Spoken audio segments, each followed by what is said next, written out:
What's up? What's up? What's up?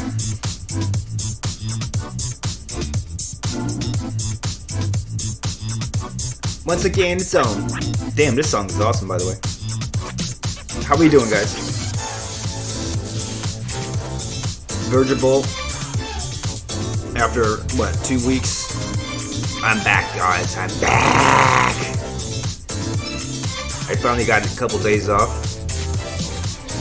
I mean, literally, I haven't gotten a day off in like a month. So this is a red letter day for me. I'm enjoying myself here. Figured I wanted to go online and stream. It's been a couple weeks. I gotta finish this damn game. Umineko's been a thorn in my side, trying to finish this shit. This is episode 2. One episode, guys.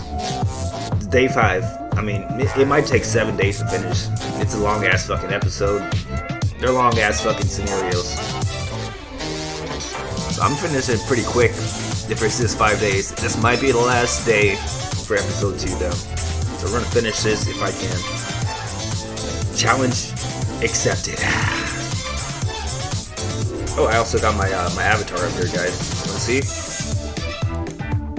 Oh, what's up? Hey, it's my avatar guy. Hey, oh, I'm dancing. See? Dancing time. Oh. Yes, sir.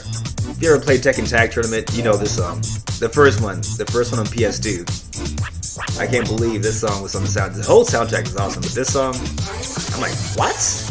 And then Zayu is my favorite character in that game. Of course, this is her theme. I'm like, holy shit. Roll my fucking mind, please. Then I had Lee, Zayu, and the team together. What? Are you serious? The ultimate combo of cheapness? Nobody can beat me, dude. I was undefeated like every time I played that game. Fight me, guys, if you want. You're gonna lose in Tekken Tag Tournament. One of these days I'm gonna have to play that game on Twitch. I might actually do Tekken 7 stream once I finish Umineko. Umineko's been a beast, man. Storyline's great, but I mean, it takes a lot out of you to play.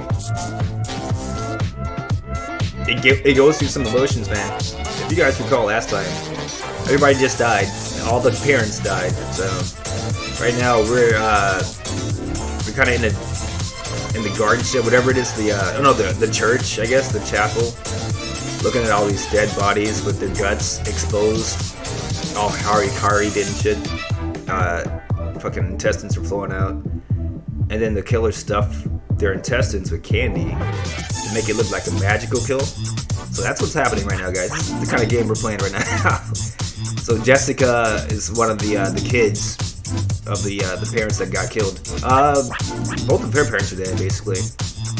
Only Battler's dad is dead. His mom already died early, so now his stepmom's dead too. So he's got 2 dead moms. Battler has a dead dad as well. George has a dead mom and dad. Maria's parents are alive. So she doesn't know her father, but you know her mother is still alive because that's the only adult left alive in this entire scenario. Rosa is the lone surviving Ushiromiya sibling. Ergo, she is now the head of the family. She's Roman Reigns. She's the head of the table. You know, she's the Rock. She's Young Rock. Great show, by the way. If you guys haven't checked out Young Rock on NBC, highly recommend it. But Rosa is Young Rock. She's Samoan princess right now. She's Ata, I guess. She's Ata. Everybody else is dead. So the family fortune goes to her right now, unless anybody else dies first. So we're assuming that Kinzo's dead, but we haven't seen him since the deaths happened. So he might be still alive, he might not be, I don't know. Apparently he and Beatrice are working together to kill his entire family because of some promise that they made like 50 years ago or so, before the events of the game happened. So that's where we are right now. Jessica's really pissed off about Beatrice killing her parents, and she's going to go do something stupid, looks like. That's where we ended up last time. So with that said, guys, you know what time it is. You know what time it is. Only came up to that. My playlist is still. There we go. Playlist is on. Now the music stuff. I'm just gonna use the game music now for now. So, fuck it.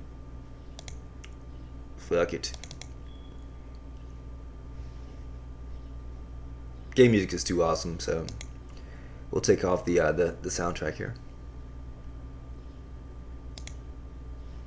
Haha. Heh. All right, let's start up Steam here, guys. I've been playing Dead by Daylight a little bit too on the side, trying to get into my. Well, I mean, like I said, whenever I can, because I'm fucking working all this time. Most of the time, I'm working, dude. And it's not like 8-hour shifts or anything like that. It's 12-hour shifts, dude. I go on again on Friday, 12 hours, but I'm off until Friday.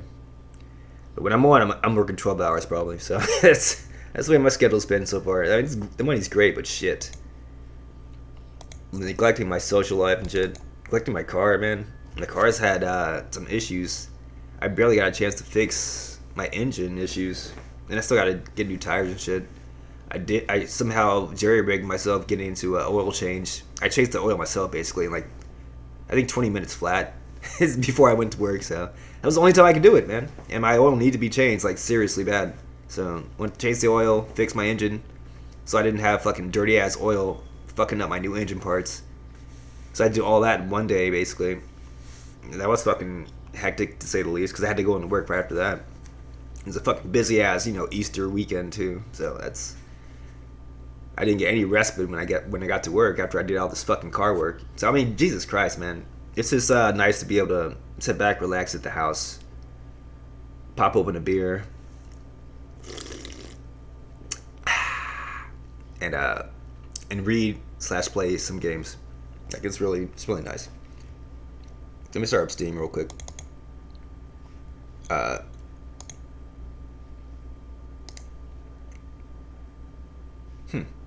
It just started up. It's not okay. There it is. It wasn't launching for some reason, so I had to double click it again.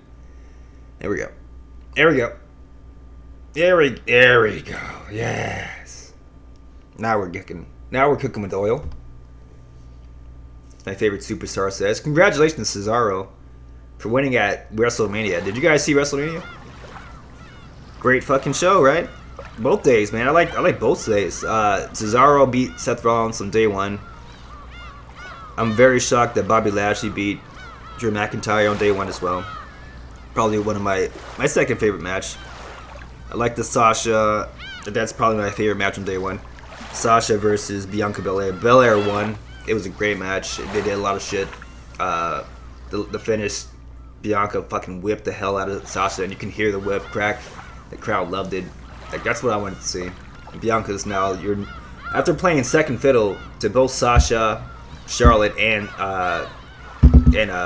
what's her name? I can't remember her name now. Rhea Ripley, yeah.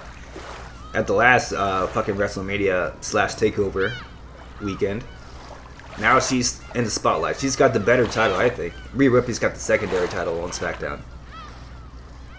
Because they kind of make Asuka. Oh, I'm sorry. She's got the Rhea Ripley's got the Raw title. Belair's got the real title on SmackDown. I'm sorry. But SmackDown's the A show now. And Rhea, I mean, she beat Asuka. Wow, she's made a fool of, dude. She really has been. She's teaming with Lana shit. She's dancing around the ring and shit. She's not undefeated anymore, dude. Everybody pins her, dude. I think she got pinned by Nia Jax not long ago. Like, what the fuck? So she's not the undefeated. Nobody's ready for Asuka anymore. So even Rhea Ripley can beat her now. So that's a damn shame. Now Rhea's getting the sucky title basically, and the real title goes to Belair. So I like that. Like, who's the bitch now? It's Belair, baby. Belair is number one. Other WrestleMania before I start this game. Other WrestleMania results that I liked. I did like the end of the main event. Roman Reigns retains his title. So both gold titles were retained. Bobby Lashley retained on day one. Roman retained the Universal title on day two. Awesome. So I was telling Gloop, I was watching the show with Gloop Dog in his Discord stream. That's the finish that I want to see the most. And I picked Roman Reigns. Everybody else picked other people. A lot of people picked Edge to win this. And like Edge was the obvious choice, and some people picked Daniel Bryan as the underdog because he's the only good guy in the match, right? Both the Edge went heel, and Roman's been a heel for a while. So it was more likely for either Daniel Bryan or Edge to win because Edge is the returning hero. but I wanted Roman to win, and Roman won. He didn't even really. I mean, he did cheat because he had Jey Uso come in. But they did some triple threat. There's no disqualification, and Jey Uso didn't really do too much. He got his back broken by Edge like, within a minute of the match starting, so he wasn't really like all there. And then Paul Heyman didn't do anything on the outside, so it was pretty much all Roman. And in the end, like Roman destroyed both his opponents. He laid Edge on top of Daniel Bryan. He pinned them both, 1, 2, 3. So I mean, that's you can say he cheated all he wants, but he's the fucking dominating champion who beat both guys once, pinned them both. All right, shoulders through the fucking mat, clean, 1, 2, 3. So I don't care what you say. Roman Reigns is the man, and I can't wait to see what happens on SmackDown this Friday. Unfortunately, I'll be working this Friday, so it'll be after I come home from work, but. You know, as long as I get a couple days off, it's fine. I'll do a 12-hour shift with a couple days in between, right? I'm not looking forward to that, but I am looking forward to this, guys. Getting back into this game. So again, we're with Jessica as she gets contemplated of doing something stupid. What's one of these two? I don't know what the difference is. We'll go to the earlier one. They're the same thing, man. Kanon saying the same thing, looks like.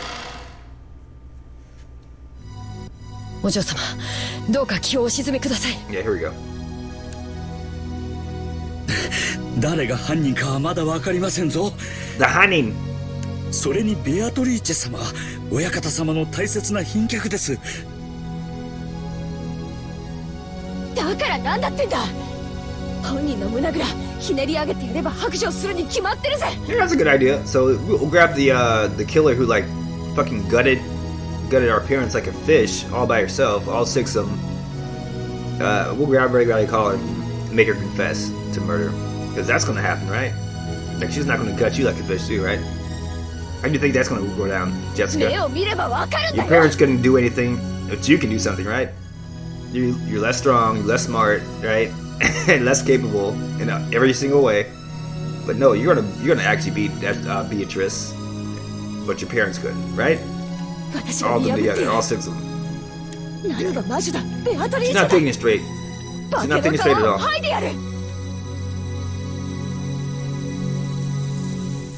don't know who's talking here. Maybe Kanon. Let's see who else was in the scene before here.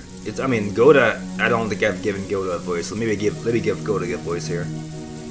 Gohda is he's a kiss ass. So let's see who's the like a famous kiss ass kind of guy I can give him. I'm thinking of Buddy Haskell from fucking Leave It to Beaver, right? Is that his name, Buddy Haskell? I think it was. I can't remember how he sounded though. It's been so long since I saw that show. Oh, it's Eddie Haskell. It's Eddie Haskell. There you go. Now I can kind of remember his voice, but it's been so long. Gee golly, Beaver.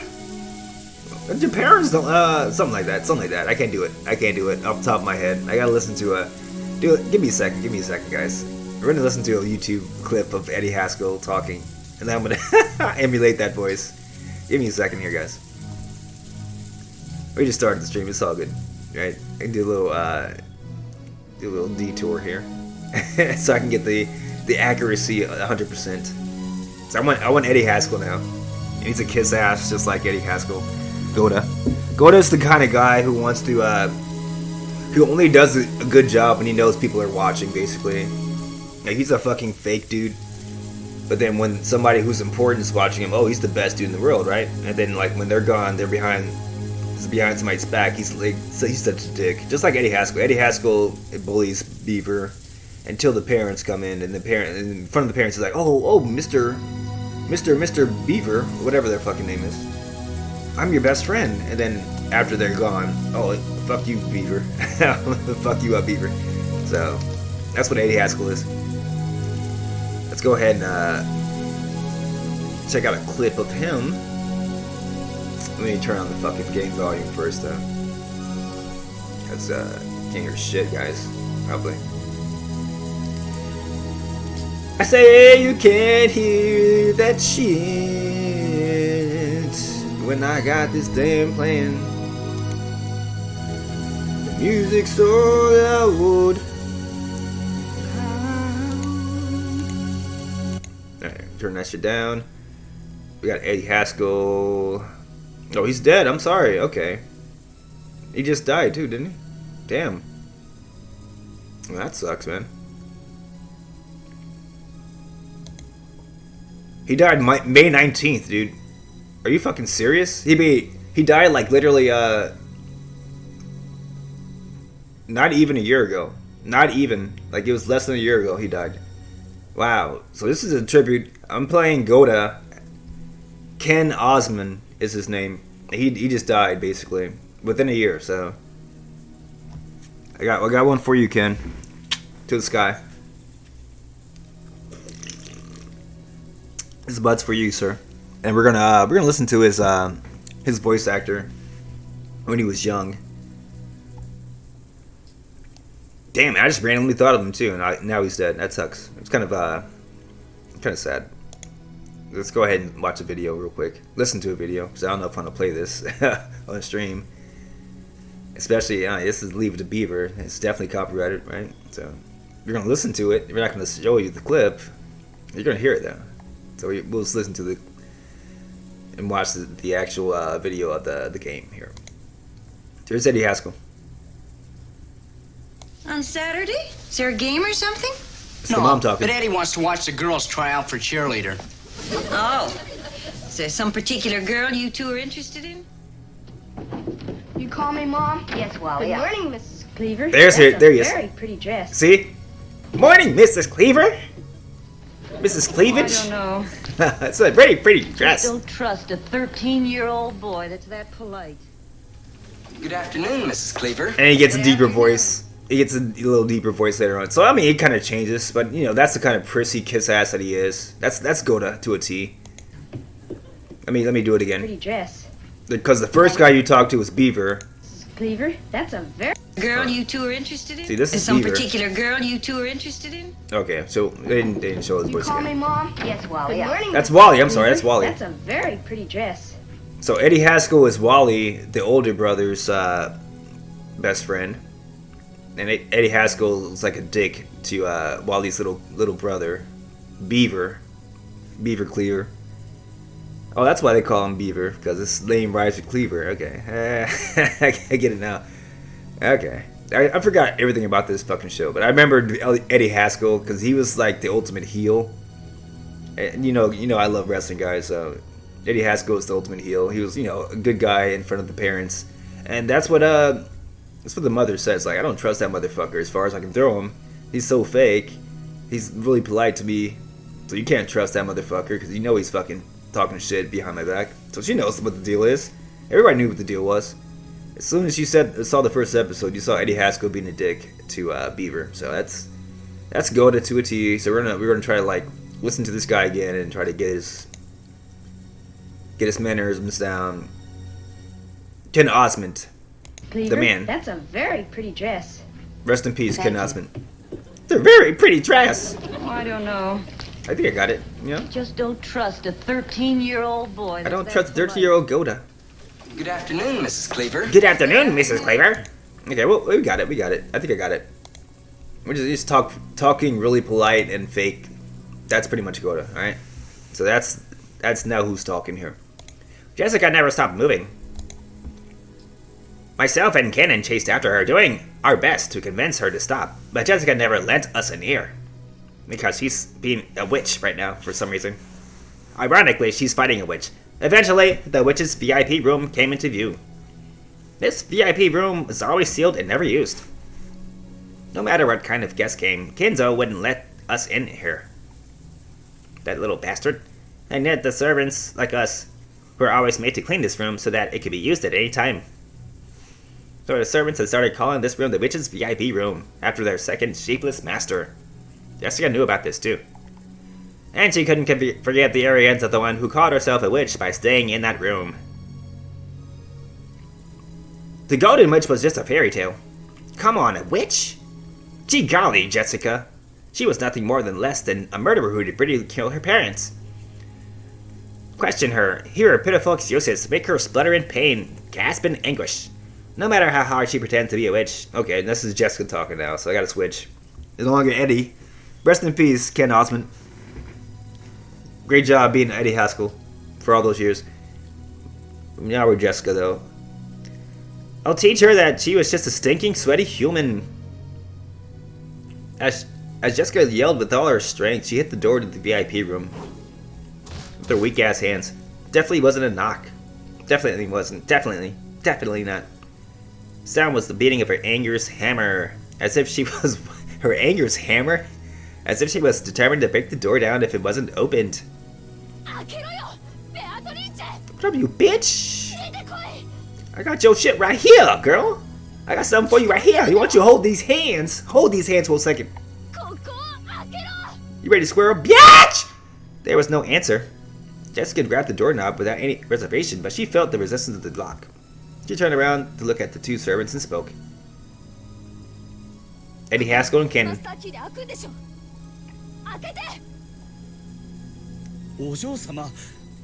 Well, gee golly willikers, Jessica. I don't think that's a good idea. Gee golly.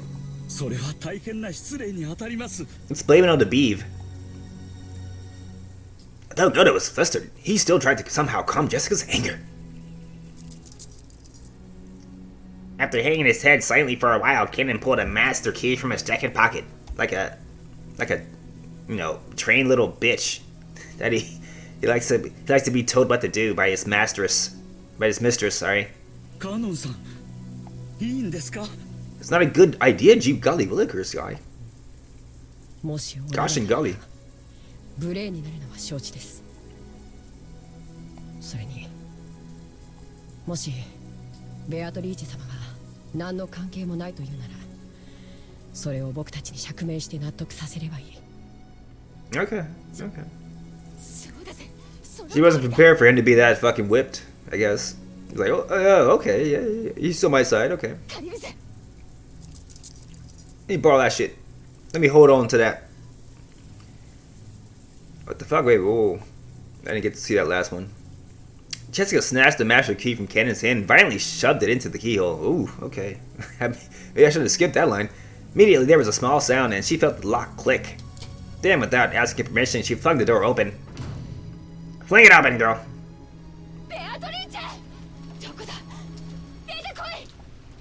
Get your ass on out here, girl. Jessica really stepped into the room like a rude girl, which wasn't anywhere to be seen. Definitely not seen. Bitch! Where's that bitch at?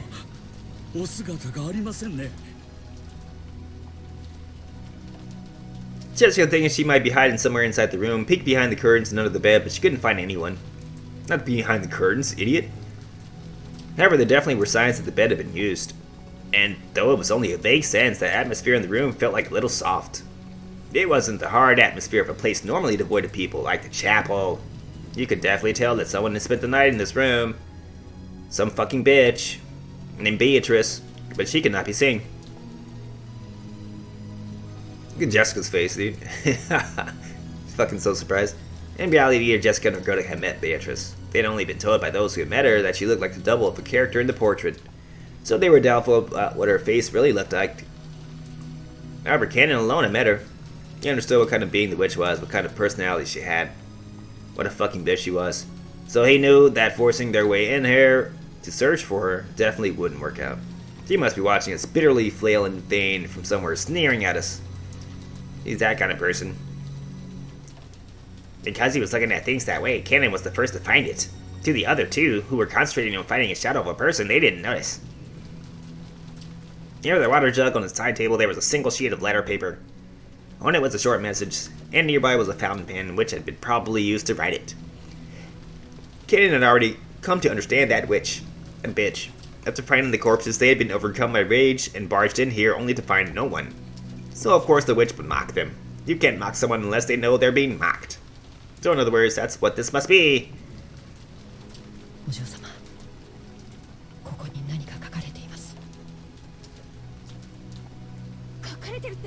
About to taunt your ass through a letter.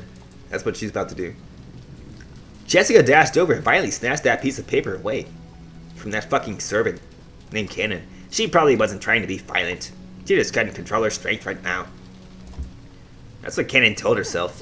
Told Code himself. The fuck? As soon as she read the message, Jessica went to a wild rage, crumpled the paper up and threw it. This bitch riding fucking taunts to me after my parents got killed. Fucking shit. Then she grabbed the light, standing by the bedside, and violently strung it around, mercilessly hitting the walls and the furniture with it. The light bulbs all shattered at once and the fragments were scattered across the room. Gosh and golly gee willikers, calm down, milady! What are you doing? I want to get blamed for this shit. You know that.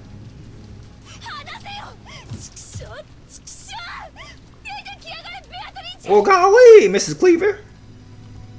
You sure are going crazy, Mrs. Cleaver.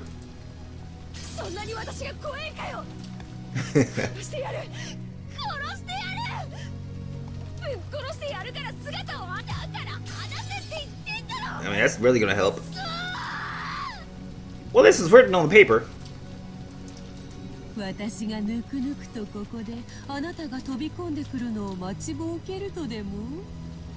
Hell no.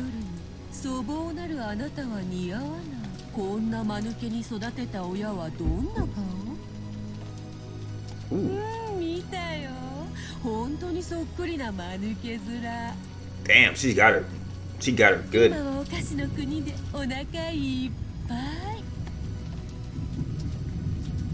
was the sort of thing that a witch would write. It meant she predicted that one of the children who lost their parents would come running in here. If she's hiding somewhere in this room, she must be rolling around laughing right now. That witch was the kind of person she sneered at people's misfortune, using it to stave off the boredom of 1,000 years. Golly gee willikers. Hand that shit over, girl.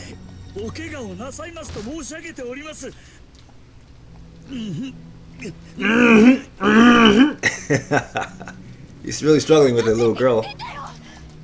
Look how much taller he is than her. How the fuck? You gonna settle down? Gohda snatched away the light stand Jessica had been holding. After all, she kept swinging around, but she might end up smashing it against something really swell, which would cause a serious injury, and it caused something to swell. To Gohda's eyes, Jessica probably looked mad with rage, burning herself up with the flames of anger. Kanon's eyes saw it differently. How did you see it, Kanon? Those were probably tears of sadness, hidden by rage. So, when the light stand was taken from Jessica, when she started crying on the floor, scratching at the carpet almost as though she was groveling. Gohda was surprised, but I was not. Kanon is I. Of course. She had lost her means of crying by lashing out in rage. I was slipping between all three of these guys' point of view. It's kind of like hard to keep track. That's why you hear me switching between voices. You can tell, obviously, when Jessica's talking, but it's kind of hard to tell between my Kanon and my Gohda voice. Because I'm still working on Gohda. I need to hear a lot more of Eddie Haskell, to be honest. Because I only heard 2 lines from him. It's like, he just sounds like a regular, young white kid. Doesn't he? I don't got my white boy voice down too well.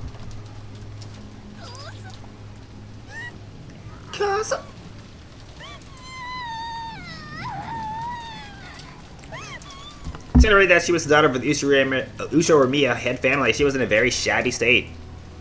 Looking shabby over here. She scratched at the carpet with the fingernails and even her feet were scratching. Jessica cried very, very hard. Because if she didn't, her rage would start building up again and swallow her up. But over and over again, she remembered that the humiliating message. I can only imagine what the parents who raised you to be such a moron must have looked like. That's what Beato said.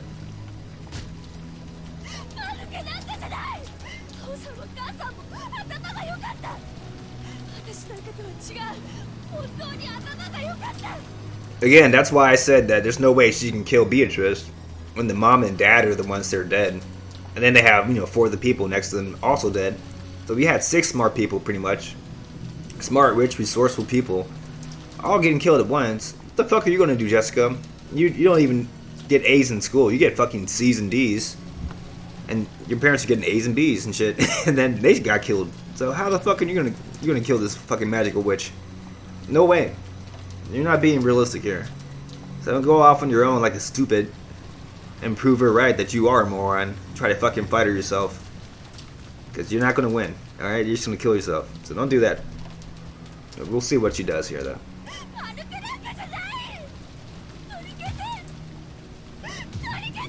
Not productive. This is Beatrice talking. Oh, right, and I saw them, and they look just as moronic as you. Now their bellies are full, and the land is sweet! Yeah, they got full bellies, full intestines of candy and shit. Literally busting out of their intestines.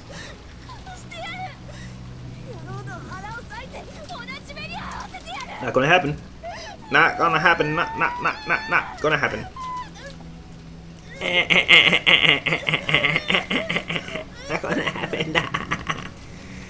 Jessica cried and screamed. She triggered an asthma attack. This is Kanon talking now. Servants watching over her hurriedly ran up to her and rubbed her back, but that only provoked Jessica's wrath.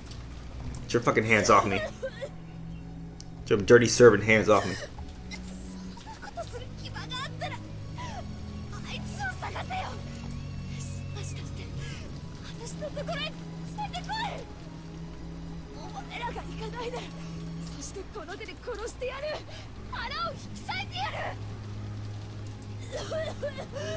She talk some shit, doesn't she? Though she's talking some shit.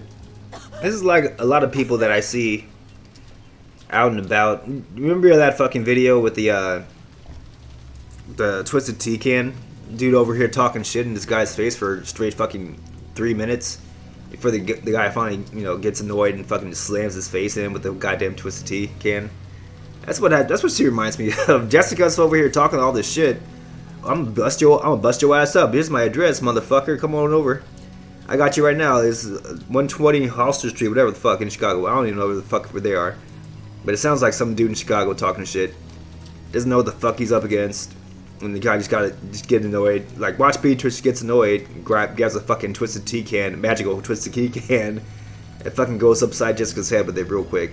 And makes her look like a fucking idiot. She already fucking made her look like an idiot with this letter, like a moron. After she's making her look like a moron, she's gonna come correct against her. Like, come on. She's already outclassed your ass. She killed your parents. I would be trying to save myself and survive, not fucking look for a goddamn fight. I can't win. Obviously, you can't win this fight. Obviously. The fuck is she thinking? But of course, she's not smart enough to know that, so she's a moron, so. And then she's asthmatic, so what the fuck? She's gonna throw one punch and then start hyperventilating, basically. So what the fuck are you going to do? You can't even talk this shit without coughing. Are you going to actually try to fight without coughing? Really? Really? Look at her. She's fucking dying right now. Goodness gracious. Jessica got up unsteadily as her asthma continued. She went out into the hallway like a dumbass.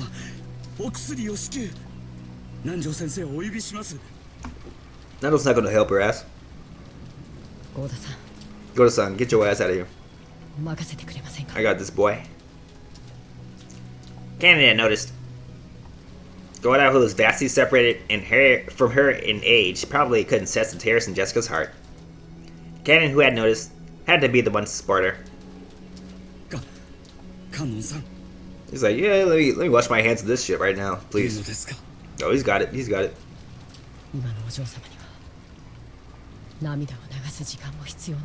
Duh.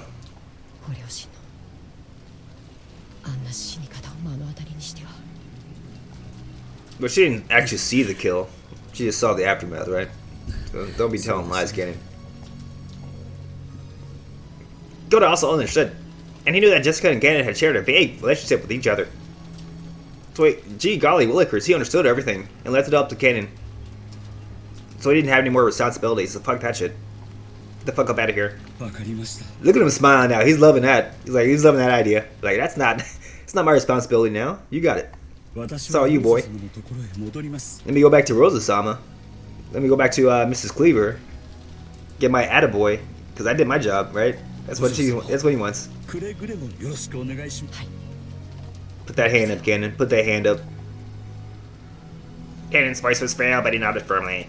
After looking at his eyes, Kanon nodded firmly as well. I mean, Gohda's not being too bad here, actually. Gohda's being a decent dude. Which is, Eddie Haskell sometimes is decent. He's the bully, but, He's a gracious bully, at least, right? Like, at least he knows to act fucking polite in front of the parents. Sometimes, you know, some dudes who are the bully type, they don't give a fuck, right? They're just like, oh, I'm gonna fucking say whatever fuck I want. I don't care what the hell you say. You're not my parent. And he has no shame. But this guy is actually at least pretending to be a fucking decent human being. So that's what Gohda's doing right now too. Like, he's like, oh, I'm showing concern about the lady, but I really don't care about her because she's no longer my boss at this point. Because Jessica was her boss, or his boss, I should say. But now that she's no longer the daughter of the fucking head of the family, because they're both dead. Kraus and Natsuki are dead. He had to take any fucking orders from her anymore. Like, he only takes orders from Rosa now, because Rosa's the head of the family now. So Gohda knows where his bread's buttered. Like, he's gonna go back to Rosa, leave Kanon up to the fucking straggler of the family, who's got no fucking claim to the heir to the throne anymore. And she's gonna try to get herself killed, so that's not something that Gohda wants a part of. Because she's trying to go after Beatrice now, after her family is fucking already dead. That's not a good idea, right? That's not a good idea for Gohda. Not a good idea for anybody in general, but especially for Gohda. So he wants to like climb that social ladder. It's better to be with Rosa than it is to be with fucking Jessica and her shenanigans right now. So that can't deal with that shit. Gohda was a veteran with many years behind him. He's seen a great number of people in his life. So he knew the vigorous sparkle that could be found in the eyes of those who possess self-control. He had surely seen that in Kanon's eyes. So he would leave this Kanon.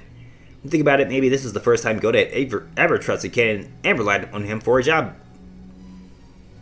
Yeah, like I said, he's kind of a decent guy though, in this scenario at least. Who knows if this is the actual scenario? All these episodes may or may not be the truth. Or they may or may not contain elements of the truth. You don't know. You really don't know until you get to the end of the game. So everything could be valid or everything could be false. Jessica, still suffering from her asthma, seemed to be heading towards the room, though she kept leaning against the wall. Kanon followed her wordlessly. She had asked for a hand. He would have leapt forward and supported her, but until Jessica did ask for that, he chose to hide himself, watching her over her from a distance where he could come to her rescue at any time. When people feel their hearts are about to explode from sadness and want to have someone by their sides, you can bet 10 billion of them would want to turn around and find someone in that place Kanon now stood. She watched over Jessica from behind. And finally, she doubled over in front of the door to the room. The asthma tech is still in all of her strength, and her thoughts had gotten hazy from the lack of oxygen, making it impossible to even stand up again. But right then, Jessica didn't think she wanted someone to lend a hand. She still hadn't been able to overcome the flames of anger. Even if someone had offered her a hand with good intentions, Jessica wanted to tear it right off, right then. She knew how unfair that would be. So she definitely wouldn't ask for help until she overcame the fiery anger burning inside. This fire burns. Jessica had probably lost the willpower to even call for help. Kanon heard it. He definitely heard it. He's whipped. You know it. Woo woo woo, you know it. Kanon definitely heard that voice's call for help, one shared by miserable grievers that rolled around. An endless scream that no one ever seems to hear. The call of the whipped. Kanon quietly knelt by Jessica's side and released the off her shoulder. Though Jessica kept coughing painfully, she accepted it, unlocked the door to her room, and entered. Okay, now he's in her room. Alone. What is going on here, right? Come on now, Kanon, what are you thinking of? Huh? What are you thinking, sir?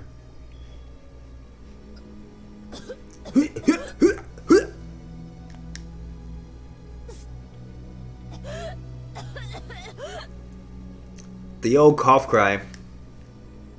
The night before. Jessica often said that when her asthma got serious enough, it hurt so bad that it felt like she vomited up her whole stomach. Her face was pale, her gaze was wavering, and yet the coughing continued. Even so, her sadness was probably even stronger. I definitely know where she's coming from. I have asthma. I used to have asthma at least. I kind of grew out of it. But yeah, coughing so hard that your stomach starts churning and you fucking start puking. Yeah, I've done that. Done that many a time. It happens. Especially in springtime when you get all the fucking pollen in the air and shit. Your asthma flares up. That kind of sucks.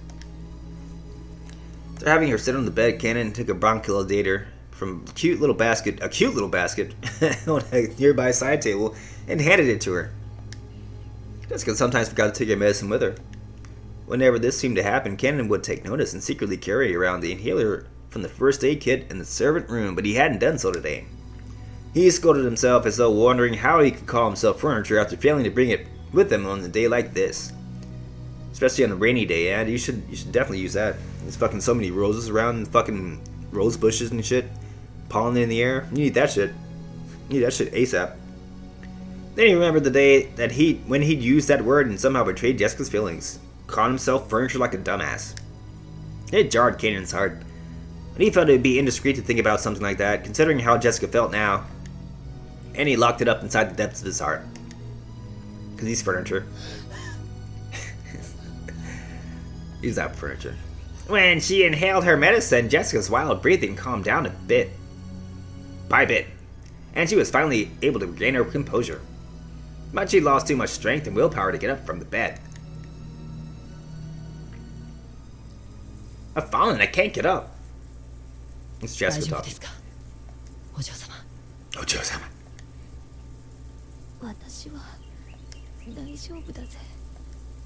You still trying to kill some bitch? You calm him the fuck down.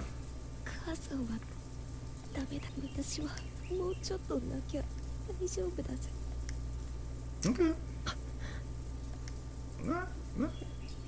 Kanon regretted his poor choice of words. Did he really say, "Are you alright" to her? Yeah, that's a bad that's a bad take right there. Was he really that close to the pain of their heart? This is what made him furniture. This is why he couldn't become human. Alright, dude. Whenever you make a mistake, don't call yourself furniture, right? What? Okay, he's gonna exile himself through the corridor. Might be a fatal mistake. Might be a fatal mistake, guys.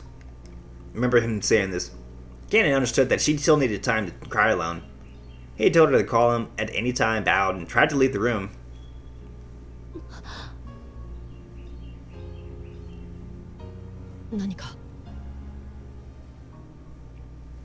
Jessica had spoken up as though she wanted him to stop, so Kanon stopped.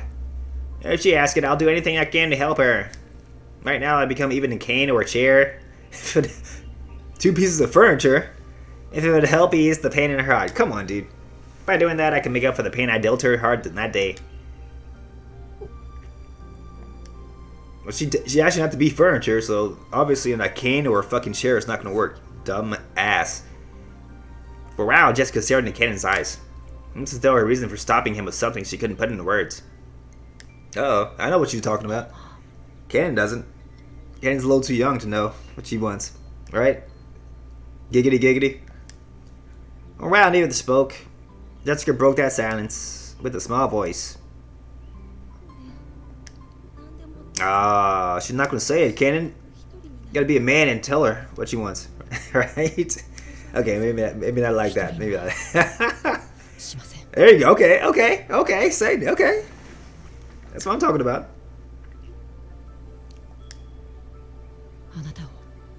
Is he gonna stay in the room? No, he's gonna say okay. Bro, I mean, well said at least. Well said at least. For just an instant, it looked like it looked like some kind of hope had flitted into Jessica's eyes. Okay, it was very faint and disappeared like the first snow on the surface of a river. Yeah, she wanted him to say something else. He's like, nah, I'm just gonna stay outside. I'm just gonna hang outside. It's all good, girl. Nah, she didn't want that. Hi. Kanon bowed once again and closed the door. Fuck you, Kanon. You didn't understand what I'm talking about. Because men can't understand what women think, even though they expect them to. Every fucking time. Even though they don't tell us what they want. We should supposed to know. Right? That's pretty much it. He thought those words of his would give her some courage. But now it felt as though they'd actually hurt her for some reason. Yeah, because you didn't know what the fuck she was talking about. Why? Oh, you're furniture. You didn't know. You're furniture. Of course. Of course. That's the only reason why, right? Dumbass. That was why he couldn't grasp student sadness even now. No, it's just because you're young and fucking stupid. That's all it is, dude. Not because you're furniture, but oh well. Think what you want to think. Kanon repeatedly questioned himself. He walked down the corridor. He felt like the window at the corridor's end was coolly calling to him. Cool runnings! Okay. Don't you say it again, dog. Maybe you can turn into a chair the third time. Still pouring outside, a dark gray world. Even on days like this, Shannon would surely see the ocean and know that it was blue. But to my eyes, even if it cleared up, I can only see gray. It's probably gray, dude. It's not blue. Until I can understand the blue of the ocean, I'll be nothing but furniture imitating a person. Well, Beatrice is going to say the same thing I just said.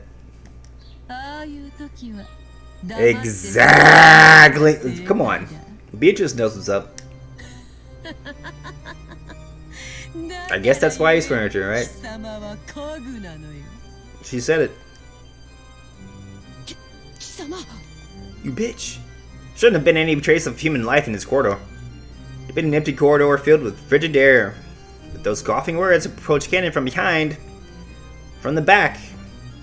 Hitting me from the back. And he turned around and he saw that witch. That witch who hadn't shown herself when Jessica had searched for her in the rage boarding on madness. That let that sneering let her toy with Jessica. No, break it down for us. Okay.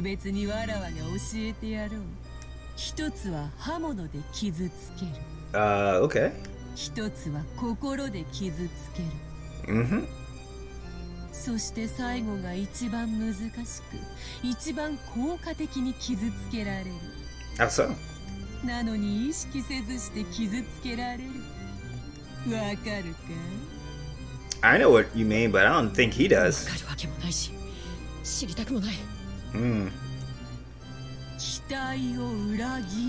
Okay, so that's you guys should probably re-look at this line again here.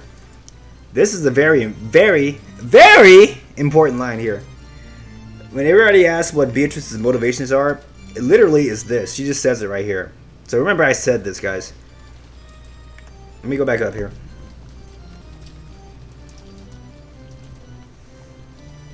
So there's three ways, blah blah blah. 3 ways to hurt a woman. First is the blade. And that's on the surface level. So yeah. Second one is to hurt their heart, and now that's somebody who's dating a girl and like cheats on her or something like that, right?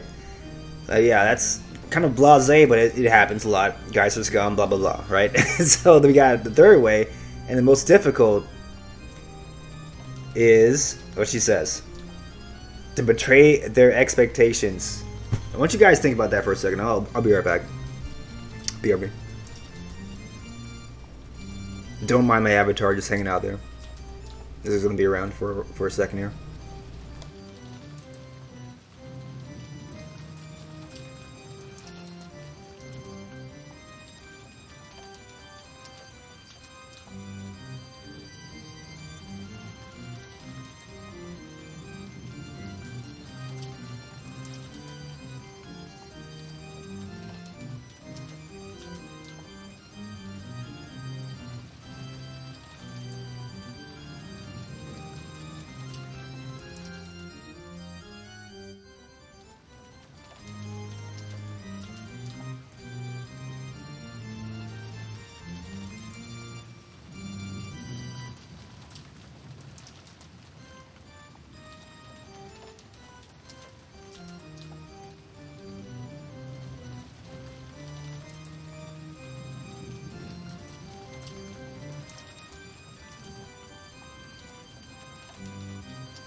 Hey, we're back. I had to grab another one of these. These nuts. Alright. Had to grab some of these nuts. So, yeah. To continue on that last point, though, there's a reason why Beatrice is showing us. These 4 first episodes of the game. This is episode 2. These are all Beatrice's stories she's telling Battler for some reason or another. This is the way she's presenting the events that are happening these 3 days on Rokinjima in 1986. So there is, like I said, elements of truth in all these stories, but usually you would think this is not the way things have gone down, especially if you don't believe in magic, right? We do know that somehow all these people die during these 3 days, and then shit goes down, but whatever happens, nobody knows what actually happened in reality. The only thing you can think of is to have some kind of like hypotheses create by the witch here, Beatrice, or by people that are outside of the fucking island who are making up hypotheses about what happened in those 3 days. So this is Beatrice's version, basically. And why would Beatrice tell you this very particular story? Well, she tells you right here, you know, the 3 things that can most hurt a woman. And she's a woman, right? So, 1, cut her with a knife. 2, you know, hurt her heart. 3, betray her expectations. So you would think that this has happened to her at some point in her history. So I don't just think about that. I'm not going to go too much more into detail about that than I've already done, but like obviously part of her motives for telling the story the way she's telling it is because this has happened to her in the past. That's pretty much what you can infer with this line.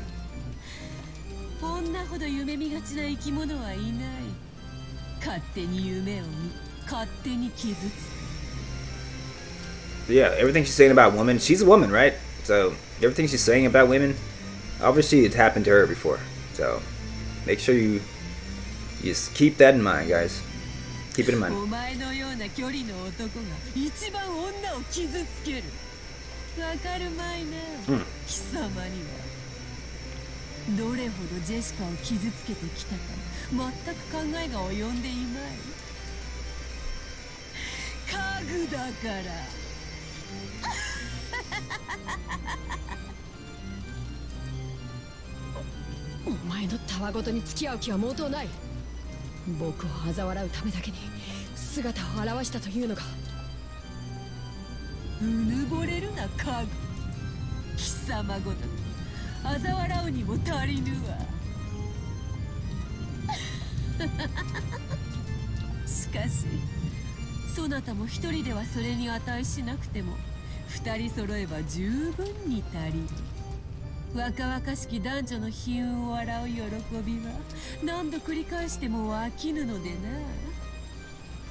Oh, she does mean.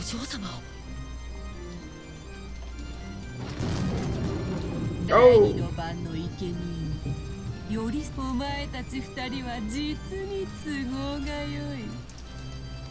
Part of that poem on the epitaph. Kill and split apart the 2 who are close, or something like that. I believe it said, right? Something like that.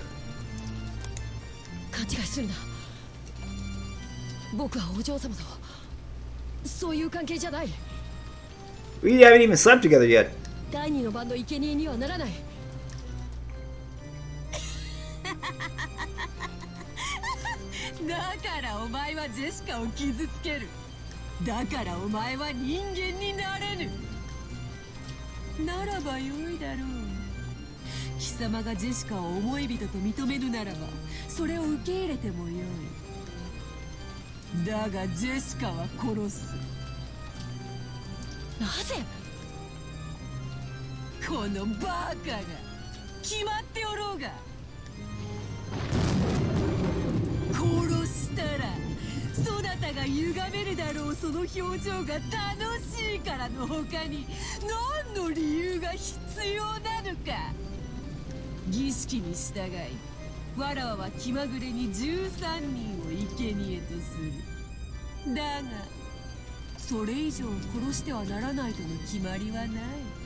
Okay, definitely bitch mode now.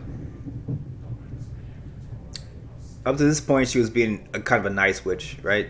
To Shannon and Kanon in episode 2. Even though Kanon was like kind of rude boy to her the whole time. Now he's fucking getting his fucking ass cleaned out by the fucking witch Beatrice. As he deserves, though. I mean, he's been a fucking dick to her the whole time, but like, Jesus Christ, he's about to kill this motherfucking girl that he likes. And daring him to say, oh, you better say I love you before I slit her fucking throat or something. Because that's the last time you're going to get. Because I'm about to kill her ass. Definitely 100% sure. That's what she's saying right now. Let's see what he says right now. That time, Kanon definitely heard Jessica scream. When he blinked and looked down at the corridor, the witch who had supposedly been there so nonchalantly just a second ago was gone. At that moment, he was just standing there all alone in the corridor doing nothing. And that person that he wanted to protect was asking for help from far away in that direction. Better get in there, boy! It was obvious what he should do. It wasn't logical.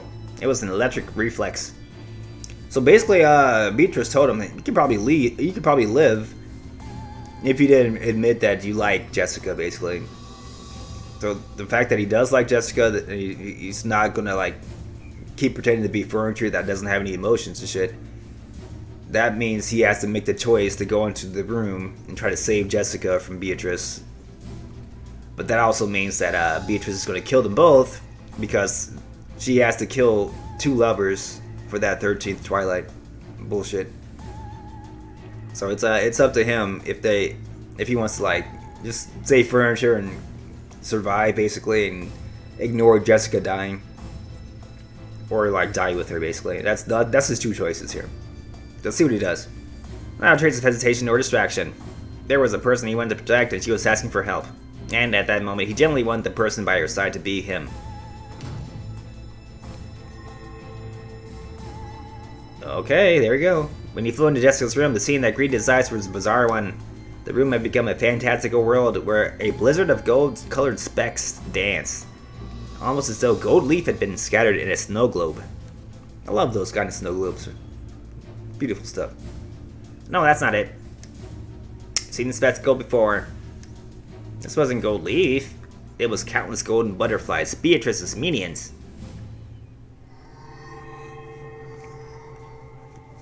Jessica was surrounded by countless butterflies, waving her hands around and trying to frantically drive him away. Ojo-sama!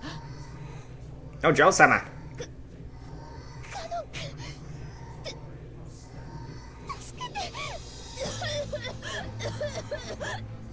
You're doing a nice job about strangling Beatrice, right? Like you said you were gonna do. Old Jessica the Slugger? What's happening? What happened to the strangling idea, Jessica? Huh? Not going so well, is it? Kanon rushed towards Jessica and violently brushed a cloud of butterflies away. The butterflies, which were sickening despite their beauty, surrounded Jessica's face, trying to crawl in through her mouth and her nose. Ugh. Jessica choked violently, almost as though the butterflies were triggering an asthma attack, mocking her. But when Kanon ran towards her, the butterflies stopped attacking and began to dance into an elegant rondo around the pair. A rondo of blood.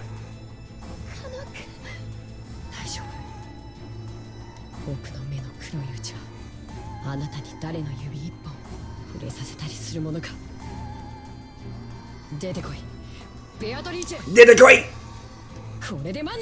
Katakoi!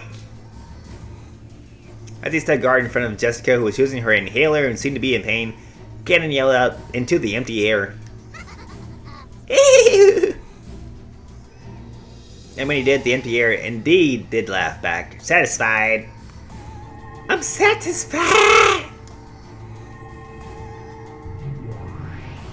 Here's Beatrice. Then she showed herself. It wasn't in response to Kanon's demand. It was obviously because appearing and snaring would bring them even more humiliation, and plus, it was more fun!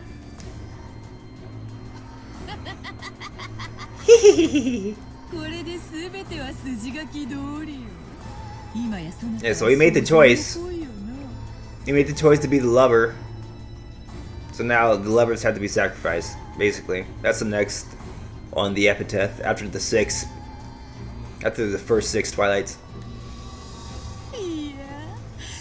揃ったのだから鴨とネギと Ooh, 呼 that ぶ sounds べ fucking き good か as hell. Ooh, I'm hungry. Ooh.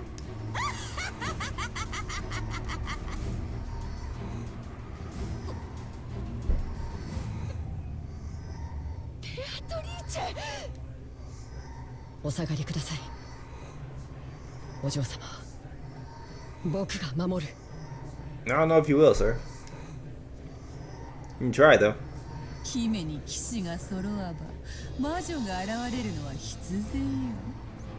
どれ金蔵の家具がどの程度の力を持つか見せてもらおうではないか。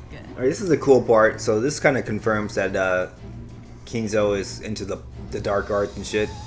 And all the servants that have that Uchiromiya crest that Gohda doesn't have, they have the magical powers, at least in Beatrice's version of the reality that's happening right now. So that's the reason that she's giving for these guys to have the crest. She's saying that Kingzo has given these particular servants like Shannon, Kanon, the other dude, whatever his name is, not Gohda, everybody but Gohda basically. Kumasawa doesn't have it either. Everybody that has the crest though, that are named Kanon and Shannon and shit like that, they have kind of magical powers, and you'll see that in a second here. She snapped her fingers with a piercing sound.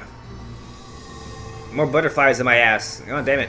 When she did, a blizzard of golden butterflies was stirred up, and they began to form a small mountain as they whirled around in a circle. It was just like the swirling of a cold, wintry wind that builds up a mountain of leaves. These fucking leaves of butterflies up my ass. Get them the hell out of here. From that moment of gold, a hand sprouted, and it appeared. I still resonant the world was crawling up from beneath the ground. Holy shit. The hell? The fuck? Jessica couldn't comprehend what she was seeing right now, and her mouth kept flapping open and closed, like a fucking duck. It was the bite of wisdom, seen in those trying to understand something incomprehensible. Inconceivable! It's a fucking goat man, holy shit. The thing crawling up is probably an attendant who served the witch. Appeared to be wearing a uniform suitable for one who served. His face was wrong. It looked like it was strange. He was covered with a pitch black hair and breathed rotten breath, and his eyes are filled with the same strange subterranean glow as lava. And to symbolize its non-human status, it had two horns. It was a figure of a goat-faced attendant who served the witch. Fucking goat man.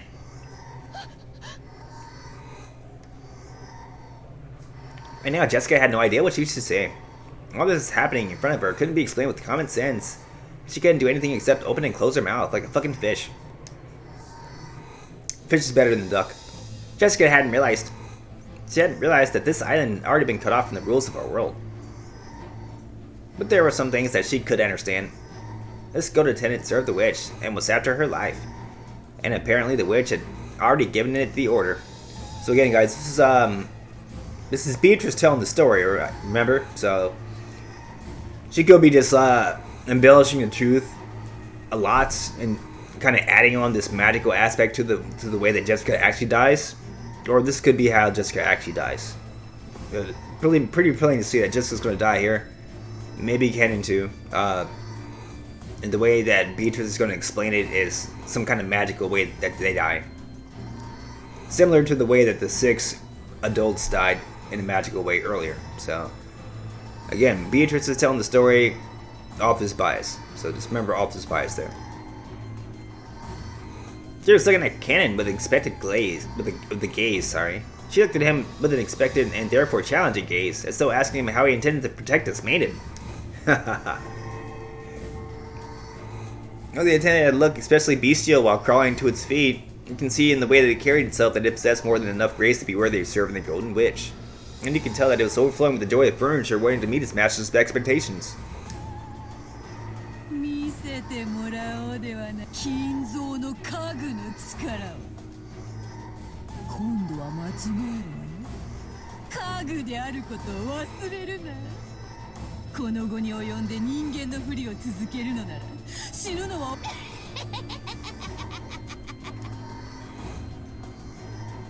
The Gohda attendant made what seemed to be a silent, respectful bow. Was it directed at its master, or was it offered to Kanon, its opponent?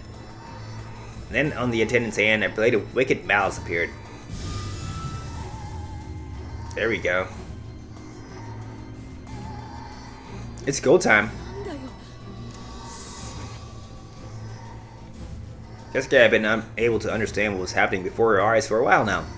All she understood was that this glow in front of her existed for the purpose of ending her life. So we didn't get anything like this in episode 1. There were no like goat-faced men, there were no fucking magical fucking swords of light appearing and shit. None of the servants appeared to do anything supernatural. But that's all a thing of the past now. So watch out. Watch what happens when Kanon gets furious here. It's about to pop off. And right now, that was enough.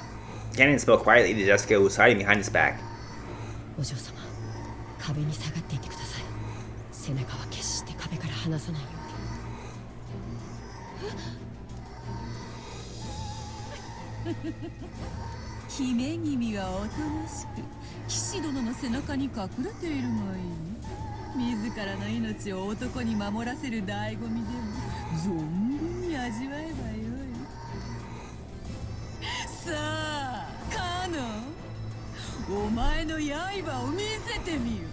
Phrasing.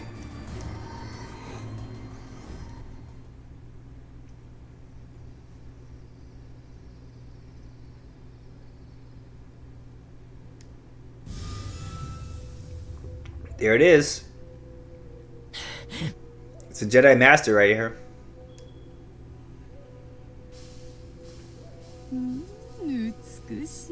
She likes what she sees.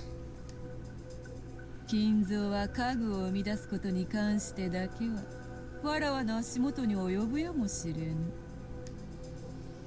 こんなものバラの手入れにも使えない。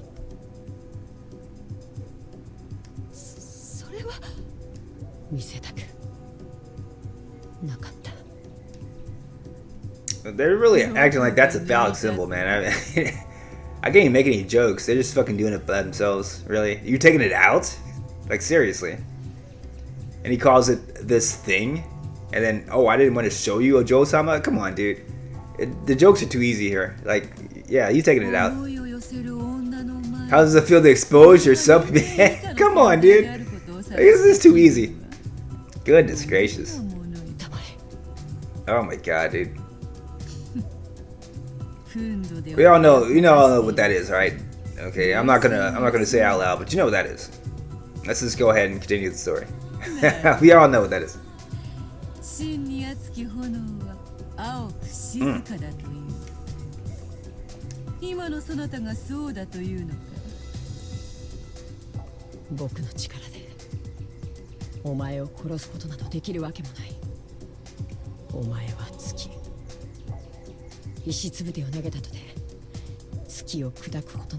It's a pretty beautiful saying. You are the moon.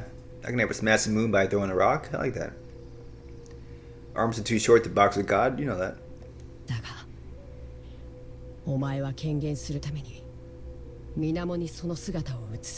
Oh.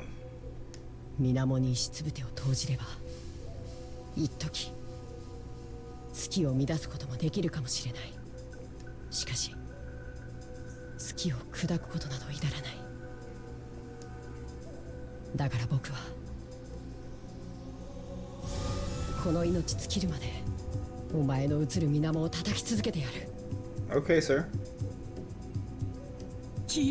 Well said.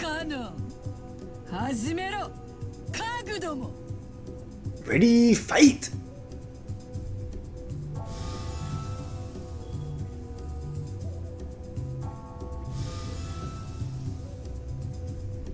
Go, Kanon.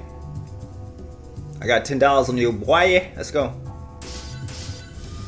This is the closest thing you have to a fight scene in this game. A depiction of a fight scene, at least.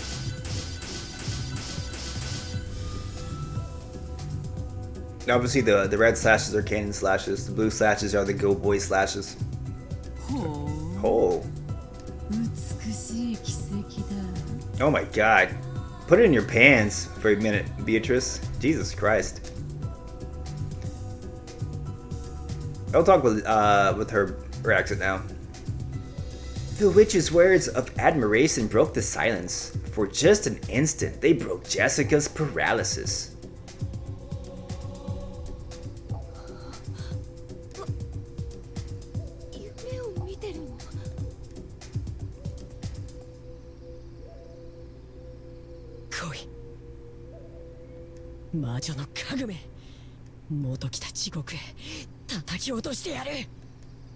Hell yeah. Dot dot dot dot dot dot dot dot dot dot dot dot. He just impaled fucking. He just fucking. The sword looked like it went through his head, didn't it? Like, what the fuck?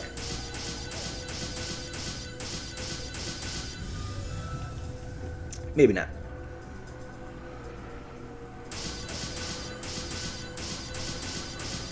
So who's winning? I don't know. Looks like they're dead even. Somebody's bleeding. A strand of red had been left on Kanon's cheek. The witch saw this and grinned broadly. Because she's a broad. That's how broads grin. They grin broadly.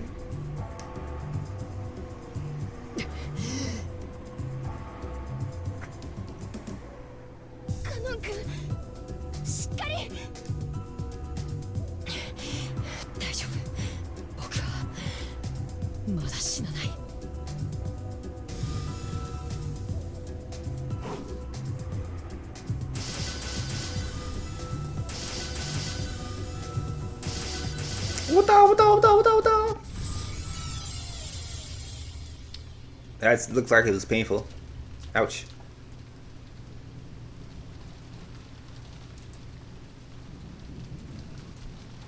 The curve drawn by the Gohda tenant's blade drew an arc large and empty space.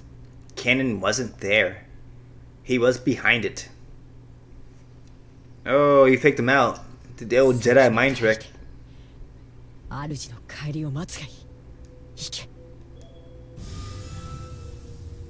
You died. Off with your head.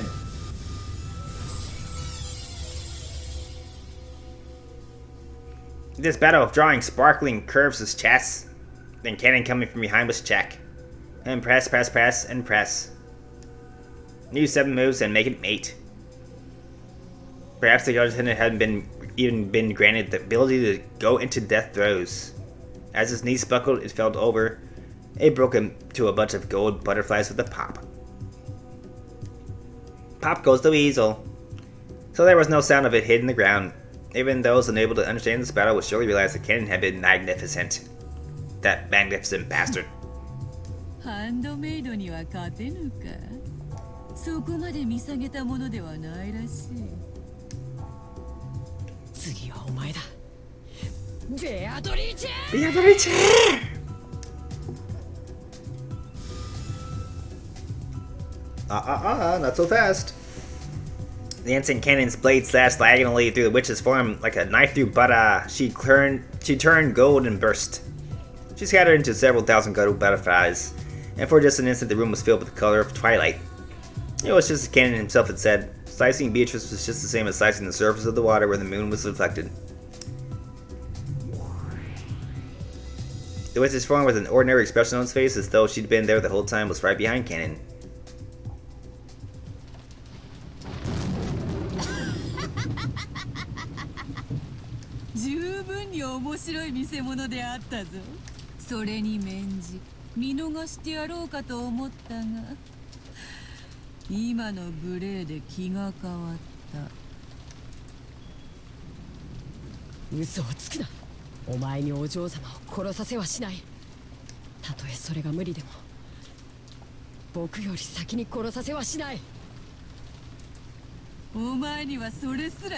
You shouldn't have said that. You have to watch her die now.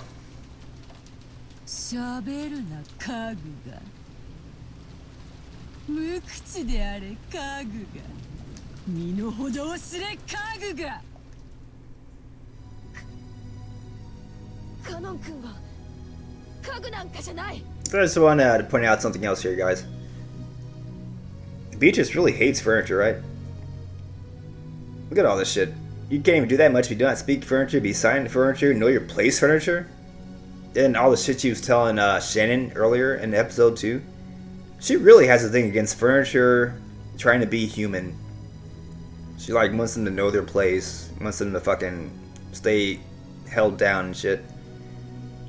And they're trying to fucking jump ladders, jump social ladders, from servant to fucking, you know, being a wife or husband of some noble. That's fucking a no-no to Beatrice, right? Why would she think that? And then couple that again with something that I pointed out earlier in the stream. You can kind of get at what's going on here, what Beatrice's motivations are, and why she's doing what the hell she's doing. Just ask yourself that. Why would she feel slighted as a woman in a certain way? And why would she be so gung-ho about telling these furniture, quote-unquote, pieces to know their place, right? And she's so pissed off about Jessica, Kanon getting together, and George and Shannon getting together. So interested in that shit, too. Like, what is her deal, right? Ask yourself that. なぜそう言えるのか。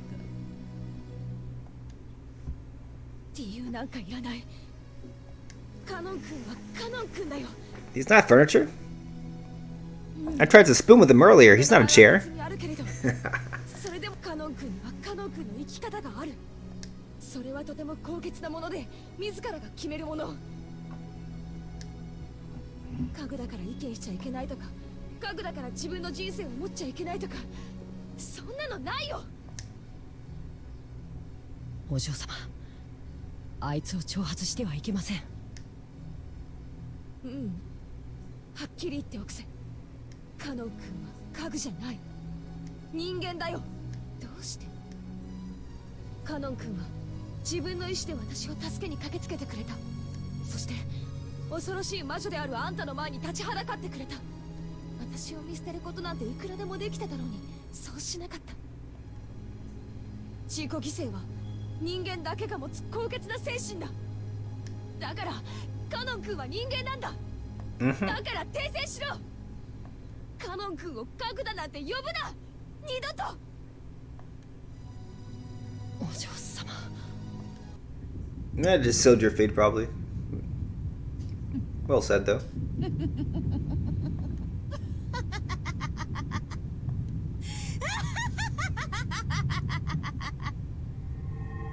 語るな人間がとっとと終わらせよう。何しろまだまだ第二の番。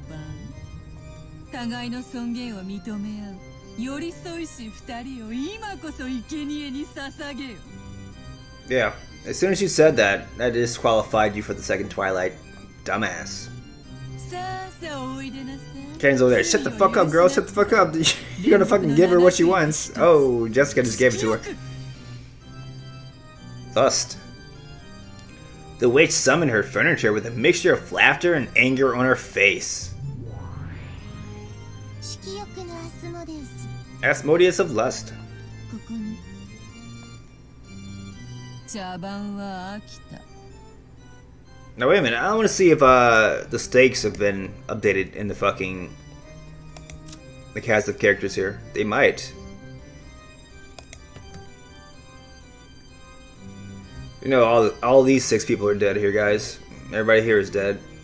Everybody else that are highlighted are still assumed alive. This guy may be dead. I'm not sure yet. So I guess I can select any of Beatrice's her stakes here. Serious visitor, 19th person who appeared on the day of the family conference. She goes by the same name as the Golden Witch, who gave the Gold Kenzo. Reason for visiting her unknown. She was ushered into the VIP room, which no one's been allowed to use in the past. There's a way to get to the stakes, but I haven't unlocked that yet.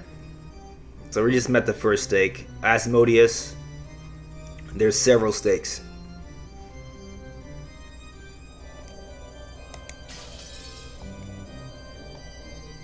第二の番を速やかに遂行せ。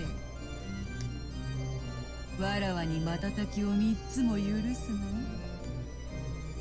仰せのままに。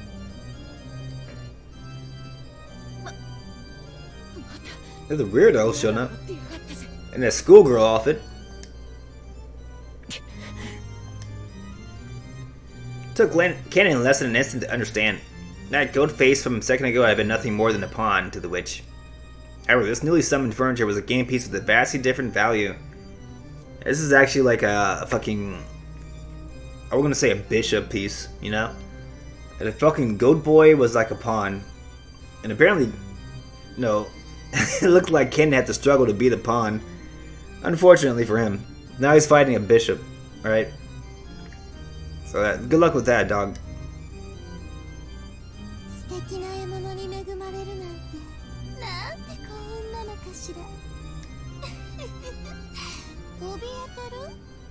You'll see why I call a bishop in a second here. He's literally a bishop.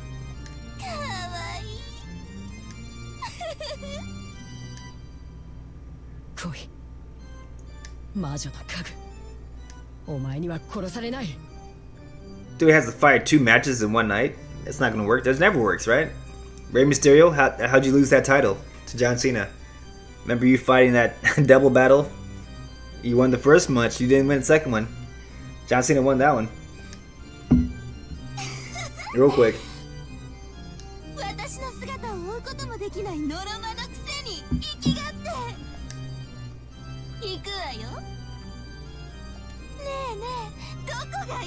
Oh my gosh. Again with the innuendos here. Wow. And she calls him cutie too. That's great. This is an adult game, guys. This is an 18+ stream, so I hope these kids aren't watching this fucking stream right now. So it would go over your head, number 1. Number 2, don't watch my fucking stream. Get the fuck out of here. Get the fuck up out of here.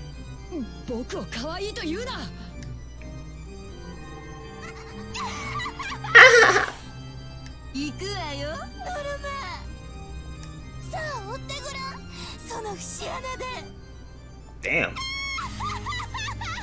That was cute. Now I'm an idiot dunce? Really?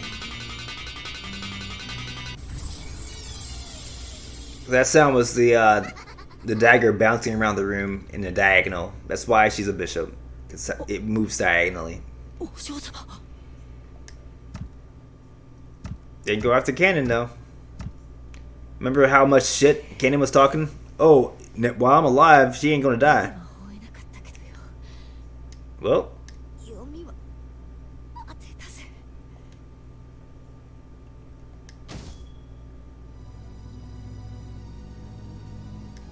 Oh.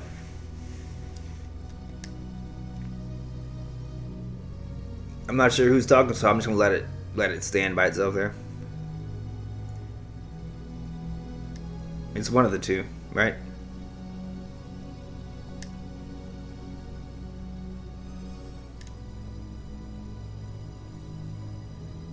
Sometimes you just have to fucking shield your lover, right?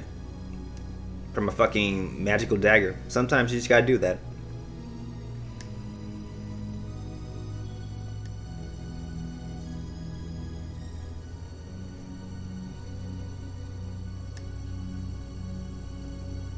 Damn.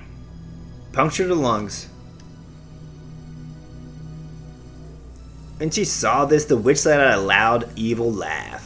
Because it had hit where the witch had predicted. Everything was as the witch had predicted. You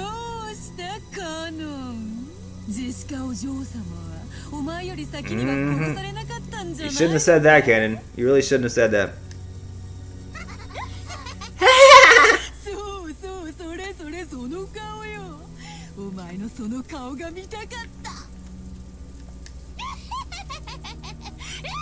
Troll face.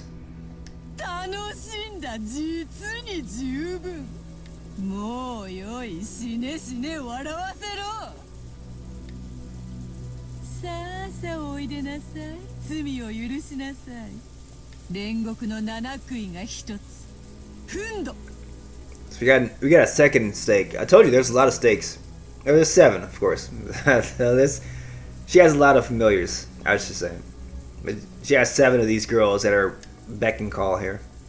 So we're meeting the second one here, Wrath. フンドのサタン Satan, or Satan, as they're called here. その獲物はお前のものだ。今すぐ食らって、こやつの舞台に Gotta love Satan's girls. Little curls at the end of the hair. 人ならば交番とも言おうが、家具のお前の場合は大道具係が舞台裏に運び出すといったところか。 Just until the end. 僕はもう家具じゃない。そしてそれを二度と疑わない。 Oh, you're still gonna die. なーに？あんたまた私に殺されちゃうの？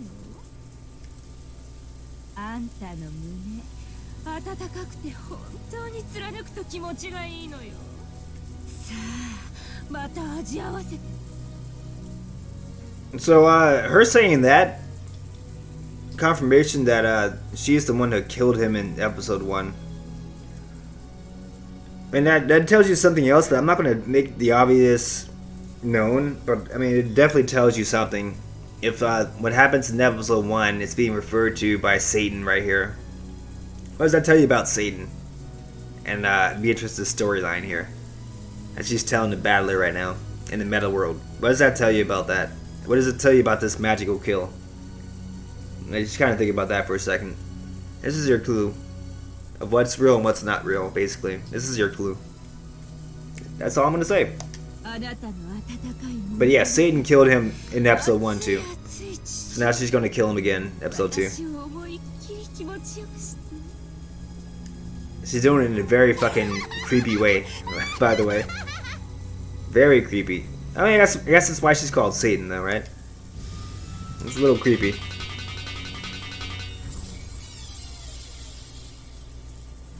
Another bishop for the win. There's no way to block it. The sound of a woodpecker filled the entire room, and before he could blink, it was already right in the center of his chest. When you take a piece on chest, the rules say that it's impossible for your opponent's piece to defend itself. So this was an obvious result. In accordance with the rules, this bishop was fucking kicking my ass. No matter what. I was in a diagonal turn. Kanon landed on his knees, and he apologized. Not to the witch, not to my lady. He apologized to Jessica. To Jesse.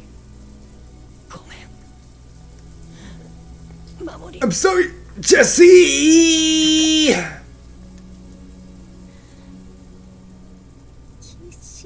No, she's still alive, okay? She's still alive, okay?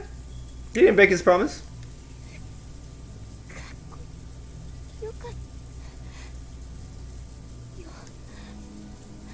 Kanon finally fell over. He landed next to Jessica, and the two lay there like a constellation Gemini. Okay. Yeah, she's still alive.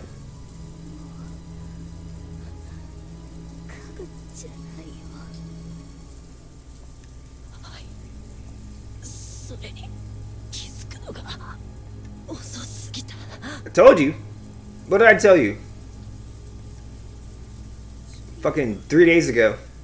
On day 3. I told you you're not fucking furniture, asshole.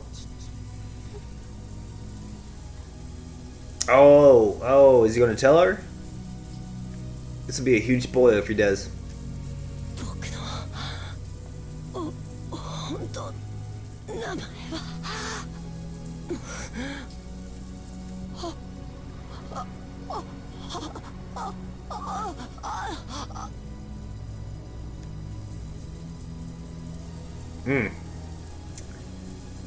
It would have been a spoiler, but he doesn't do it.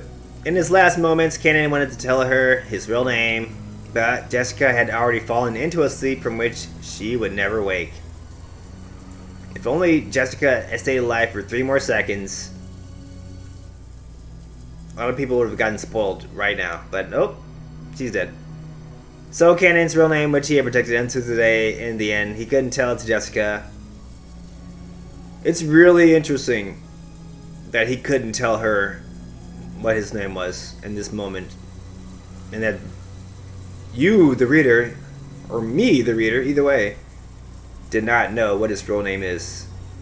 Because if he did tell that real name, and he was going to tell, he would have known almost everything about this game. That's how important his name is.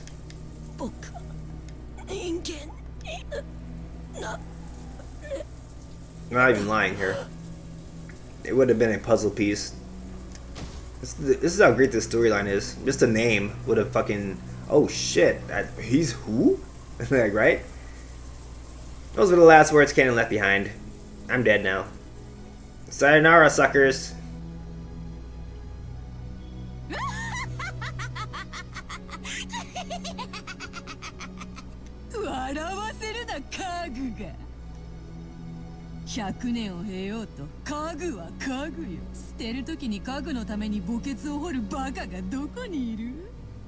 Yeah, she's really anti-furniture, isn't she? Like, why is she so anti-furniture? Think about that, guys.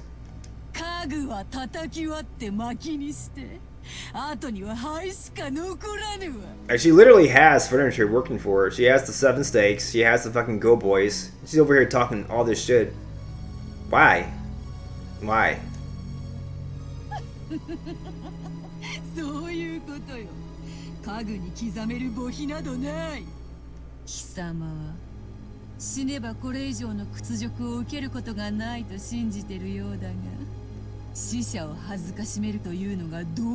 Oh, I forgot about this part. So she like... Oh, okay, I'm not gonna ruin it. Watch what she does here. So taking a puff from her pipe, the witch breathed the smoke in Kanon's corpse. Watch what she does here. It's kind of foul. And she did. Kanon's corpse softly floated up into the air and disappeared as though it had been eaten by a mouth in empty space. Witch played dirty until the very end. So she like makes his corpse disappear. So now there's no... Well, I mean, they wouldn't have thought Kanon killed her, but like, you have Jessica's corpse by itself, and then Kanon's corpse is dead. So now they're thinking, oh, did Kanon kill her? Because his corpse not there, obviously, so now he's unaccounted for, right? Gohda left Kanon and Jessica by themselves. So Gohda's gonna say, oh shit, where the hell did Kanon go, right? And Jessica's dead. So what the fuck's going on, right? They're gonna be thinking, oh, it's fucking the servants doing this shit. Very dirty shit. Very, very dirty. The corpses of the pair who managed to understand each other in the end were not even permitted to be close. Not on my watch, I'm fucking Beatrice, bitch. If no one had been watching, they would probably say mournfully, so this is what you meant by disgracing the dead. However, Beatrice is far crueler than that. The reason for that would soon become apparent. There's another reason why she did that. Not just the reason I just said. There's also another reason that she does that. So keep that in mind. I didn't spoil anything for you guys. Don't worry.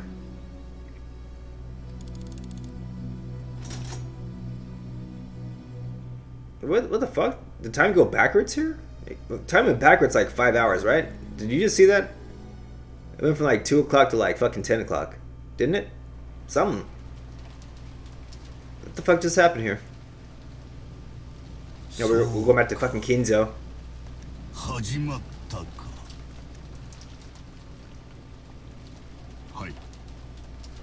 Oh, Genji is his name. I forgot Genji. Okay, Genji. He's another guy with the crest, the Uchimaria crest. So apparently he can do magic too. Him, Shannon can do magic. Kanon can do magic. As far as being furniture that can do magic goes. Gohda cannot. Kumasawa probably cannot. Probably cannot. I don't know. She might. I don't see her crest. So it's hard to tell.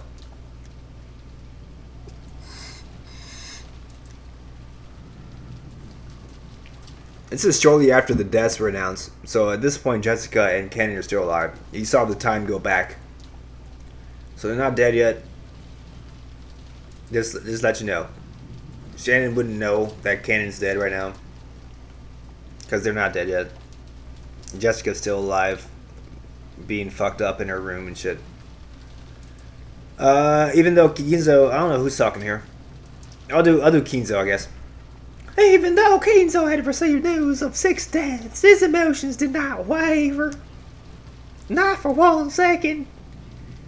There were old deaths. There were all my old kids, not my young grandkids. And you know I love the young chillins. The young chillins. The youngest the better. I love all of them.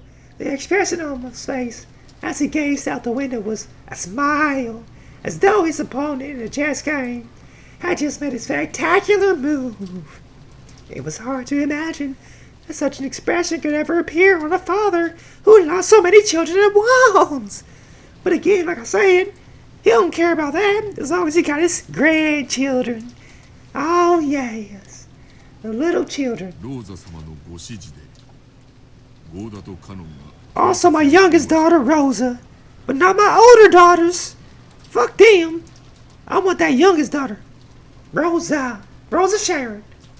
それから親方様に以後のご指示を仰ぐようにとも仰せつかっておりますがいかがいたしますかすでにこの島は現世から切り離されているのだ電話など何の役にも立たぬわやめさせますかルーレットが終わるまで何をして過ごすの自由だ Should fucking salt the epitaph, dumbasses, so they can salt the orders. But that's what they should be doing. It's the fucking whole point of this game, right? Rosa 様には何とお伝えいたしましょうか。何をして過ごすも自由だと言っておる。Yeah, exactly. That's what you used to tell him. Duh.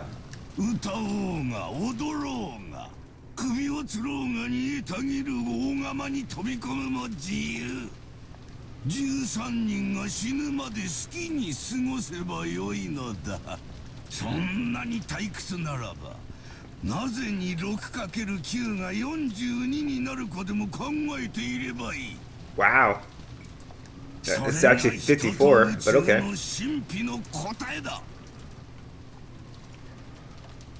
Oh, wait a minute. They're quoting, they're quoting Douglas Adams there.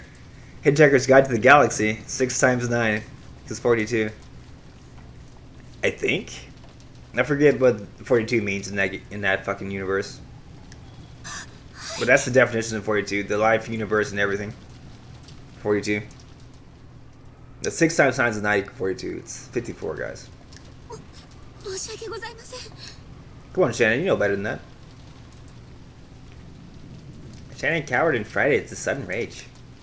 Genji made a gesture as though telling her not to speak out of form. Shannon couldn't help it, regret saying too much. だが自由にしてよいのはお前たちもだ。源氏、そしてシャノンも今日までよく私に尽くしてくれた。も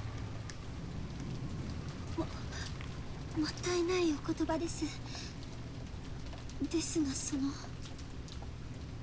私どもは親方様にお仕えすることを誓った家具です。いついかなる時でもおそばに控えております。最後のその時ま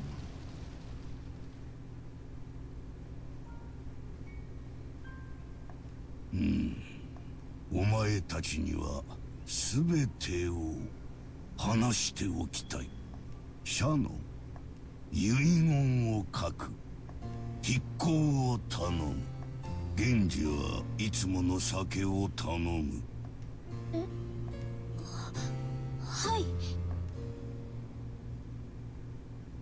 Nanjo often recommended that Kenzo write a will because of his health, but each time he had, Kenzo had gone mad with rage. Ever since then, you think will would have been the word Kenzo hated the most.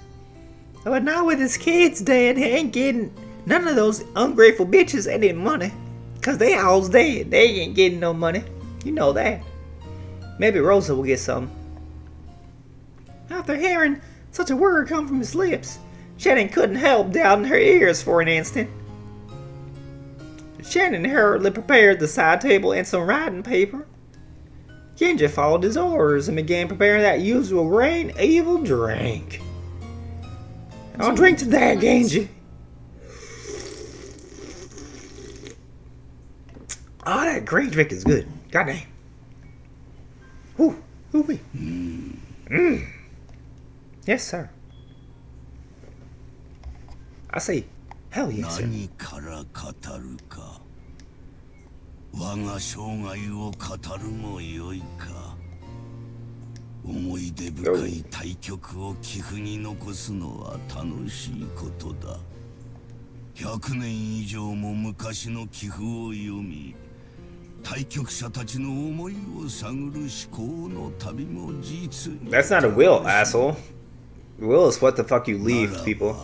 我が生涯の寄付も後世のものによって我が思いを探る旅への誘い。 That's what you do in the epitaph, dick. You don't want to play any more games. Leave the fucking will. This guy's fucking having fun. For a while, Kenzo pondered over where he should begin, strutting all over the room with his hands behind his back. Strutting like a chicken over here, like a fucking Donald Duck over here. Down what the fuck? Daffy the fuck. 我が生涯を語るにはあの魔女との出会いから記さねばなるまい。 No shit, okay. シャノン、筆記せよ。Okay. 私がベアトリーチェに初めて出会ったのはベアトリーチェに遡る。あれは昭和の何年だった確か終戦の。 It's your first hint of what actually happens when Kenzo first meets Beatrice. So at the end of the war, at the end of World War II, didn't we say that Beatrice was Italian? Who was in the Italian army again at the time of the war? Was that the Nazis, right? So you got Japanese, you got Italians, right?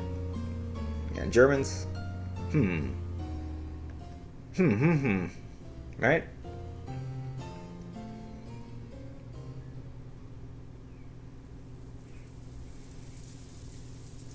That's all you're gonna get right now from Kenzo. We took enough time to gain our calm. I don't know who's talking here. Battler. And we each swore to our parents that we kept the culprit. It would be a lie to say we weren't still torn up. Even now, we let our guards down just a little. We start going on the rampage, just like Jessica, letting her emotions show with some kind of violence. Again, this is back in time, back in 10 o'clock. It appears Jessica died at the twilight. So after midnight, some point the next day. But they went back in time. We're still on the second day here. Before Jessica goes down by the blade, by the two blades, I should say, of Purgatory. Oh, so Gohda's back now. Gohda's returned to Mrs. Rosa, milady. Going to what Gohda said after he got back. Right now, Kanon-kun was looking after Jessica. Apparently, she was still very emotionally high-strung. そう、ありがとう。若い子の気持ちは若い子の方が汲み取れるかもしれない。今はそっとしておく方がいいんでしょうね。ローザさん、私らにこれ以上ここに留まってできることは何もありません。電話は普通でしょうが、明日になれば船が来てくれて、それで警察へ連絡できるでしょう。警察の捜査のためにも、ここはこのまま残すべきです。私も南條先生に同感です。このようなところにいつまでもおられますと、お体に障ります。戻り、紅茶をお入れしましょう。そうね。I don't think tea's gonna help, Gohda, but okay. 私もそれに賛成よ。There might be some fucking green tea, if you know what I'm talking about. Quote unquote green tea, right? THC green. That's what I'm talking about. ジョージ君ももういい。Figured about this shit. ここは閉めましょう。警察が来た時のためにも、ここはこのまま残しておいた方がいいわ。そうですね。As green as fucking George's fucking vest. That ugly ass vest. 流せる涙は流し尽くしたぜ。もう大丈夫さ。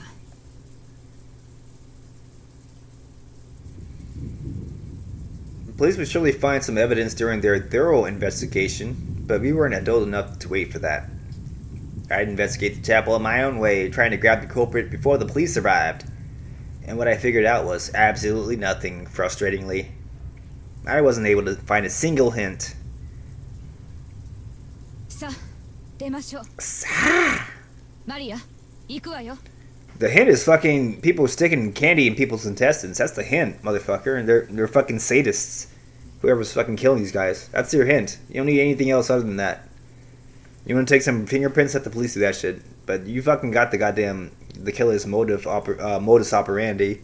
They're fucking witch-obsessed sadists like Maria.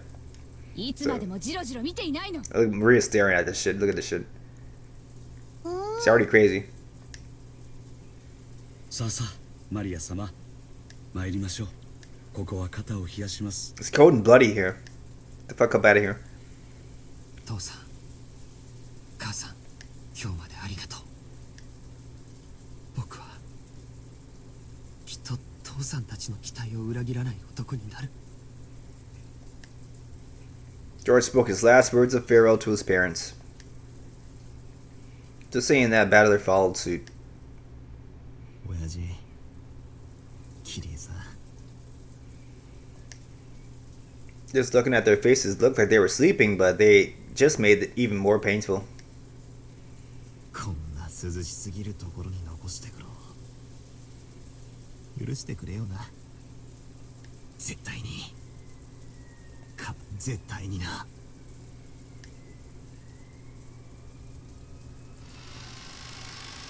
Bye, Dad. They show the fucking demonic symbol again. これは何？気色の悪い落書きだね。犯人が書いたのかな。The Hanin did it. I think Maria's going to explain this, right? Did she already do it? I think she did. When the door of the chapel was closed, we learned about that creepy scribble for the first time.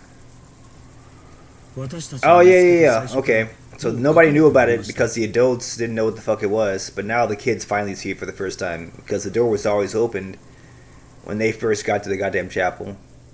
So now they see the fucking scribbles and shit. So I think Maria's gonna explain what the fuck this is here. おそらく犯人が書いたものに違いないでしょう。犯人は魔女だから。こりゃ悪魔を呼び出す魔法陣か何かだったのか。It's a demonic circle, bitch. Get it right, Battler. Exactly, Maria. Maria knows all this shit. Did you even know that? You fucking idiot. Fuck's wrong with you, dipshit? Now she gets slapped.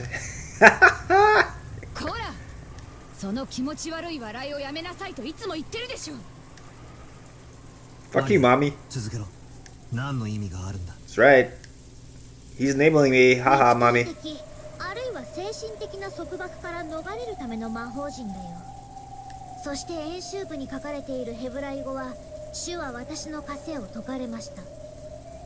私はあなたに感謝の生贄を捧げ、主の皆を呼ぶでしょう。 This fucking game, dude.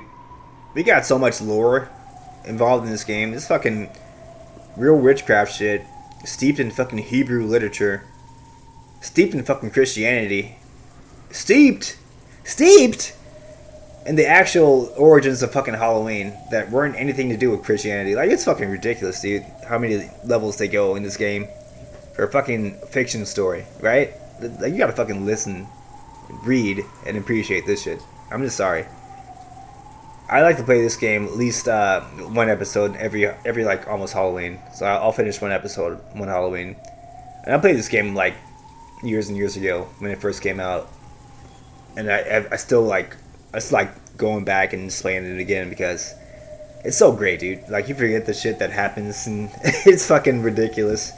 all the shit they go through, like, and the detail that they go into about all this shit.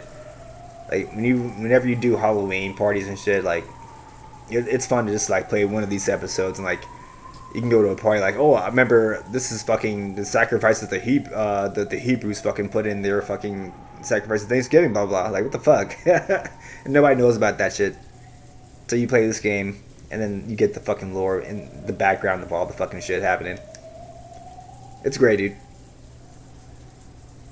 Remember, this is the Happy Halloween to Maria, so Maria knows all this shit. That's why they're fucking they're all listening to Maria now, because Maria's name is on the fucking door right now, basically. That's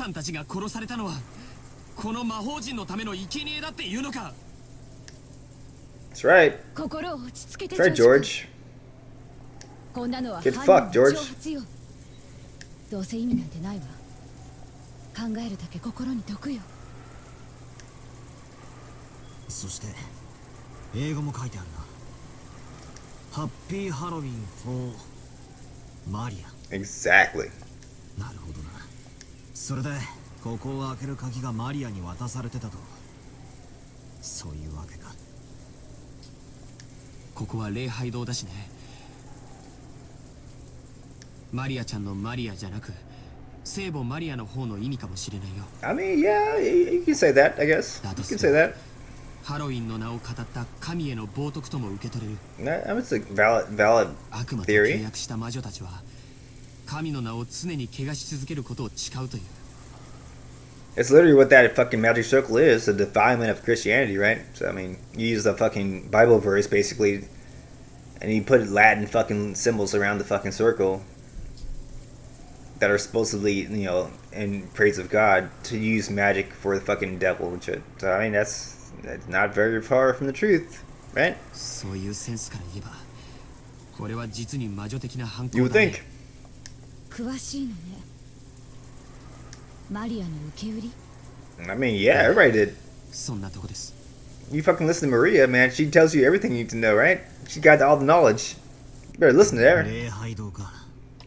礼拝堂にわざわざ呼んで殺した。ローザおばさん、この礼拝堂には何か特別な意味とかあったんですか？特別な意味ってどういう意味？いや、その人間6人の死体をはるばるここに運び込んで、ここに6人を呼んでから殺したのか、6人を殺してからここに運び込んだのかは断定できないが、どちらにしても大きな手間がかかる。 That's what I was saying before. It takes a lot of effort to kill all 6 of them at once, to overpower 6 adult humans. Fucking slit their fucking intestines up. They're all fucking together. Like, we know that they were all together. On midnight of the first day, they were shown in the Capitol together, talking to somebody named Beatrice. You know, talking to her, all acknowledging her as the head of the family, basically. And something happened, and they all died. Like, how the fuck did they all die? All 6 of them at once, pretty much. Because you can't just have like one person leave the room, die, then have the killer come back nonchalantly, like, oh, I don't know what happened. Why don't you go in this other room with me and find out what happened to this other person? And then it happened to 5 more times, basically, with these other people to die. Like, that's not going to happen, right? So basically, somebody overpowered all 6 of these guys at once, at the same damn time. So that's what happened. So is that magical kill, or who the fuck's doing the killing? How they do the killing? And how do they fucking carry them all to the fucking chapel without any blood on the fucking, you know, premises around the chapel? Unless they were killed in the chapel. And then if they were killed in the chapel, again, how did all 6 of them just go down without a fight like that? And there's no, is there any like poison involved? Do we know if anything, like, you know, science, maybe not magic, but sciencey, that could have happened to like just paralyze these people all at once? So this guy could just guy or girl can just carve up the fucking people's stomachs and shit and rip their intestines out, pop some candy into their fucking guts. Like, how do you explain the skill? Like, literally, how do you guys explain the skill? That's what you're thinking about right now. And Battler's gonna kind of go through the motions of the same thing, thinking about how this could be happening here. 犯人には6人に死んでほしいどんな理由があったってんだ。 It's part of the epitaph, idiot. そうですな。あんな凝ったことをすれば警察が来た時不利な証拠を見つけられる可能性が非常に高いでしょう。 Yeah, the police survive, they find some remnants of the fucking drug they use, whatever. なら犯人はどうしてわざわざそんな手間をかけてまでこんなことをしたの？ They're not worried about the police, obviously, though. So, I mean, whatever method they used to kill these 6 people, they're not worried about the police finding it. Because they have other plans to kill the rest of these people on this island and at some point hide the evidence so that the police could never fucking find out how they did this shit. Because eventually, like, you know, after episode 1, it says at the end of the game, nobody ever found out what the fuck happened there, and nobody found out how or why these people died. But they just know that these people died. That's pretty much it. You know? They never found the fucking causes of death. They never found all their bodies. They found some body parts, basically. From episode 1's ending, we found some body parts. Not all. But we found enough to confirm that they are all dead, basically. I mean, that's pretty much it. Like, you don't know how these people died, basically. Somehow, some way, the evidence gets hidden, and the cops don't know shit when they get to the island to figure out who the fuck killed these people and why. ということになりますな。 Great だ storyline. としたらここで出てくる疑問は一つ。6人の死体発見場所になるここにどんな意味があるのかってことだ。ここはお父様の大切な礼拝堂だったの。 That fucking lion behind Rosa's head. Look at that shit. To the right. You see that shit? See that shit up there? I'm trying to nod up. I can't do it. I can nod down, and I can't nod up. Right above. Right above her. Right above my head. Up there. There you go. you can see it now, right? I'm looking right at it. I'm looking straight at it. A fucking lion head. The scar on his face. 私が子供の頃からここに立ち入ってはいけないと厳しく言われていたわ。 What? You never entered this in fucking, what, 20 years? マリアも前にここに来てものすごい怒られた。大切な He was anti-Christian, right? What the fuck? 後ろ宮本家にとって何か縁のある？わからないの。お父様はこの礼拝堂をとても神聖視していて、何度か化粧直しの工事をさせるくらい大事にしていたわ。でもみんなもお父様は黒魔術が大好きなくらいで敬虔な信者だったわけじゃない。 Interesting. ここで神に祈りを捧げてたなんて聞いたこともない。 Alright, we're gonna be right back, guys. Taking a quick break. Hour 2. Ponder this new information, though.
Did you miss me?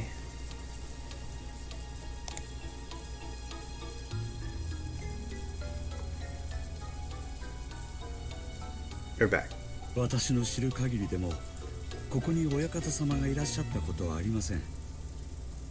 私たちもここを開かずの礼拝堂と呼んで、そのお化け屋敷のような感じで不気味悪く思っておりました。お父様自身全く近づかなかったのに、なぜか年に何度か使用人たちに大掃除をさせていたわ。常に清潔にしていて、まるでいつ使用する時が来てもいいようにという感じだった。にもかかわらず開かずの礼拝堂ってか。So it sounds like Kinzo made it sealed just so he can have an excuse to have it sealed for these murders to happen. Basically, he prepared a fucking scene of the crime before it actually happened. That's what it sounds like, right?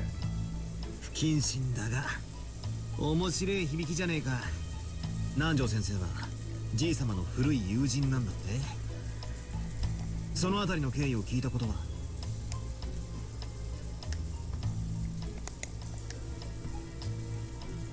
ずいぶん昔に聞いたことがありますが、何と言ってはぐらかされたか忘れました。そうそう、こんなことを言っておりましたっけ。Mondo, don't be asking me these fucking questions, girl. いつか自分もあそこで祝福を受けることもできるかもしれない。しかしそれは奇跡でも起きない限り訪れない。どういう意味だろうな。礼拝堂ですることってなんだ。まさか自分の葬式ってんじゃねえだろうな。金蔵さんに限ってそんなはずは。死後のことより生きている今に一生懸命な方でした。しかしそのせいで遺産問題をこじれさせる種としてしまったようですがな。あと礼拝堂ですることってなんだろう。祈り？懺悔も礼拝堂だっけ？ And weddings? 何にしろうさんくさいな。どういう理由かわからないけれど、おじい様にとってその南條先生の言っていた通り、奇跡でも起きない限り祝福を受けられないというのは、この礼拝堂を建てた時から決められていた宿命のようだね。どうしてそんなことがわかるの？ほら、あそこにはっきり記されてます。ほら、あそこに。Ora. George and keep pointing to a relief. It's rested gold letters in the arch above the door. It looks like some message had been written here in English. In proper English. The Rosa made it clear that the message had been there ever since the chapel's construction. 英語は弱いぜ。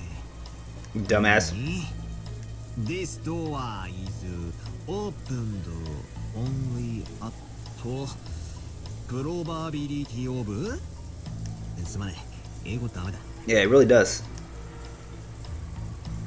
I gave up after failing to finish even the first of the two lines. Looked like the others could read it properly. They actually took English class. 確かこれは M, B, T, Q だから、いくつのことだっけ。確かとにかくこれはすごいよ。両手の指じゃとても足りない。確かに奇跡でも起こらないとダメだね。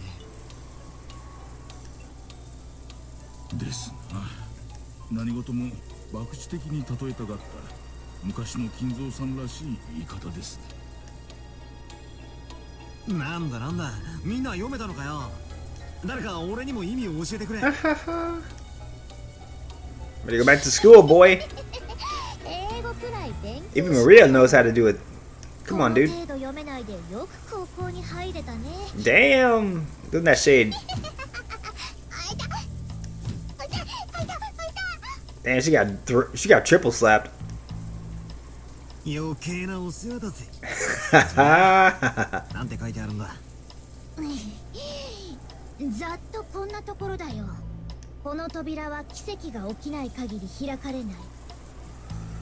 あなたは奇跡が起きない限り祝福されない。おじいさまの魔術は天文学的低確率を基礎とする。 So it actually says something about probabilities, and it uses the variables Q, T, R, whatever the fuck that was.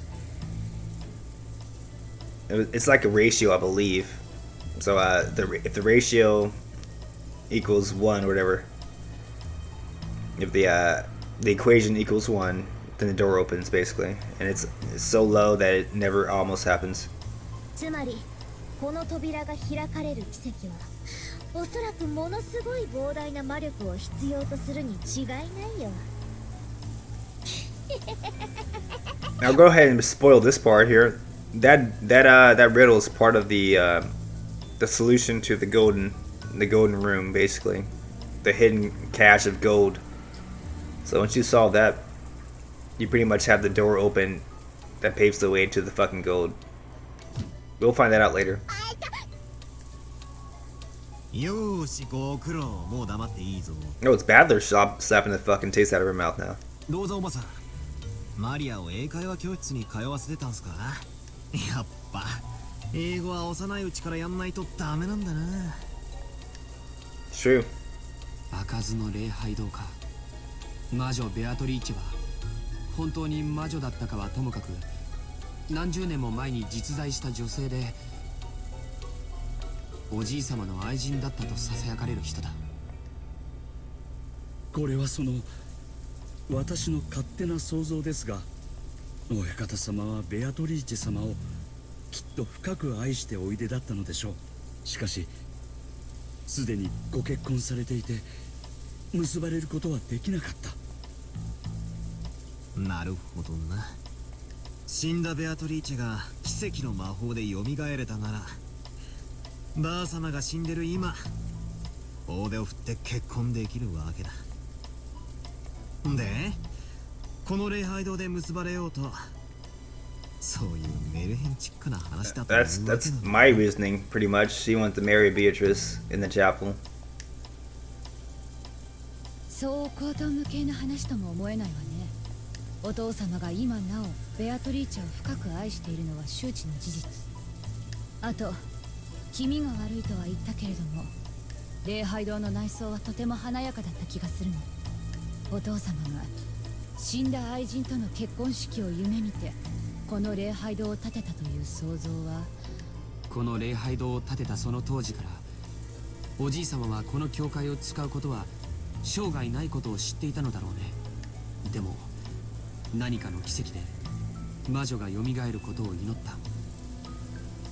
そしてもしもその奇跡が起こったなら、ここで結ばれようと思った。なるほど。そう考えると確かにここはベアトリーチェ様にとっても大変意味のある場所ということになりますね。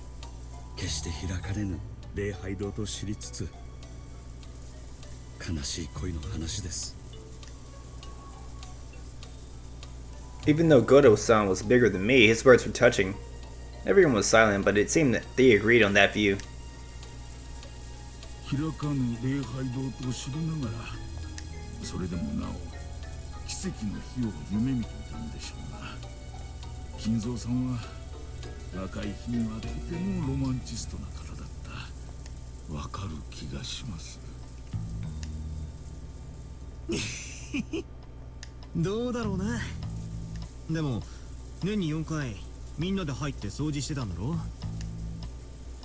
何が開かずだ。俺たちだって現にこうして出入りしてる。それは奇跡なんかじゃねえ。鍵を持ってきてカチャリとやって入った。ただそれだけの話だぜ。バカバカしい。 So he's right, but like there's something more to the unlock puzzle, basically. Like it's not just an opening to the chapel, it's something else. They get you into the fucking golden room. But it happens at the chapel entrance though.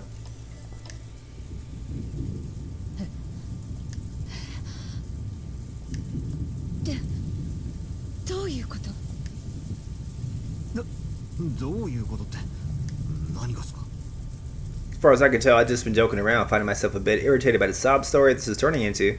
But then Aunt Rosa suddenly jumped on me and with a really serious face. Aunt Rosa's face grew increasingly pale. She looked at the magic circle in the door and then at her hand, back and forth, back and forth. どうなさいましたか、ローザ様。ねえゴーダさん、この礼拝堂の鍵、これ源氏さん言ってなかった？一本しかないって。み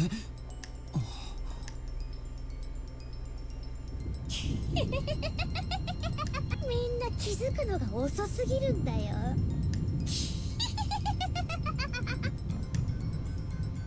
When a kid pulls a prank, it sometimes goes unnoticed by the adults, and the kid who did it gets all disappointed. If such a prank then gets sprung on someone much later, it can really make a kid's day. Maria's celebration just now looked a lot like that. はい。その鍵は一本しかございません。親方様の大切な礼拝堂の鍵ですので、一本しかなく、複製もありません。普段から使用人室のキーボックスに大切に保管されていますが。そうよ。そしてそれがなくなってたと源氏さんは言ったわね。何者かがそれを奪い、封筒に入れてマリアに手渡したのよ。それも昨日。なんだってってことはつまりおかしいじゃねえかよ。そんなバカな、これは妙な話になってくる。どういうことでしょうか。私には何が何だかさっぱり。私にもです。どなたか説明してはいただけませんかな。Gohda and Nanjo's failure to understand definitely wasn't because they were stupid. They didn't know. They didn't know how long the only key of the chapel had been in Maria's possession. Now you can say that the key that was given to Maria, it was the first day basically in the Rose Garden when they first met Beatrice. After I said, oh, this is the start of the game basically, when everybody came to the island basically, and Maria appeared to Rosa after Rosa slapped a taste out of Maria's mouth and shit. Rosa came.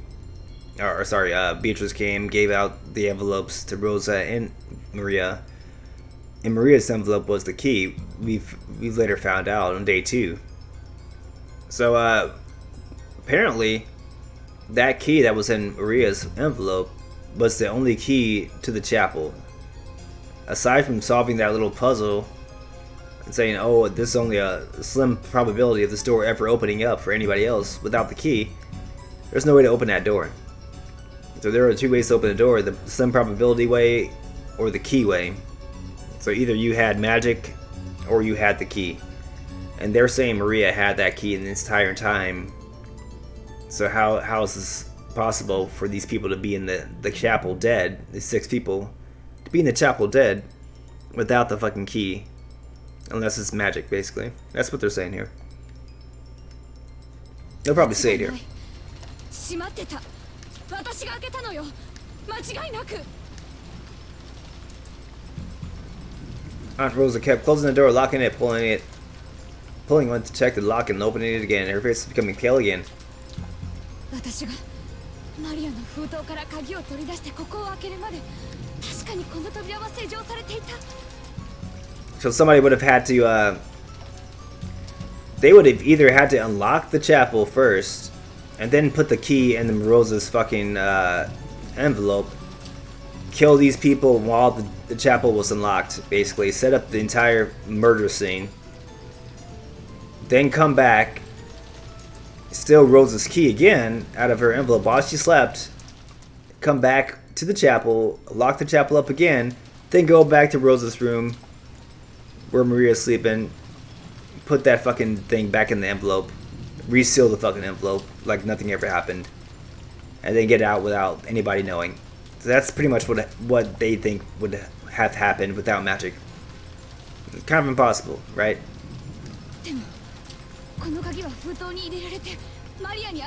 Without magic, it's hard to explain. I mean, it's explainable though. I just explained it. You gotta do a lot of backtracking.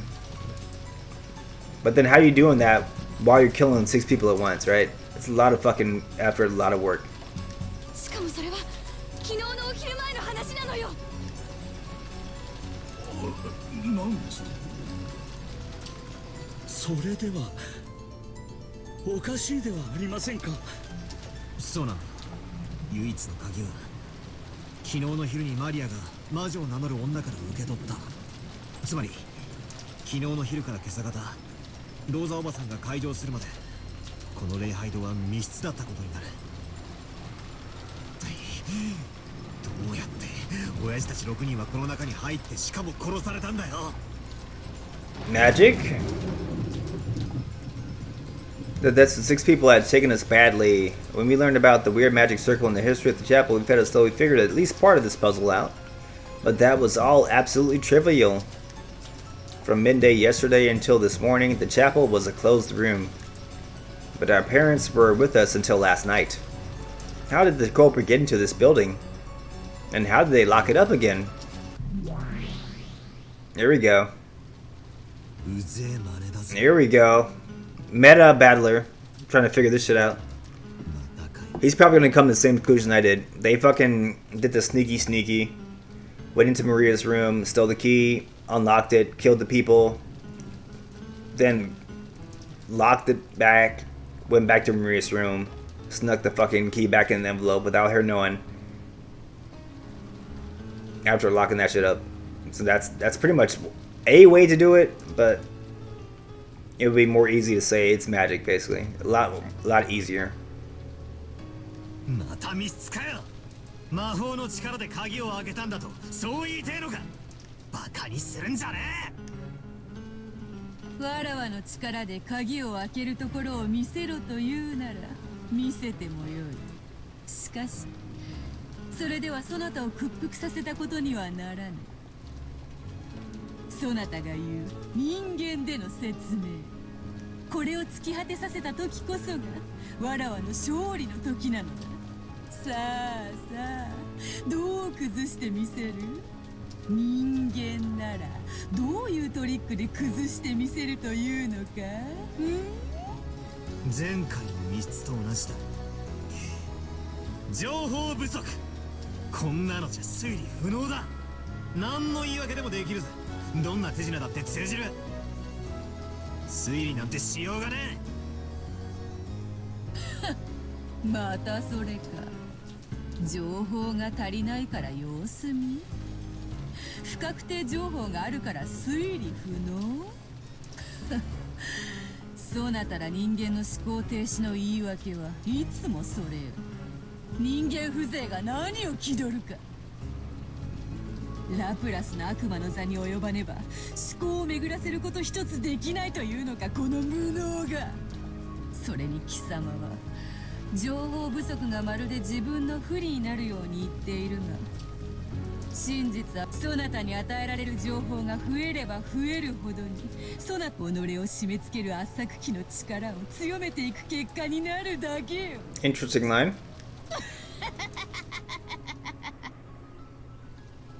おお、そうなら言わせてもらうぜ。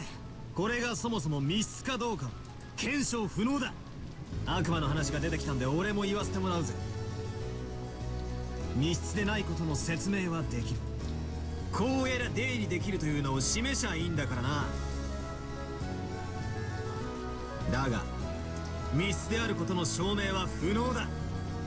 無限の方法の全てを否定はできない。つまり悪魔の証明ってやつだぜ。密室という定義は実は証明不能なのさ。情報不足を言い訳にした思考停止の次はそう、まあよい。それがそなたの指し手だというなら認めようぞ。続けるがよ。なぜお前は礼拝堂が密室だと言いたいらしい。実際俺もさっき中をぐるっと見させてもらったが、確かに扉以外から出入りする方法は見つけられなかった。だがそれは俺が見つけられなかったというだけで密室の証明にはならないわけだ。俺には見つけられなかった隠し扉なんかがあったら全ての前提は吹っ飛ぶぜ。つまり俺が隠し扉を見つけられようと見つけられまいと、密室を出入りできる方法 X を常に否定できないわけさ。そしてその方法 X は魔法でなくても実行可能さ。何しろ隠し扉なんだからよ。この礼拝堂だってそうさ。発見不能な隠し扉がどうせあるんだ。だから推理なんてする必要もなく、魔法なんかありえないってわけさ。ほうほう、そういう論法か。甘いな。想定していた一手だぞ。ならばわらわも受け手を誘う。わらわは人間風情の推理小説とやらに出てくる密室というものを常々バカバカしいと思っている。なぜか使い方が間違っているからよ。推理小説に登場する密室をお前は本当に密室だと思っているのか？ Nope. 思ってなどいまい。 Not at all. It's always a trick with the key or something like that. You have the key tied on the string and you fucking yank the key out of the fucking hole on the outside of the door. So you can lock it after you kill the person, then you can lock it, grab the key, and then pretend that it's fucking locked doors and there's no fucking culprit. It happens pretty much almost always that way. Or there's a hidden room like Battler said, and it's not a fucking locked room at all. どういうトリックを使えば密室に見せかけられるか、そう思っている。つまり人間どもが積み重ねた100年の密室殺人などただの一度も完成されたことはないのだ。 Yep. 言うじゃねえかよ。推理マニアはこれ。 I mean, it's true though, right? It's always a fucking trick. I get to be alright. だがわらわは違う。わらわは本当の密室を生み出している。そしてそれを立証できるのだ。なぜか。 I'll plead the fifth. わらわは魔女だからよ。悪魔の証明は悪魔を連れてくれば証明できるのだったな。ならば好都合。魔女にとって悪魔は良き友よ。いくらでも連れてきてやる。上等だぜ。親父たちは隠し扉を使って礼拝堂に入った。あるこの一手をお前はどうかわしてみせるってんだよ。こうだ。生死は捨ておく。6人は確かに扉から入った。Oh. はあ、バカ野郎、鍵がかかってんだぞ。どうやって？わらわが魔法で開けて中へいざなった。そんなわけねえだろ。魔法なんて認められねえ以上そいつを受け入れるわけにはいかねえ。お前は嘘をついている。あの扉は何かのインチキで開くんだ。あるいは隠し扉があるんだ。そのどちらかしか認めねえ。パーペチュアル。チェスでは千日手をこう呼ぶ。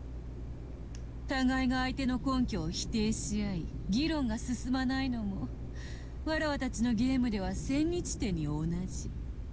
多くのゲームではこれを引き分けに定めるが、これでは今日そがれること甚だしい。わらわたちに引き分けはない。いわくそなたがわらわを認め屈服するか否か。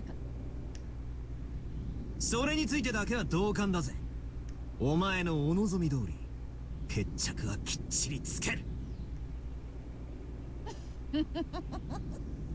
その心意気やよし。そこでわらわは考えた。わらわとそなたのゲームに新しいルールを追加しようと思う。 Oh shit. 新しいルール？どうせお前が有利になるルールなんだろう。まさかまさか。そなたらが求めてやまなかったものを与えようというのだ。貴様ら無能どもがいつも嘆いてみせる思考停止の理由、情報不足。 This is when the fucking game really starts, to be honest. そしてそれに対し情報を与えると、今度はその情報の真偽を疑う根拠否定。便利よのう。無能を棚上げする実に小気味よい言葉よ。この便利な言い訳をわらわは取り去ってやろうというのだ。感謝するがよい。扉から入ったというお前に対し、俺はその否定が逃げ工場だと言いたいのか。そうだ。だから真実を語るとき、赤を使うことにする。 Oh, the red truth, baby. This is when the game really starts. どういうことだ。説明を続けろ。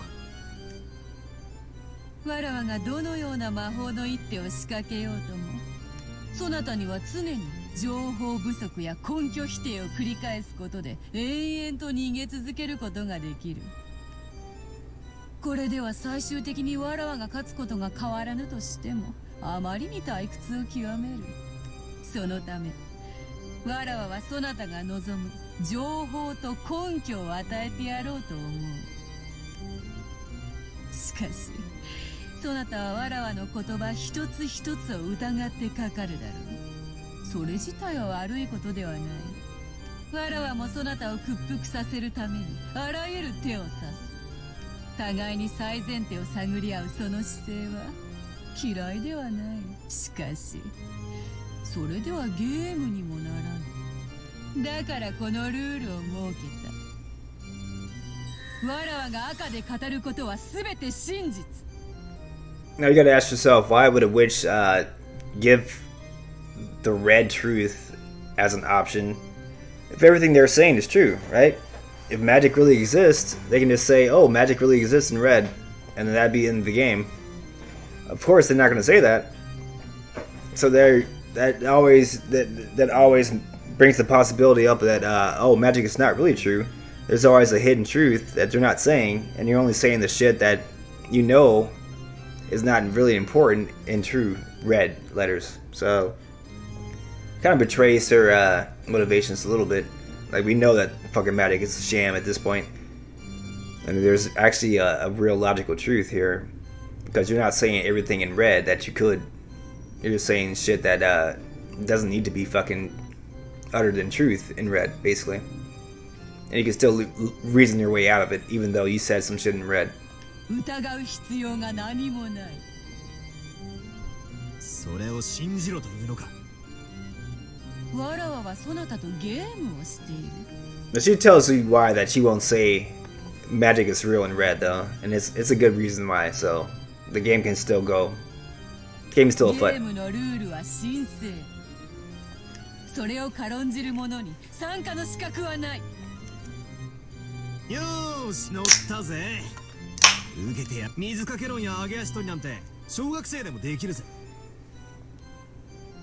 なら早速再開しようじゃねえか。さっきの続きだぜ。もう一度繰り返す。親父たちは隠し扉を使って礼拝堂に入った。あるいは運び込まれた。生死は捨ておく。6人は確かに扉から入った。その証拠はあるのかよ。You don't need proof for the red truth. ルールを補足する。わらわは真実を語るときに赤を使うが、それに対し証拠を示して立証する義務を負わない。ただ事実であり真実である。 No proof needed. That's what red truth 理 means. 由は簡単だ。わらわは全ての犯行を魔法で行う。だからどんな不可能犯罪もお前の目の前で魔法の杖を振るってみせれば済んでしまう。しかしそれではゲームにならない。チェスを指しながら勝敗を無視して相手に殴りかかる蛮行にも等しい。確かにもっともだ。お前が魔女である以上証拠を示す必要がない。何でも魔法でできちまうんだからな。なんて不利なゲームだ。それではもう一度再開するぞ。6人は確かに扉から入った。この魔法を密室をどうかわす？鍵だ。源氏さんたちは鍵が一つしかないと言っているが、そんなのは証明不能だ。犯人はこっそり合鍵を作っていた。礼拝堂の鍵は1本しか存在しない。Oops. じゃあこうだ。犯人は正規の鍵以外のものを使って開けたんだ。何かわからないが、例えば針金とかキーピックの道具だ。なんだその甘い察しては。礼拝堂の施錠は礼拝堂の鍵以外では解錠不可能。もっとも魔法の力では開けられるがな。じゃあこうだ。扉自体がおかしかったんだ。施錠された状態のままでも通行できる仕掛けがあった。それが何かはいろいろ考えられる。お城の大扉に小さい入り口がついているように蝶つがいを外して扉を丸ごと外して入ったなんてのもあり得る。それが人間どもの100年の英知なのかバートラー。礼拝堂の扉は施錠時にはいかなる方法での出入りも拒む。魔法が使えない限りな。そろそろチェックメイトか。 So you gotta look at that last red line here. She didn't necessarily rebuke what he said. When the door of the chapel is locked, it prevents any and all methods of entry or exit. He said that you can take the fucking door off its hinges, which you still could, right? You can still unscrew the fucking door, it'd still be locked. But after you take the door off its hinges, the door's not locked anymore. So, at that point, her sentence is null and void. So she didn't deny that at all. And that's what she'll do a lot of the time. She'll say a lot of shit in red. It makes it seem like, oh, all these possibilities are done. But she'll leave out another possibility if you don't see it, basically. So that's one possibility that can still have a logical fucking solution. I'm not saying that's the right solution. It's probably not, actually. If I want to throw out no spoilers, probably not. But I mean, that is a possibility to where you don't have to use magic to kill the 6 people there. まだまだ。お前は6人は扉から入ったと言ったが、他の隠し扉から入ったのかもしれない。くどいわ、無能が。ならば先ほどの一手をさらに進めよう。6人は確かにこの正面扉から入った。めちゃくちゃだ。鍵は閉まってる。そして1本しかない鍵以外では解錠不能で、にもかかわらずこの扉から6人が出入りした。どうやってだよ。魔法だってか。くそくそくそくそくそくそ。早くも人間の限界が露呈したか。叫べデザインと。棟梁者はそう叫びキングを倒すのが習わしよ。さあ降参か。ならば屈服を宣言せよ。そしてキングを倒すようにひざまずけ。そしてわらわの靴にキスをするがいい。お前のような男に靴を舐めさせるのに勝る喜びはないわ。Damn it! It's useless, it's useless, it's useless! So I can't win against Witch? This isn't chess at all, I've just been made to take the losing side in a chess puzzle. Just quibbling about details and getting a draw the best I can manage. それだけは断じてないぞ。わらわが屈するか、そなたが屈するか、それ以外の決着はない。互いへの苛並みと例えたあの時の勇ましさはどこに。おいおいおいおい、がっかりがっかり、期待外れだぞ。後ろ宮バートラー。Damn it! What should I do? What should I do? I can see it. I can see the place where I'll face checkmate. Ah, it's useless. It's useless. All my hard-fought moves have been nothing more than me desperately moving my king around, running away from check. No matter how many times I move, I can't escape from check. Even without waiting for the next several moves, I can see checkmate in my future. Ah, damn it! You gotta think, boy. I just gave you the fucking answer. There are a few moves I can see where I'll face checkmate. Don't give up, Beato or me a bachelor. If I can see myself getting closed in upon, and if I spin the chessboard around, damn. That's what I'm talking about. I should be able to anticipate her next move, right? Remember what Kyrie said. When you're thinking about something, the closer you get to the very, very end, the easier it becomes to anticipate. Spin it around. Spin the chessboard around. Spin that shit around. Spin that shit right round, baby. Right round. Like a chessboard, baby. Chessboard. どうした？急に黙り込んだな。安心しろ。屈服は一時の恥よ。後に待つは身を委ねる喜びだけよ。I'm your master, boy! さあ、棟梁を叫ぶがよい。聞こえんぞ。大きい声ではっきりと言えい。寝ぼけるな。お前が聞こうとしていないだけだぜ。ならもう一度言う。棟梁はない。続行だ。ゲームを再開するぞ。ほう、よかろう。そなたの手番からだぞ。お前の作ったルールを俺はお前の武器だと勘違いしてた。しかしそれは俺にとっても武器になるってことに気づいたぜ。つまりこういうことさ。試すがよい。俺はずっと密室の礼拝堂にどうやったら入れるかでその考え方じゃダメだったんだ。ああ、ダメだぜ。全然ダメだ。全然ダメだ。チェス盤をひっくり返す。そうさ。思考の向きが逆だったんだ。本当の考え方はこうさ。もともと密室じゃない礼拝堂をどうやって密室に見せたかだ。来たな。人間どもの生み出した100年の思考術か。試してみるがよいぞ。赤で語ってもらうぜ。無理ならば拒否しろ。行くぜ。Does this man intend to reverse his defensive posture? That's a great way to do it, though. Oh, I got something for you. Why don't you say this in red if it's true? If it's not, then I know I'm fucking right, bitch. That's exactly what you do with the red truth.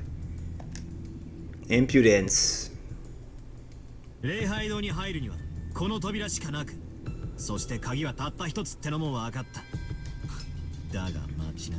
その鍵が本当に昨日の昼前からマリアの手に渡っていたのかどうかだ。Exactly. 長いな。かいつまむがよい。こういうことさ。俺たちは鍵が昨日の昼から使用不能だと思い込んでいる。だから昨日の昼から今朝まで密室だと思い込んでる。それを思い込みじゃなく、あんたにはっきり事実だとせ。面白い。扉ではなく鍵を論点にしたか。マリアは昨日お前から封筒をもらってる。マリアは開封しなかったが手触りだが、間違いなく礼拝堂の鍵だと確認できたわけじゃない。つまりこういうことさ。マリアに渡した封筒の中身は偽物だったんだ。何を言い出すかと思えば、ローザは今朝確かにマリアの手提げの中、そこから正真正銘の礼拝堂の鍵を手に入れたぞ。そんなことは分かって続けるぜ。ならマリアが封筒を受け取った時、その中。 Oh, she can't say it. She can't say it. つまり See what I mean? She'll say the one red truth that she can say, to make him stop asking questions, but then he'll be more specific. Oh, why don't you say it this way then? Yeah, that key was fucking real when Maria gave it to Rosa at the beginning of the second day, but was that the same damn key on the first day? And she can't say it. So you know that it's not the same key, and you know what the fucking truth is at that point. That it wasn't the fucking real key that she got at the first time, and then somebody sneaked the real key into a fucking envelope after the deaths. And that's how it fucking happened. I mean, I kind of spoiled a little bit because I knew what the answer was, but I mean that's pretty much the solution here. It was never a key that opened up the chapel in Maria's envelope, even though she got an envelope the first day. There was no real key in that envelope until the second day after the fucking deaths happened. お前は昨日の昼、マリアに鍵入りの封筒を渡した。決して開くなと言い含めて。マリアは中に鍵があることを悟ったの。そして後に、ローザおばさんがその中身で礼拝堂の扉を開けたため、それは礼拝堂の鍵だったということになった。疑わしいのはここさ。こう言いたいわけか。わらわがマリアに鍵を預けた時点ではその鍵、そしてローザが鍵を手にするまでの間に本物とすり替えた。I mean, it's that, or even she could have given the real key to Maria at first. The culprit could still go into that fucking envelope when everybody's asleep, steal the real key, unlock, kill, lock back, and then put the fucking key back in the envelope. There's no reason why they wouldn't. They're asleep. They don't have any idea what the fuck's going on with that envelope. ああ、そうだ。どうした？ベアトリーチェ様よ。さっきから調子が悪そうだぜ。Can you not say that in red? 親しいものはベアトと呼ぶこともある。Beato. ベアトでよい。I'm glad they actually did the pronunciation for that. ベアトの手番だぜ。Oh, he did it. Okay. Okay. Town of the Golden Witch. Oh, he said English. What? かわしてみせろ。よかろう。わらわがマリアに預けた封筒の中身は確かに礼拝堂の鍵だった。追うぜ。赤で復唱できるか。その封筒はローザおばさんが開封するまで完全にマリアの監視下に置かれていた。Can't say that. Aha. Aha. 拒否を宣言してもらうぜ。チェックだ。Oh, you checked her. 拒否する。これで言ってさはひっくり返ったぜ。He's got it. That's how you fucking fight in this game, basically. 今度はお前が Even though we're not playing, that's what he's doing. 拒否に理由はある。それはそなたの言う監視下という単語の定義についてだ。Oh, technicality. She's over here being fucking cheap ass, right? He got her. 純粋な意味に従うならば、それは四六時中マリアによって見張られてなければならない。Exactly. That's where you can fucking put in your logic. マリアはそこまではしていない。Even if it's not true that the key fell into the killer's hand, the fact that Maria didn't have it under watching, lock and guard and shit for the entire time that she was asleep, that's enough of a proof to say that logic would say that magic doesn't fucking exist here. So he's got it. 手下げから出していた時は完全に監視下にあっただろうが、手下げに入れた後は視界から消える。その意味において監視下という単語が適当でないため、赤が使えなかっただけ That could be だ。 a really bad excuse, though.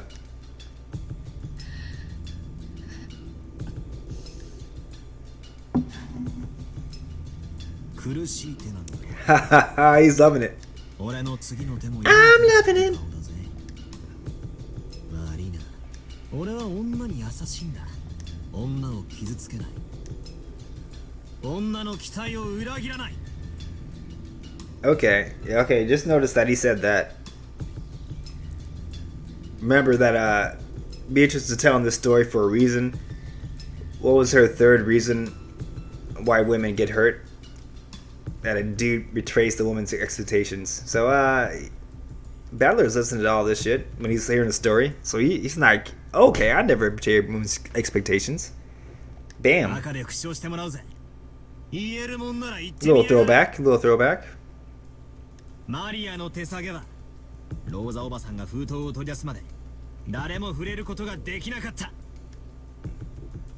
Can't repeat that.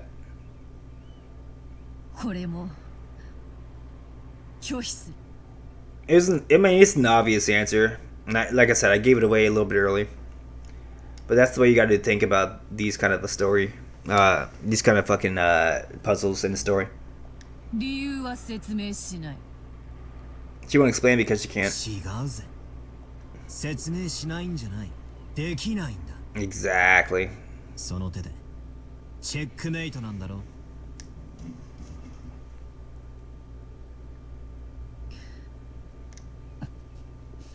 What happened, Beatrice?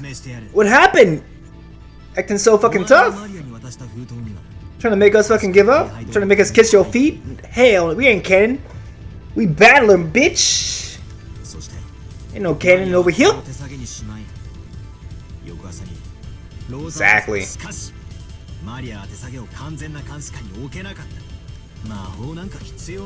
no need, baby. We got Battler's theme song here, baby. It's the fucking Mega Man X theme song.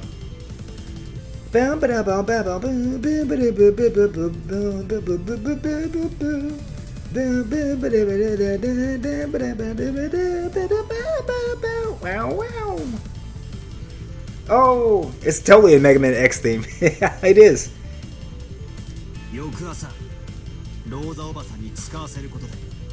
その間が密であったかのような幻想を作り上げたんだ。お前はその間、マリアの手提げの中から犯人が鍵を取り出し使用して、朝までに手提げに戻した可能性を否定できない。That's right. 赤で言えるか？復唱要求。I object to that.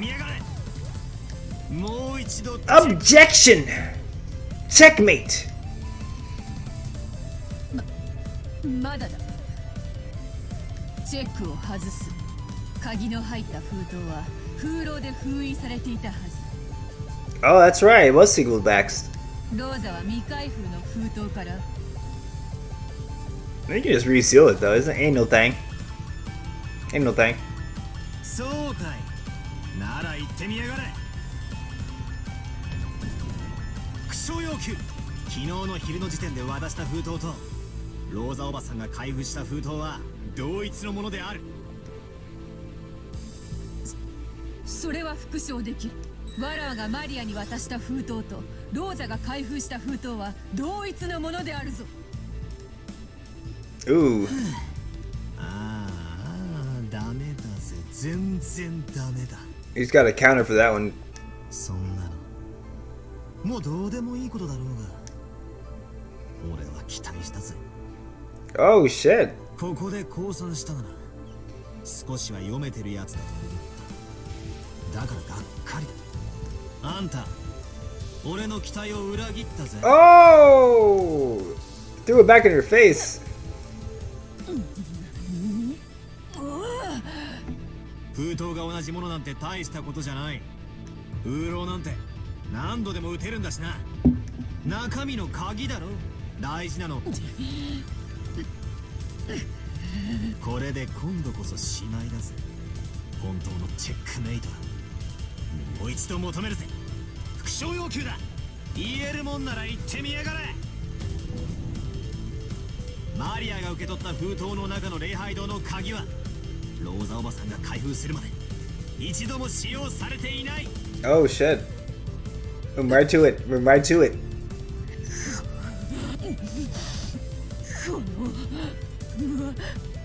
わらわが人間不正に。 Ouch. なんとでも繰り返すぜ、ベアトリーチャー。 I object. 復唱要求。マリアが受け取った封筒の中の礼拝堂の鍵はローザおばさんが開封するまで一度も使用されていない。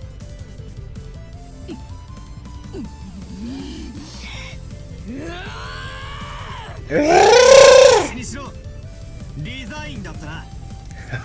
決まりだぜ。これが真相だ。マリアの鍵はローザおばさんが今朝手に入れるまでの間に一度何者かの手に渡ったんだ。そして鍵を使用して封刃をし、あたかも未使用であるかのように見せかけて、Obviously. 封刃が解かれていないから鍵が未使用であるという思い込みが盲点。安っぽいトリックだったんだ。チェックメイト。Oh. 魔法なんかじゃない。人間に可能なトリックに過ぎない。 So now that he's said all this, basically, what do you make of the fucking shit that happened in the chapel? You see all the candy, you see all the fucking, the shit that makes it look like it's supposed to be a magical kill. You just saw how Jessica and Kanon died, all with Matic and shit. He's over here explaining that fucking first kill, the 6 people who died in the chapel, as it not being anything to do with magic. Even though Beatrice is portraying the shit as a magical kill. So now, think to that second kill with Jessica and Kanon. Beatrice obviously portrayed it as a magical kill with these fucking 7 stakes of Purgatory, right? Is there a way to explain that kill as not having any magic involved? That there's a trick involved instead of magic? Magic versus trick? Yes, there is. You just gotta think about what that is. And that's what this entire game's about. Like, you're gonna see a lot of magical shit happen in this game. There's always gonna be another explanation to what you see, though. Especially if Beatrice is the one telling you the story. Or somebody that's related to the fucking magic side. You can't believe the magic shit. Because there's always a way to explain this shit away. If you think about it for a little bit. Like, yeah, it seemed like it was impossible. He was in checkmate for a while. And she tried to pressure him when he was, but then he just turned the chessboard around, right? Whatever the fuck Kyrie said. You lounged your way out of that shit real quick. And then, oh, this motherfucker just, you know, opened up the goddamn envelope. Easy, right? It's easy to do that when Maria's fucking asleep for, what, 8 hours of the day. And that's all you need to fucking kill these 6 people, basically, and then sneak that fucking envelope back in, reseal the fucking seal with the wax. Bam, she's fucking never known. Nobody knows, right? It's fucking easy. We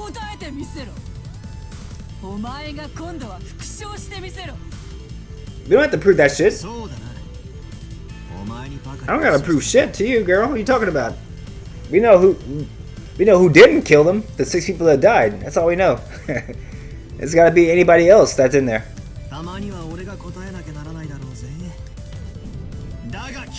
Mm-hmm.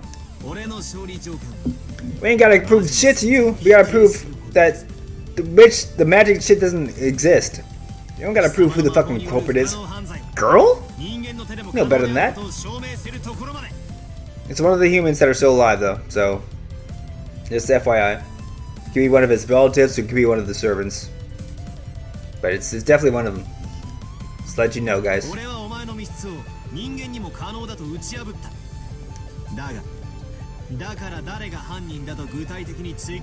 the Hanin. Fuck them police. Fuck the police.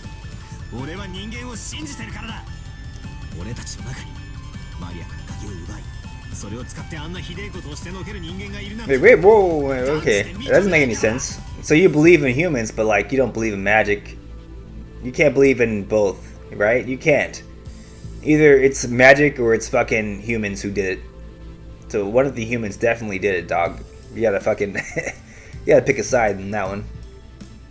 This one battle is fucking a little naive here. Beatrice has a point here. Can't have it both ways, dog.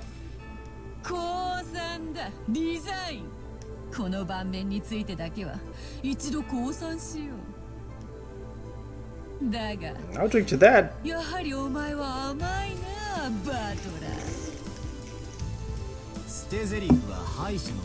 Oh, trash talk, baby. Oh my. She didn't like that.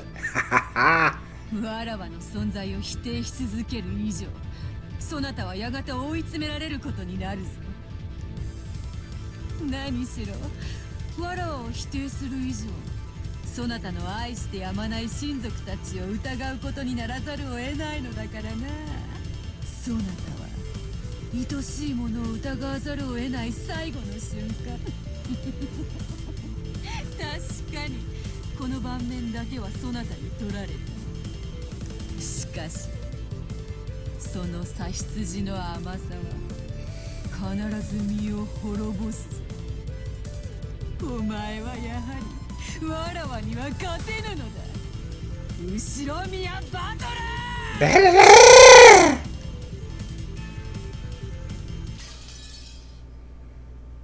1 point for Battler though. 0 for my girl Beatrice. Beatorice. Beatorice!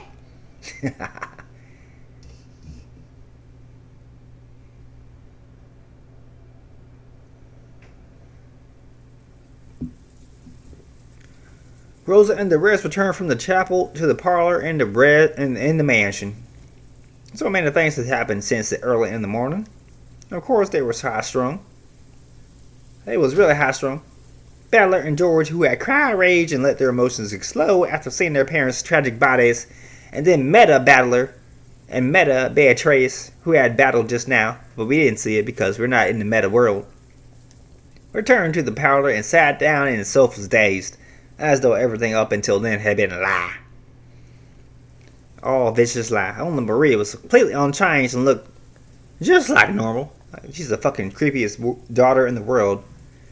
While she wasn't playing pranks, she was basically a kid who played wordlessly by herself, so even if she was dazed, she would probably look just as she did.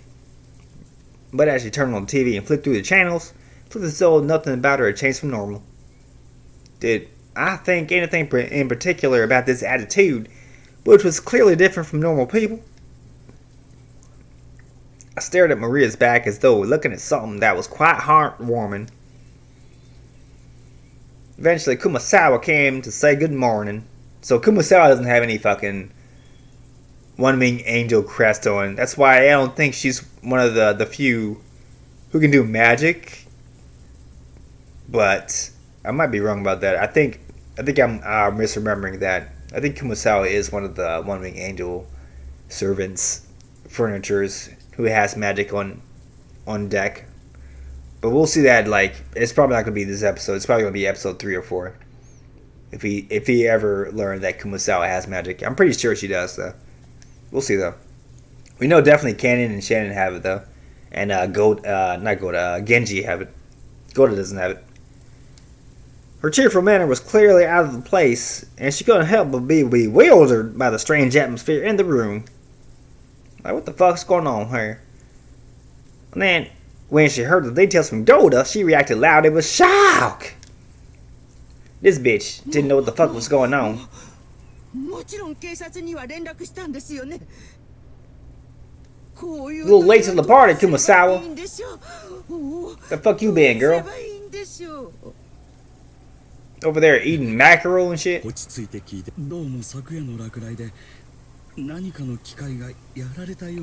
can't call the police. We can't escape the island. We can't call the police. There's a typhoon going on. Stand back. There's a hurricane coming through. Yeah, you're trapped.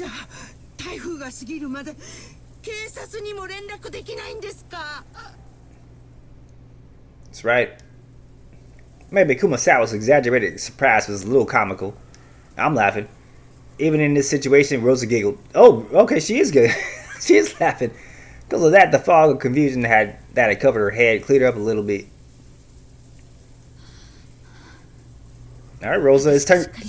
Dude, it's Rosa's time to shine here. Rosa, you are the fucking lead of the fucking head of the house. Well, I mean, unless Kenzo shows up, I guess. He's not going to show up, probably. So you are the head of the table. You're Roman Reigns. Roman Reigns Rosa. Let's go. Fuck Rosa. Fuck Maria. Exactly. Wait, did they know that Jessica's dead? Because he didn't say Jessica's name. Do you already know she's dead? Like, I don't think they know that yet. Rosa has always been the youngest sibling, with a large difference in age between her and the others. She's more closer to Battler and to George's ages, to be honest. Like maybe 5 or 6 years separated from Battler, I would say. So she had always been treated as a child. Every time that she learned something new, it was something obvious to her siblings. And she had built up a complex, becoming convinced of her own incompetence. So she had developed passive personality. I don't think that was passive the way she acts with Maria, but I guess so, right? Asking her siblings for advice every time something happened. But she had no longer had any brothers or sisters. Now, Rosa was the only one of the 4 Usuramiya family of siblings left. Furthermore, if Kenzo continued to set himself away in this extraordinary situation, Rosa would have to surpass this crisis as the heads represented at the head of the fucking table. God damn it. I'm fucking Donald Trump right now. Let's go, Rosa. Rosa slapped her knees slightly and stood up. She must not wait for orders now. She must give the orders. She is the order master. She had to start moving herself. She picked up the receiver on the extension phone and the side table. Then she immediately remembered that the phones were down. Genji and Shannon, whom she had sent to see Kenzo, hadn't returned yet. She had a good guess at what was going on. He was probably yelling something nonsensical again, becoming unmanageable. Now he was giving Shannon the fucking will to jot down, I guess. Wasting time, basically. This precious chapel had been defiled with blood. That was easy to imagine. She had planned on using the extension phone to call the study, but unfortunately the phones were down. Rosa decided to go to the study directly with her own 2 feet. Her old self would have been too frightened to go see Kenzo. And in fact, if she did meet him, she would probably be blamed and somehow insulted. But this was no time to be frightened. As his true daughter, she had to make him aware of the current situation. Situation. Exactly. ジョージ君とバトラ君の2人をお願いします。 Hell yeah. きっとだいぶ神経が参ってると思うの。 I love this. I love to see Rosa being the older sister now for the first time in her life. She's being like the older sister to George and Battler. Like I said, they're like about 5 years, 6 years apart in age. Like George is almost like 20. I think Battler's 19 or something like that. Maybe he's 21. I'm not sure. They can't drink yet, so he's probably both. They're both probably 20. And she's like 25, 26, 27. Maria's like 9. So I know she had Maria when she was 18 or something like that. So she's got to be 27, 28 max. So they're like 5, 6, 7 years apart. So she's the older daughter. She's the older fucking sibling now. At this point. And literally, like, after she dies, it's going to be George or Battler-kun next in line. Jessica, I mean, could be next in line. Because she is she's the oldest sibling's daughter. But George and Battler are older than her, so I doubt it would go to her at that point. What the fuck's going on outside? You guys hear that? No shit. Some fucking sirens and shit. Who knows? それはそうでございましょうとも。本当にお気の毒なことです。何か温かい飲み物でも作ってあげることにいたします。 Okay, Shio. Don't put any macro on that shit. Rosa went out into the hallway and headed towards Kenzo's study. The atmosphere in this mansion, which she had spent her younger days in and should have been full of memories, seemed somehow different. She began to climb the stairs in the entrance hall. Just then, in the faint darkness down the stairs behind Rosa's back, something glowed. This fucking single fluttering gold butterfly. No shit, it floated around and it sparkled. That butterfly danced without sound. It was only natural. No one can hear the sound of a butterfly's wings beating. And then it came to a rest on Rosa's back as she slowly climbed up the stairs. Shit. Rosa didn't notice it. Someone not in the know saw it. They probably would assume that it was just a single-seated gold leaf in the shape of a butterfly that had been stuck there. Without noticing the thing, Rosa continued headed towards Kinzo's study. What does that mean, guys? Think about what that means. さて次はどう遊ばせてもらおうか。まだまだ駒はいくらでもある。 What a sore loser she is, right? She's done a kill. It's gotten fucking delogicked. It's been lawyered.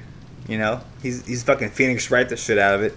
And all but explained who the fuck.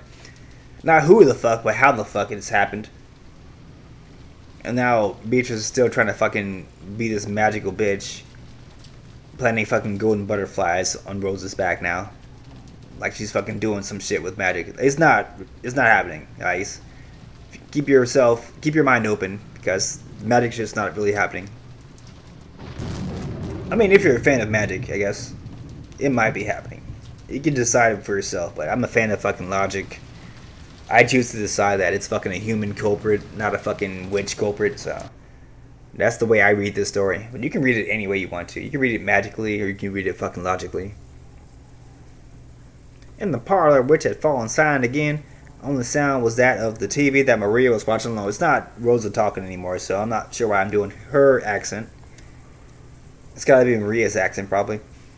If there was anything audible beside that, it was the sound of the rain, which had continued on and on since the previous night. Every one of those had witnessed that unearthly and horrible scene stayed silent, as though praying that the events of that morning had all been a dream. Maybe it's Nanjo, actually. Or Kumasawa, I mean, not Kumasawa. Because Kumasawa alone hadn't seen it, her reaction was slightly different. The silence itself had seemed more unbearable to her, and she was anxious to encourage everyone somehow. However, she was aware that she must avoid saying anything careless, and she seemed to be pondering how she could be most helpful. Normally, it would be time for breakfast. However, possibly because something so outrageous had happened, Gohda seemed to have forgotten to prepare a meal. Or maybe everyone was so beaten up that they'd forgotten their hunger. Kumasawa wanted to bring up the subject of what they should do for breakfast, but it didn't seem like the right atmosphere, so she really couldn't. But she was really hungry. So she casually made a proposal. Okay, it was Kumasawa the whole time. My bad. I was still Maria's voice. こういう時は温かい紅茶で体を温めるのが一番ですよ。それはいい提案ですな。Indeed, that is an excellent plan, man. 私も賛成です。I agree as well. 美味しい紅茶にジャムを塗ったビスケットなどいかがですか。そうそう、ハロウィンの時期が近いみたいで、かぼちゃ型の美味しそうなクッキーが棚にありました。Oh, you shouldn't have said that. Oh, you should not have said that. Fucking Halloween fucking decorations and shit on the first kill. Oops. She wasn't there, she didn't know, I guess. Oops. Oopsie daisy. Oopsie doopsie. Of course, she had said the wrong thing. She had reminded Battler and the rest about that horrible and tragic Halloween party in the chapel. Nanjo hurriedly whispered into Kumasawa's ear.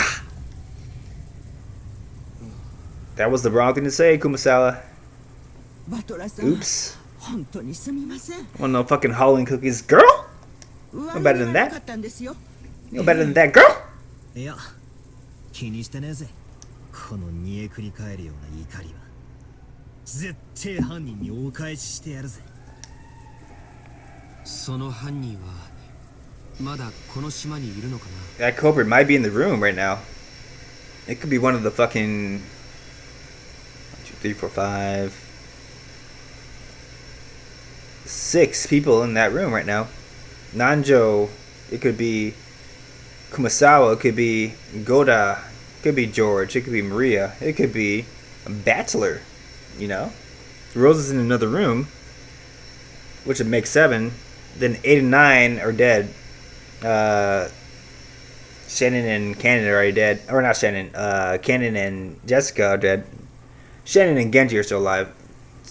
It's 9, 10, 11 is Kinzo. So 11 people are still alive. Any one of those 11 could do it. 台風が過ぎるまで船は来ないんだ。そうですと。 Look at her over here sweating. 船 Kumasawa. はちょっとの風でも欠航しますからね。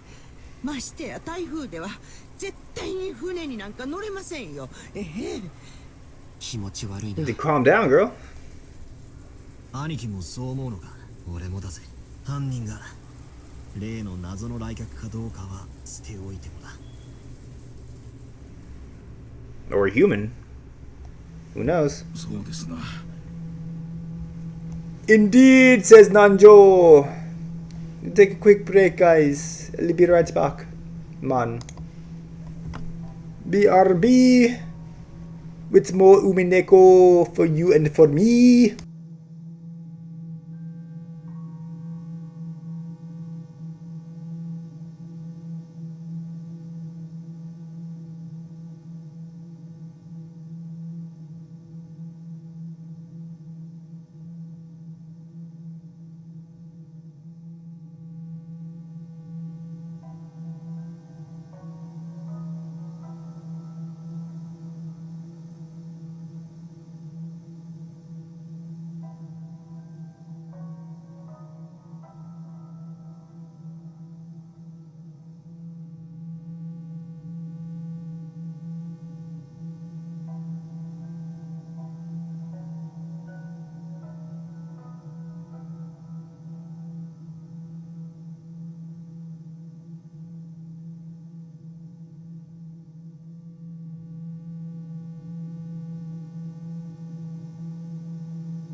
Indeed, says Nanjo. Continue. 私たちはついついベアトリーチェを名乗る謎の来客を怪しがってしまいますが、まだ犯人と決まったわけではありません。彼女がまだ死体の出ていない犠牲者である可能性も残っている。それを考えるとどうしても理解できないことがあるんだ。それはどういうことでしょうか。簡単さ。さっき熊沢のばあちゃんの言った通りだよ。この島は今台風の真っ只中で脱出不能だ。それは犯人だって同じさ。なら犯人にとって犯行発覚は可能なら最も避けたいことのはずだ。そうですね。礼拝堂の入り口にあんな不気味な魔法陣を書いて、ここに死体がありますなどとアピールする必要はありませんね。そうさ。さらに言えばあの6人にあんなむごたらしいことをするだけの手間をかけられたなら、6人の死体を発見不能な場所に隠すことだって可能だったはず。同感だね。あの残酷なハロウィンパーティーは多分死んだ人たちに向けられたものじゃない。やがて発見する僕たちへ向けたものなんだよ。魔法陣はそのためのアピールだと言い切れるだろうね。犯人はこの島からしばらく逃げられないことを知っている。にもかかわらず台風の真っ最中に死体を見つけさせたいような真似をした。こりゃどういうことなんだ。俺が犯人だったなら死体を見つけさせるような真似は絶対にしないんだが。 Make sense? ベアトリーチェ様はお部屋におられませんでした。特に部屋が荒らされていた様子もありませんし、ああ、いえ、お嬢様がだいぶ荒らしてしまいましたが。そういや、ジェシカは？カノンさんが様子を見てくれています。多分お嬢様のお部屋におられるでしょう。よくないね。犯人は間違いなくまだこの島にいる。今の状況下で少人数で孤立することはそれほどいいことだとは思わない。それはどういう意味ですか？ Means your ass is gonna get killed, Kumasawa. Love this soundtrack here. まさか犯人は私たち全員を殺すつもりだとおっしゃるんですか？ Yes, it does.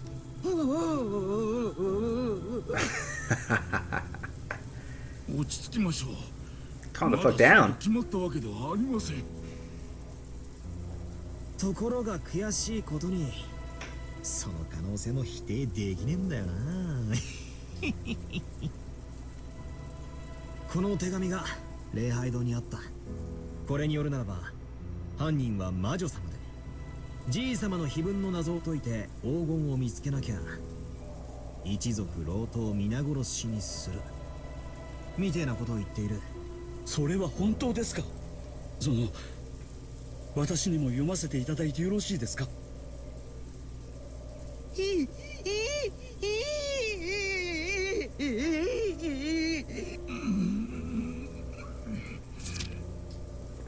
？They read the Rich's letter. Gohda, Kumasawa, and Nando's faces grew even paler than they had been. Kumasawa could no longer hide her shaking. 死にたくなかったらじい様の隠し黄金を見つけてみろか。ふざけやがって。てめえじゃ解けない謎だから俺たちに解かせようって腹に決まってるぜ。しかし実際のところはどうなんでしょう。奥様は常々黄金伝説は親方様が作られた幻想に過ぎないと言い切られておりました。本当に実在するものなのかは怪しいところですよ。そうですな。あったらいいなとは思いつつ、 True that. 親族の皆さんが黄金伝説を信じ始めたのは金蔵さんが健康を崩して遺産問題が浮上してからです。それまでは信じている人はほとんどいなかったと思います。そうか、それでかな。覚えてるかい？礼拝堂のテーブルの上。あれだけでも相当の価値があるよ。あれはまさに黄金伝説は実在することを証明してるんじゃないかな。Yep.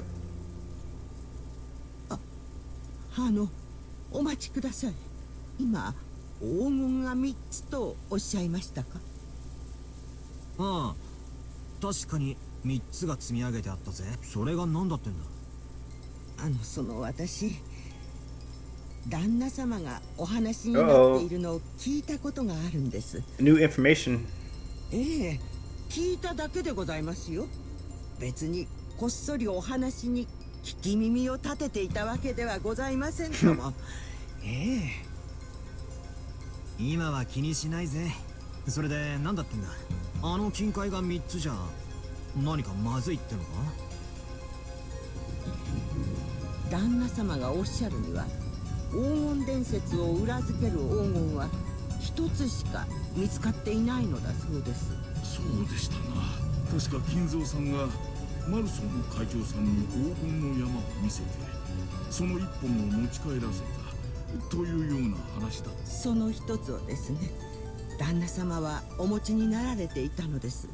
そしてこうもおっしゃっておりました。親方様の黄金伝説を裏付ける黄金はこれ一つしかないとも。And the lie detector determined that was a lie. クラウスおじさんの話だよな。ってことはなんだ？じゃなくて3つ？おいおい、どこから出てきたんだよ。多すぎるぜ。こうは考えられませんか？他の親族の方もそれぞれ見つけておられて、それを一つずつ持ち寄られたとか。いや、私はそうは思えません。親族の皆さんがお屋敷に来られた時、私は皆さんのお荷物を預からせてもらっています。その時、不審な重さは感じませんでした。あれは10キロくらいはあったと思う。そんな重さが荷物に入っていたら僕だって気づくよ。でもそんな雰囲気はなかった。うちも同じだぜ。せいぜい着替えと常備薬、桐江さんの化粧道具、そんなもんだったと思う。ローザおばさんの荷物も軽そうに見えたぜ。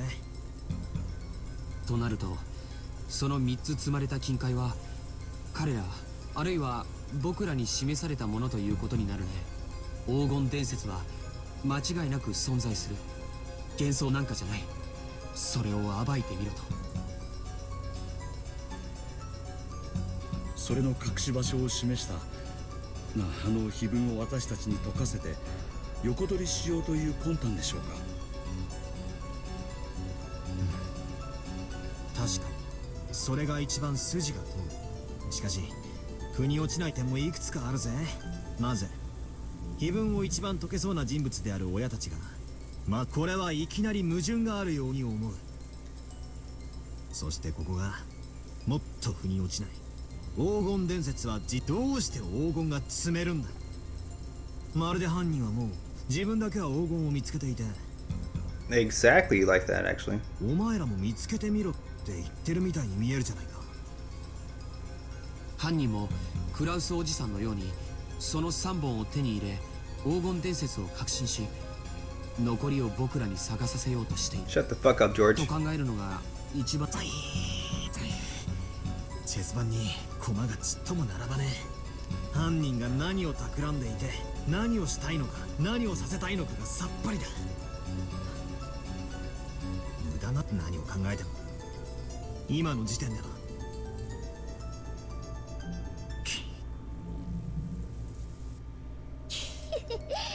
書いてあるよ、何をさせたいかは。みんなは文字読めないのかな。Maria suddenly laughed in a creepy voice. I thought she'd been concentrating on the TV, but apparently she'd been listening in too. Without turning away from the TV, she very simply told us what we were forgetting. ベアトリーチェは黄金が欲しいなんて一言も言ってないよ。ベアトリーチェは碑文の謎をみんなが解けるか解けないか、それしか聞いてない。どうせ無理だろうって思ってるに違いないけどね。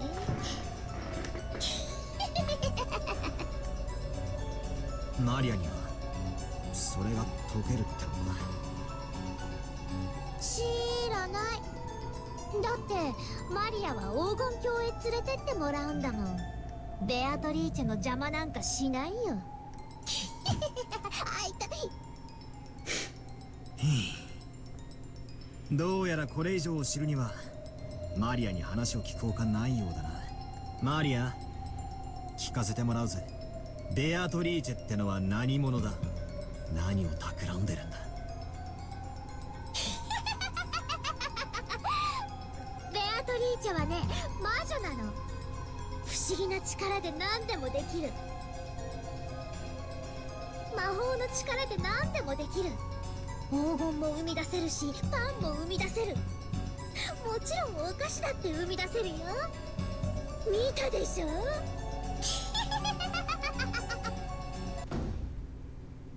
At that time, everyone jumped at the sound of the door being slammed shut.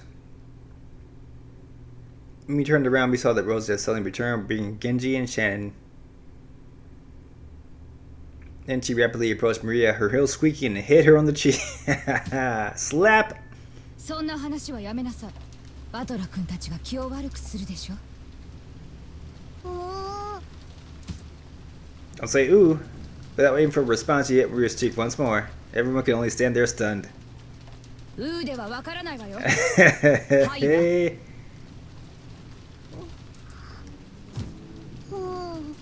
She mercilessly hit Maria's cheek again. Maybe Maria didn't feel like resisting after being hit twice.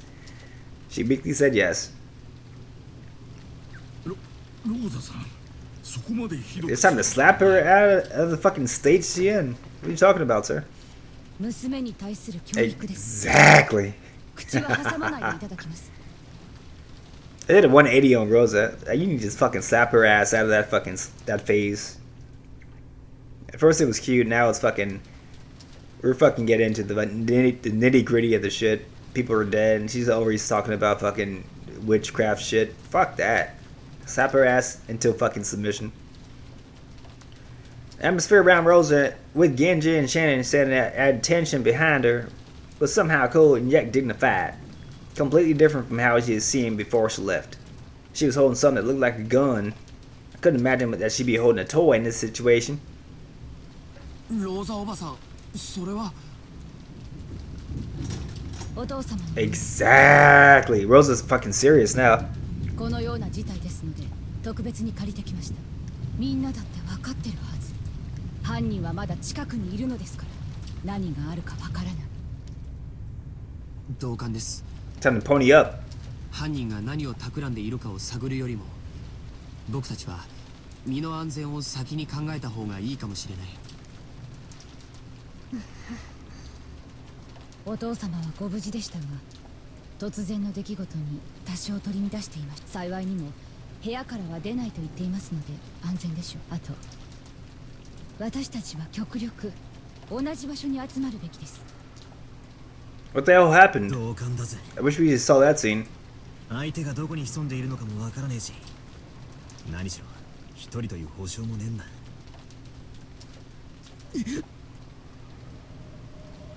Even though I said it myself, I shivered. That's right. Could a single person kill 6 people and set up such a horrible scene all alone? Isn't it natural to assume that this crime was carried out by multiple culprits? Yeah. There we go, Battler. You're starting to think. Use that on noggin. 私たちは一ところに集まるのがいいでしょうな。ええ、私もそれが良いと思いますよ。お嬢様たちももうそろそろこちらへお呼びした方がいいかもしれません。そうだね。もう降りてきてもらおう。George Aniki tried to grab the attention phone, but Gohda shook his head. That's right, the phones are down right now, aren't they? 俺と何人かで行ってこよう。ジョージの兄貴にゴーダさんも来てくれれば十分だろ。いいえ、みんなで一緒に行きましょう。狼と羊のパズルなのよ。Nice. 私たちがここに揃い安定しているならこの状態が一番安全。 Rosa is the smartest one in the room right now. 狼と羊のパズル？おお、マリア持ってる。見せてあげる。マリア、テレビを消しなさい。ゲンジさん、ジェシカちゃんの部屋を教えてください。みんなで行きましょう。はい、ご案内いたします。さあみんな一緒に行動するわよ。私の指示に従って。 We stood up. Maria alone looked like she had some regrets about the TV, but she decided to go along with everyone for now and got up. シャノン、よかった。戻りが遅いから少し心配してたよ。ご心配をおかけしました。執行？シャン。 Oh, don't tell. Don't tell him. 失礼しました。 Can't tell him the secrets.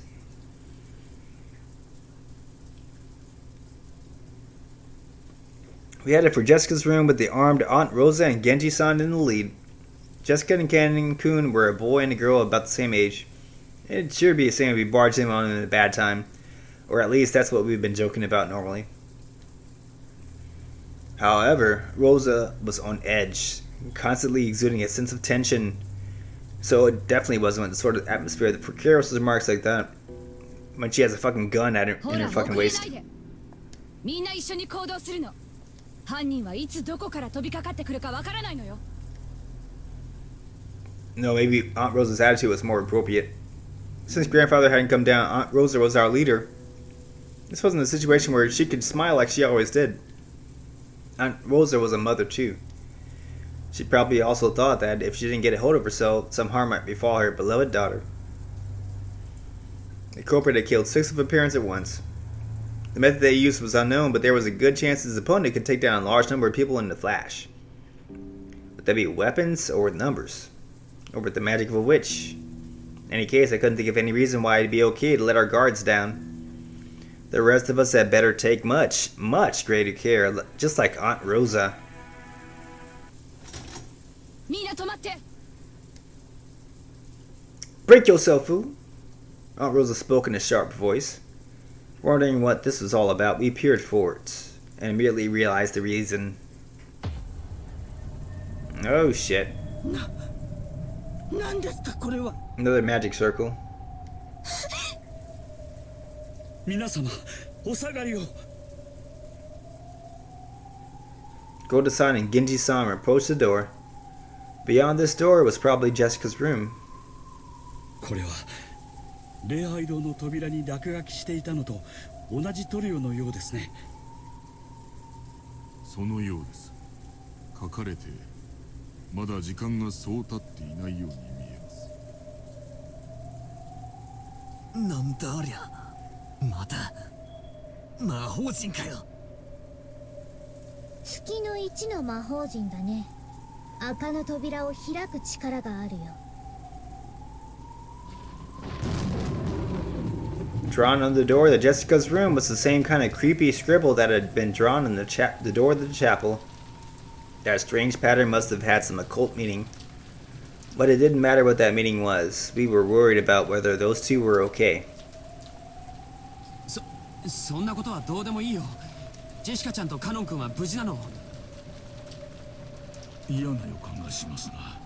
早くジェシカさんたちを連れて下に降りましょう。お嬢様、お嬢様、おられますか？お返事をお願いします。 Gohda-san knocked violently and yelled, but there was no answer. He gripped the doorknob with a clatter, but the lock just resisted. ローザ様、鍵がかかっているようです。 Use that fucking gun, baby. 開けてください。 Genji nodded and Gohda quickly unlocked the door with the master key. In the back of my mind, horrible images floated up and disappeared one after another. A magic circle had been drawn on the door of the chapel. Behind that lay 6 corpses. Copperses? Okay. Let's not throw shade against the translators here. So, if there's a magic circle drawn to the door of Jessica's room, then beyond it must be Jessica-sama's fucking corpses. どうしたの？いたの？ Is she there? Jessica! Where you at, Jessica? It was truly heartless. The expression on Gohda-san's face and his cry as he opened the door prepared us for the brutal fate that Jessica had met even before we saw her. Everyone rushed into Jessica's room at once. That scene told everyone that their worst fears were spot on. Jessica! No!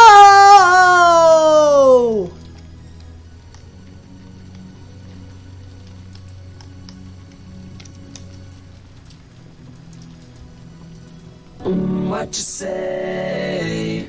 That you only meant well, cause you did. What you say? That it's all for the best, cause it is. What you say? That it's just what we need, you decided this. What you say? What did she say?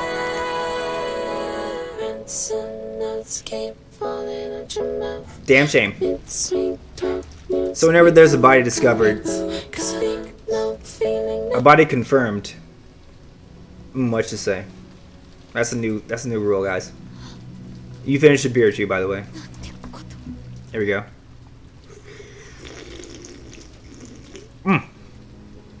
Oh yes. One for Jessica. How horrible. Nanjo! Do your job, baby. Inside the room, which seemed elegant for the bedroom of one so young, Jessica lay crumpled on the ground.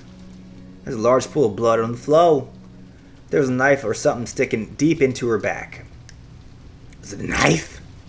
There was a design on the handle that just had to symbolize something demonic.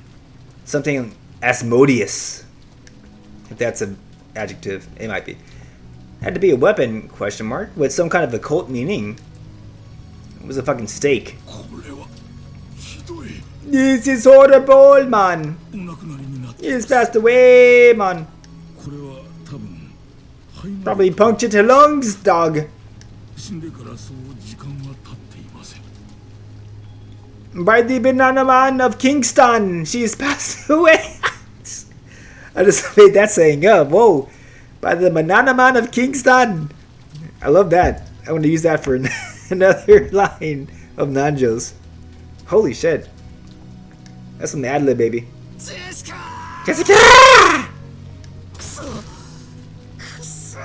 It's all useless! It's all useless! Oh, battler. Ayeeee! 島からは逃げられない以上、犯人は必ず近くにいたんだ。ならどうしてすぐに警戒しなかったんだ。That's right. 甘えてた。犯人ってやつは罪を犯したらこそこそと逃げて隠れてるもんだと思う。 That's not what a culprit does. You know that. あの時の僕たちは動転してた。ジェシカちゃんが怒りに身を任せて駆け出すのも仕方がないことだと思ってた。でも甘かったんだ。止めるべきだった。ゴーダさん、どうしてジェシカちゃんたちを放ってきちゃったの？あなたが一緒にいてくれたらこんなことには。いえ、それはその。It's your fault, Gohda. 私は危険ですから戻りましょうと言いました。ただそのお嬢様は一人になりたいと申しまして、カノンさんが自分に任せてほしいと言いまして、それを言ったらカノンさんはどこへ？そうだ。カノン君は一体。カノン君、どこに？カノンさんはお嬢様と一緒にいたはずです。一体どこに？まさかやられたんじゃないだろうな。静かに。この部屋に誰か隠れているかもしれない。ベッドの下やクローゼットなどを探して。 There was a chance that Kanon-kun's corpse had been pushed away somewhere. At Rosa-san's order, everyone searched throughout the room together. There wasn't a single human hiding anywhere.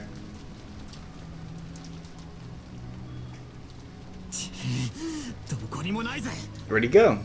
まさか犯人に連れ出されたか。なら早く探し出して助けないと。もたもたしてるとヤバいことになるかもしれねえぞ。ローザおばさん、屋敷内を捜索しよう。犯人を探そう。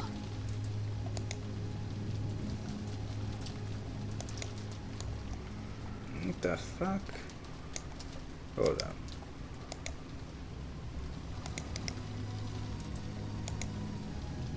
on. Okay. カノン君を助け出そう。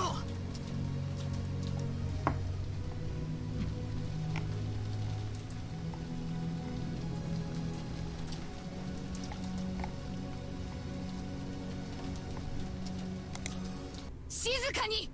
Shut your mouth. When Aunt Rosa yelled at us, we fell instantly silent. She was probably contemplating something. However, what in the world could that be?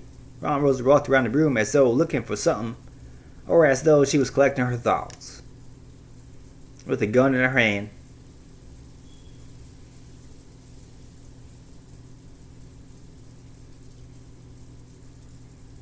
Then she found something on the side table by the bed and picked it up. 誰かわかる人、教えて。これは何の鍵かしら。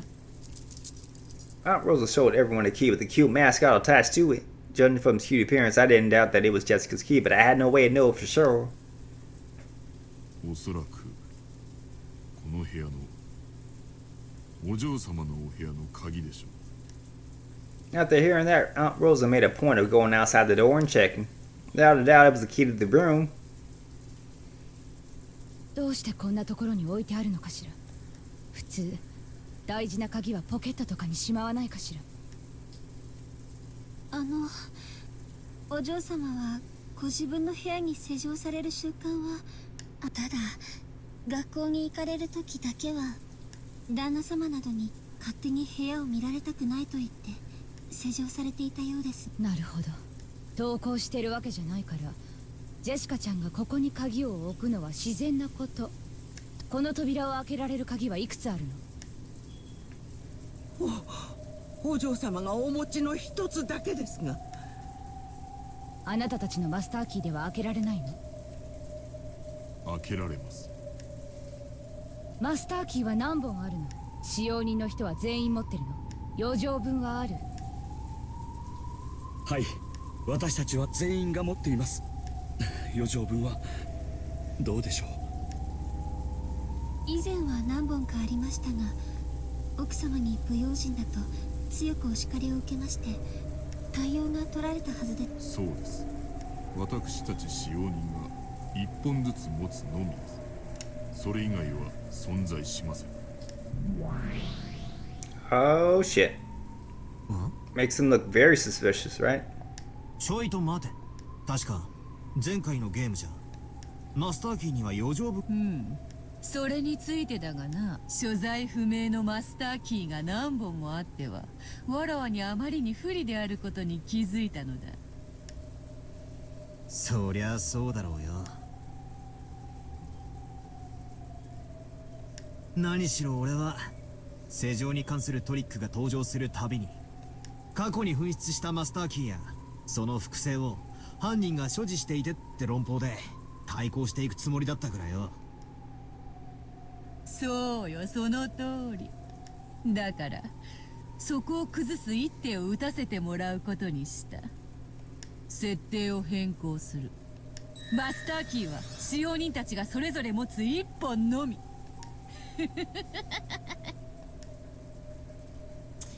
ふざけやがって。それよりこりゃどういう手なんだ。ローザおばさんは何を言っているんだ。さあな、話に耳を傾けてみるがよかろう。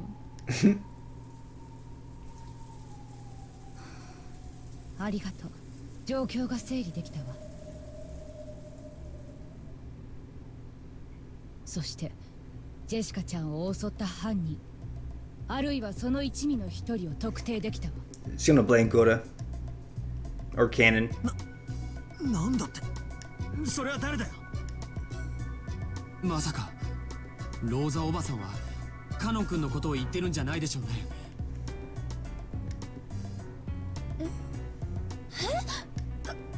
カノン君がどうしてですか？この部屋は施錠されていたわ。そしてこの部屋に施錠できる鍵は使用人のみんなが持っているマスターキーと、でもジェシカちゃんの鍵はここに閉じ込められていた。ということは施錠できたのはマスターキーしかありえない。Logically, that's the way you gotta think about it. So Jessica's dead inside the room. Nobody else is inside the room. The door was locked. And it wasn't her key that locked the door on the outside, right? So it's gotta be one of the fucking master keys that locked it on the outside. Kanon's nowhere to be found. Kanon had a master key. Who do you think killed Jessica at that point? It had to be Kanon. At least logically, right? おっしゃる通りです。となれば誰かがジェシカちゃんを殺し、そして施錠したことになる。その人物はマスターキーを持っていたわ。そしてマスターキーを持っていた人物は5人しかいない。そんな、私ではありませんよ。私では、そんなことできません。熊沢さんは朝が遅かった。私たちが礼拝堂から客間に戻ってきて、それまでの間あなたがどこに No alibi, baby! 照明物陰から私たちを伺っていて、孤立したジェシカちゃんたちの後を追い、こっそり襲いかかった。 Exactly. That's very possible. 私がお嬢様のところを Hey, she has no alibi. Hey, she fucking slept in late. That's what happens when you sleep in late, bitch. That's what a guilty person would say, though, right? Wouldn't it? You lying bitch. ゴーダさんだってどうです？あなたはカノン君にジェシカちゃんを任せて帰ってきた。 I knew it. She started blaming Kanon, Gohda. Kumasawa I didn't see coming. 本当なのかしら。本当は2人を殺して、Oh! 死体を隠し、それで何食わぬ顔で戻ってきたんじゃないでしょう。 Oh! He could have. It's possible. そんなことはありません。 We don't know. All we're getting is the magic side to it. We don't get the fucking logic side to it. So it could have been any of these fuckers doing that shit. 使ってそのようなことはいたしません。 You don't know. You don't know. 私たちでもありません。 Are you lying? 私たちは親方様のご命令で。 Did he tell you to fucking kill her? You don't know. あなたと源氏さんについてだけは大丈夫。 Oh, really? Okay. お父様から聞いた話で、それは裏付けられてる。 Okay. 2人はお父様の部屋でずっと筆行と立ち会いをしていた。お父様と私が保証するわ。ありがとうございます。こうなればゴーダさんと熊沢さんのどちらかが怪しいという論法になると思うの。私もこの部屋に入った最初はそう思った。でもね、おかしいと思ったの。ジェシカちゃんの遺体の様子を見て、みんなはおかしいと思わない？おかしいと言われますと？ジェシカちゃんは背中を刺されてるの。ほら、よく一般的に言うでしょ。背中を刺された事件は顔見知りが犯人の可能性が高いって。部屋に気を許せないような人を招き入れて背中を無防備にさらしたりなんか絶対にしない。まさかローザ様はそれをカノン君だとおっしゃるんですか？ええ、私たちは殺される直前のジェシカちゃんの様子をよく知ってる。両親の無残な遺体を見てジェシカちゃんはかなりパニックを起こしてたわ。そしてその後に冷静を取り戻し、ひどく落ち込んだだろうこと。 This is why I say Jessica really hasn't gotten too much characterization. she dies pretty early in this episode, and then the first episode she didn't really do too much, even though she survived to the end. So even if she survives to the end, she doesn't get too much characterization. Here, she pretty much has the most characterization she's ever gonna get, with that whole school festival fucking performance and shit. And then she dies early, and then nobody knows how, right? So it's kind of sad for her. Like, everybody else is getting more shine. Even George, fucking George, is getting more characterization than her right now. Unfortunately, Jessica's Ayeeee though. 一人で部屋に閉じこもったという真意はとても理解できるの。そしてこの辺りの経緯はゴーダさんの話とも一致するわ。一人にしてくれと言ったジェシカちゃん、そして年も近く思春期の関係もあったかもしれないカノン君が自分に任せてほしいと言った気持ち、本当によくわかるの。そしてだからこそカノン君をジェシカちゃんは部屋に迎え入れたと思う。She did. でもゴーダさんや熊沢さんだったらどうかしら。部屋に入れてもらえたかしら。Nah. 私はお嬢様に信頼を得ていたと信じています。 You want to say that right now, dude? You're being suspicious. ではありますが、その Come on, dude. ならゴーダさんもやはり Idiot. What an idiot. ゴーダさんは多分ジェシカちゃんには好かれてないと思ってたから、ナーバスなジェシカちゃんは部屋に入れなかったと思う。だから犯人ではありえないって思ったんだけど。いえ、その残念ながらお嬢様にはお認めいただけていなかったかもしれません。熊沢さんはどうですか？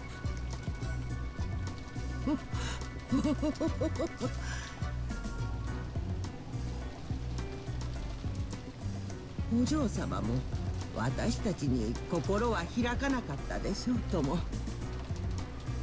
ねえ、ゴーダさん。Good answer. そうです。私たちではとても心を開かなかったでしょう。長身のお嬢様が私たちを部屋に入れてくれたわけなどありません。Gohda-san and Kumasawa Ba-chan each rubbed their hands together, affirming each other with 4 smiles on their faces. It was truly unpleasant, Rondo. 昇進のジェシカちゃんが部屋に入ることを許した無防備な背中を許した人物、そしてその人物はマスターキーを持っていた。それらが示すのが一人。Kanon. 待ってください。カノン君は決してそんなことは。あら、じゃあ他に誰が？やっぱりゴーダさんか熊沢さんが怪しいの？シャノンちゃんはどっちが疑わしいと思う？ねえ。Rosa's being fucking very efficient here. I like that. 私は私ではありませんよ、シャノンさん。私ではありませんとも。もちろん私でもありません。お嬢様と仲が良かったのはカノンさんと、あとシャノンさんじゃありませんか。ああ、そうだったわね。シャノンちゃんならジェシカちゃんも部屋に入れてくれるかもしれない。でもあなたはお父様のところにいたはず。あなたが犯人なの。Oh. シャノンが犯人のわけはない。おじい様のところで大切な用事をしていたとさっき言ったはず。分かってる。シャノンちゃんとゲンジさんは犯人じゃない。ずっと一緒にいたってお父様も認めてる。さてみんなはどう考えるかしら。 After being told that, no one could respond. Even if someone did manage to argue back, then they had to offer the name of a different suspect. No matter what the suspect was, it would have had to been someone right there. No one could do something like that. Rosa glanced at everyone in turn, fingering the gun like it was a toy. She seemed so different from the kind Aunt Rosa I knew. No, it's probably because I'm not fully aware of the danger we're in. Maybe Aunt Rosa's attitude would seem natural if I could only sense the perils surrounding us. 意見はないよね。じゃあ私の意見を言うわ。カノン君が死体なき犠牲者である可能性はもちろん否定できない。でも死体が見つからない限りカノン君が容疑者である可能性も全く否定できないわ。ひょっとするとカノン君は犯人に襲われてどこかに関というような口実でひょっこりと現れるかもしれない。でも用心して、多分おそらく、いや確実ね、カノン君がジェシカちゃんを殺した。 Damn. She's got her mind made up. カノン君がお嬢様をなんて。無理です。僕もシャノンに同じだよ。カノン君が犯人だと決めつけることには反対だ。なら合田さんと熊沢さん、怪しい方を教え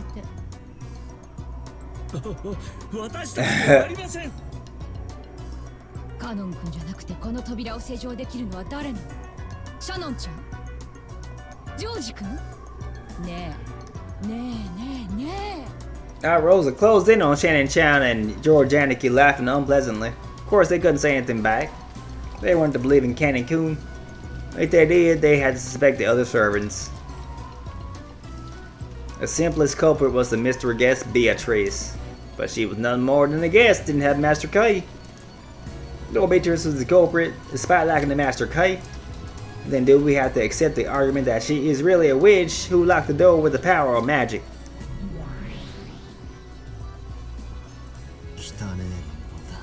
Dirty argument. That's why she hid Kanon's fucking body, basically.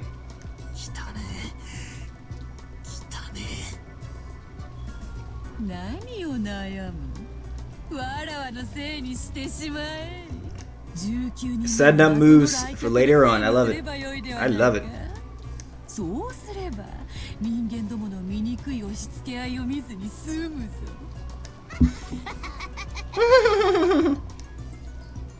つまりなんだよ。こいつは魔女だからマスターキーがなくても魔法で施錠できた。そいつを認めろってのかよ。I mean, they did have the fucking unlocking door magic circle on that door, right? So if you believe in magic, then you know that's what the reason for that magic circle was, to unlock that door and kill Shannon.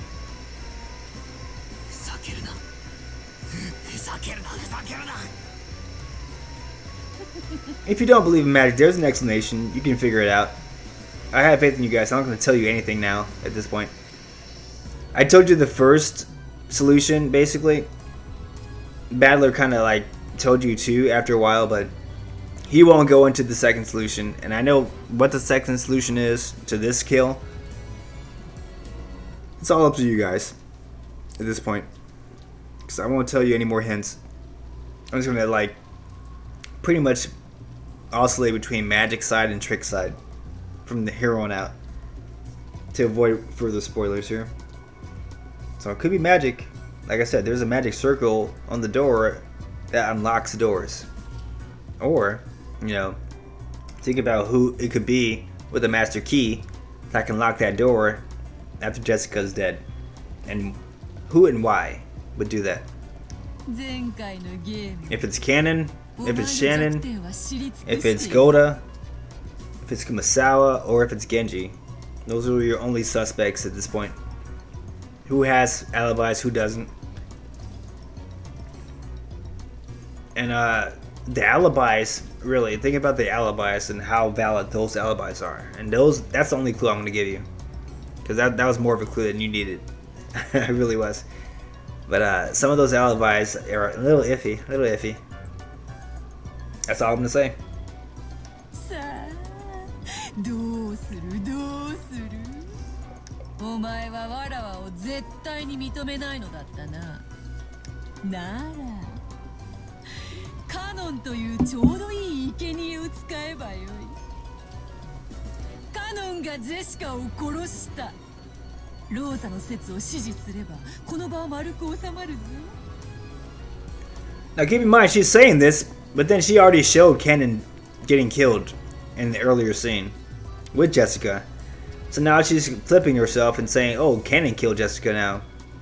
that what she showed, the magical shit she showed, is false. So keep that in mind too. She's already betraying magic at that point. カノンはもう死んでいるのだ。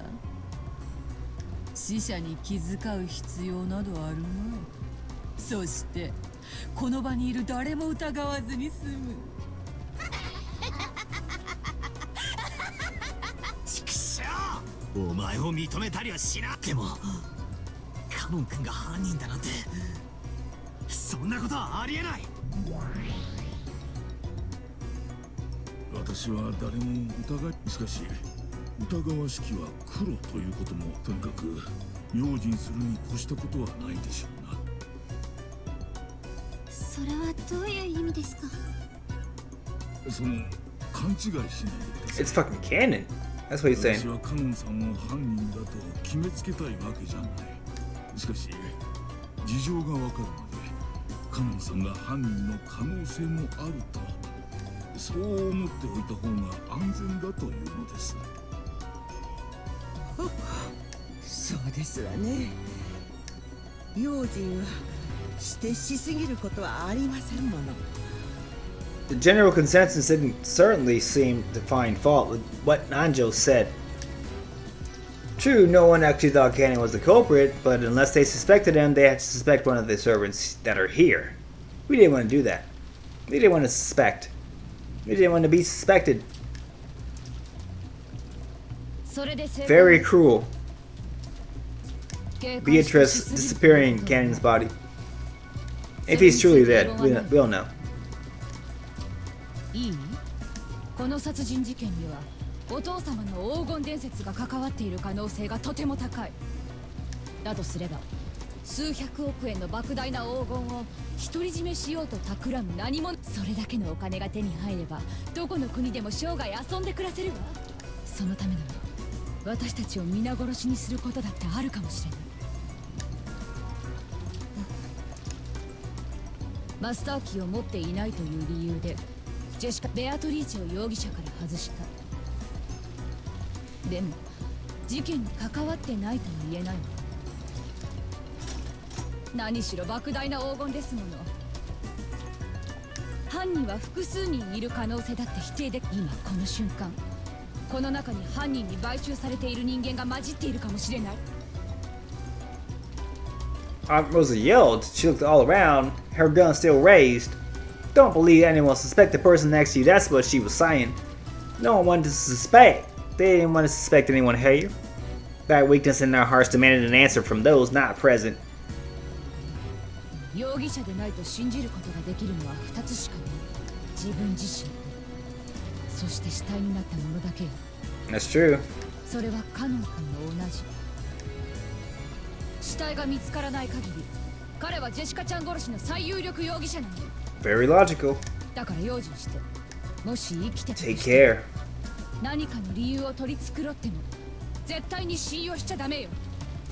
いいわね。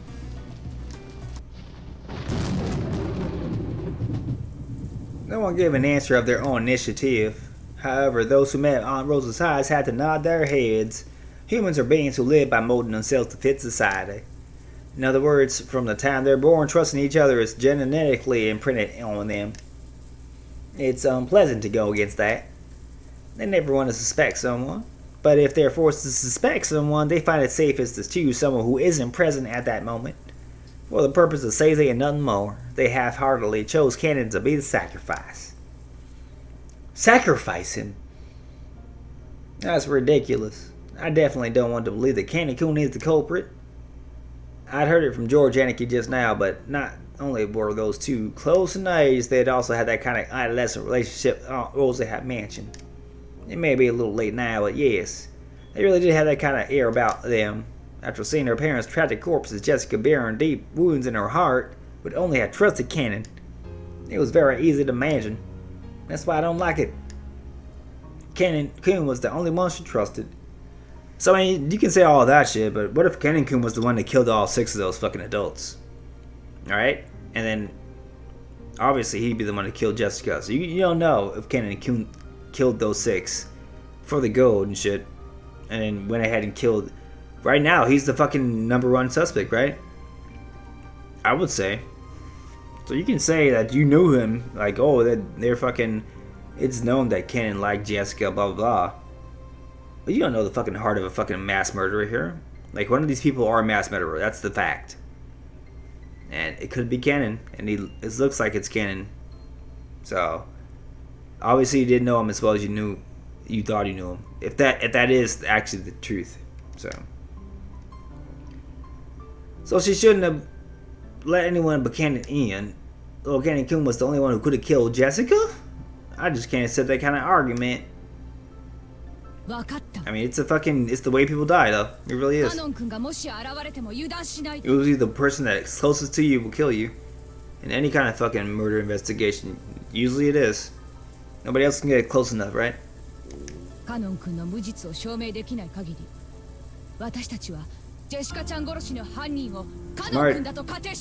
Smart.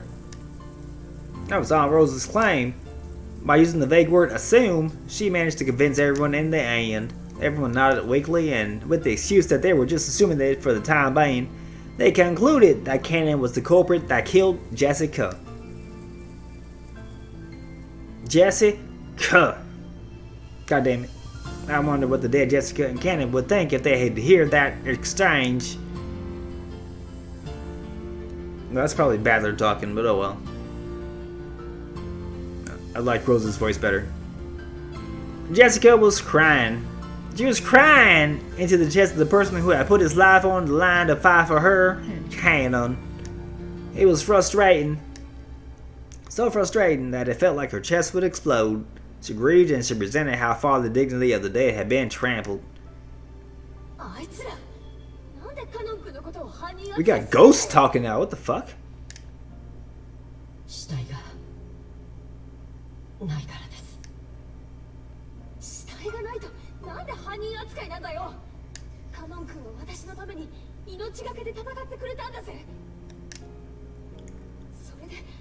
We're gonna call Ghostbusters, I guess. What the fuck's going on?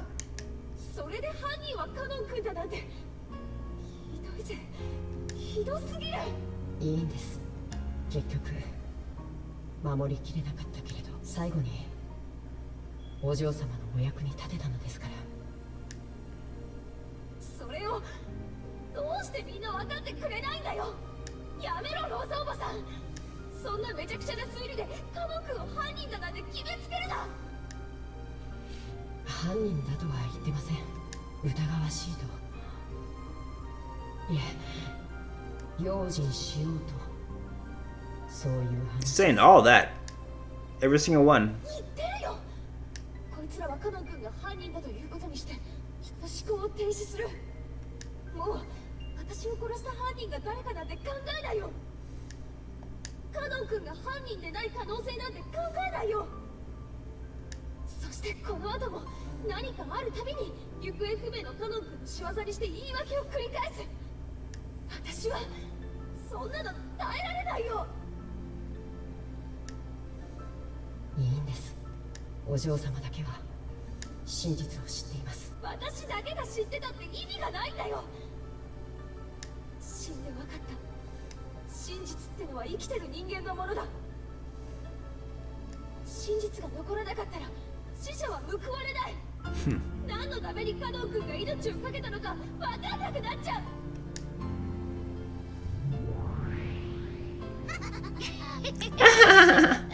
実に愉快な見物。死者の嘆きほど甘い蜜も珍しい。嘆け嘆け。そなたがいくら嘆こうとも、死者の声は決して聖者には届かぬ。畜生、畜生。誰でもいい。私の声を聞いてくれ。カノン君は犯人なんかじゃない。カノン君は死体を消されただけなんだ。どうしてそれがわかんないんだよ。Why don't we understand that Kanon-kun's course has been erased? Maybe because it's impossible? Possibly? Right? Think about a little logic here, guys. What the fuck? The fuck is this corpse at? If nobody believes in magic, There's no way his corpse just fucking gets up and walks away, right? If he's dead. Where the fuck is his corpse? Right? Where? Where is it? Tell me.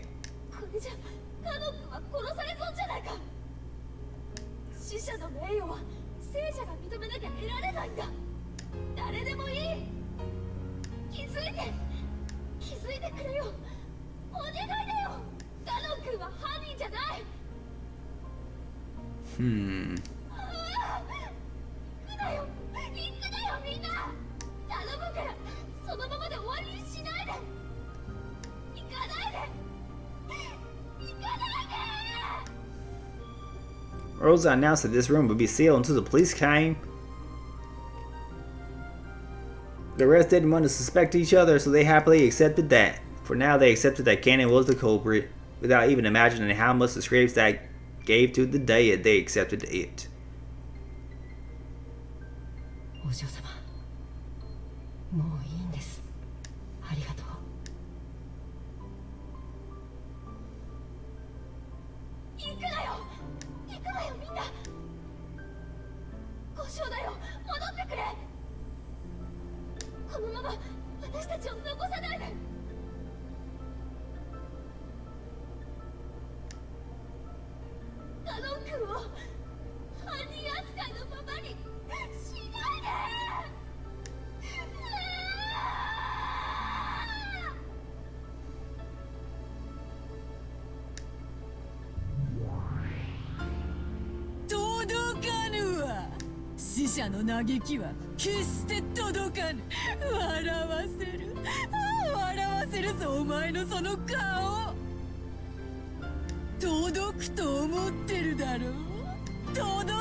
Zen Damida!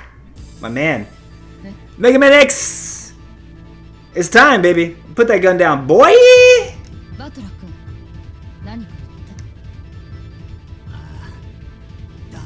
He's about to explain some shit to Miss Rosa with that gun. Let's go. It's useless. Let's go. Just everyone is about to leave the room. Battler stood alone with his back to them, still looking down at Jessica's corpse. Oh, you about to find out, girl. Hell, yes, he does.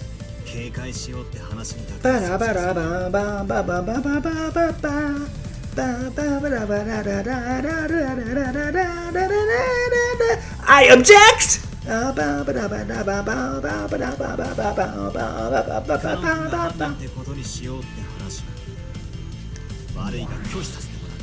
Uh-oh. We got the meta battler controlling the battler piece right now. Directly. He's speaking up. That's right. Oh, he's about to tell you, girl. Be patient.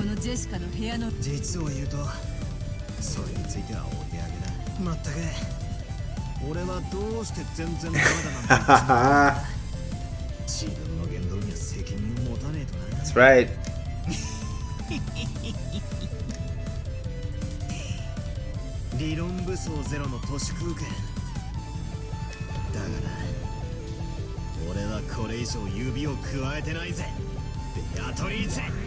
Beatrice!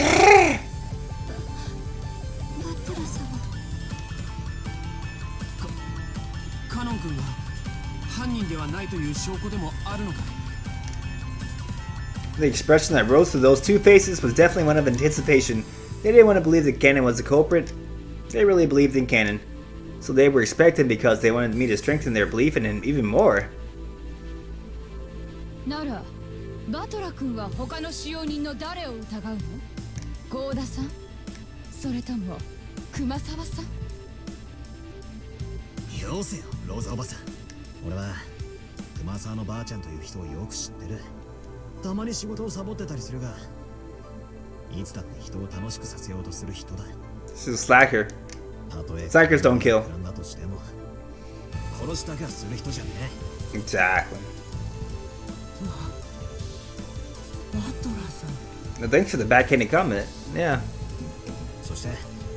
ゴーダさんとは俺は昨日会ったばかりだ。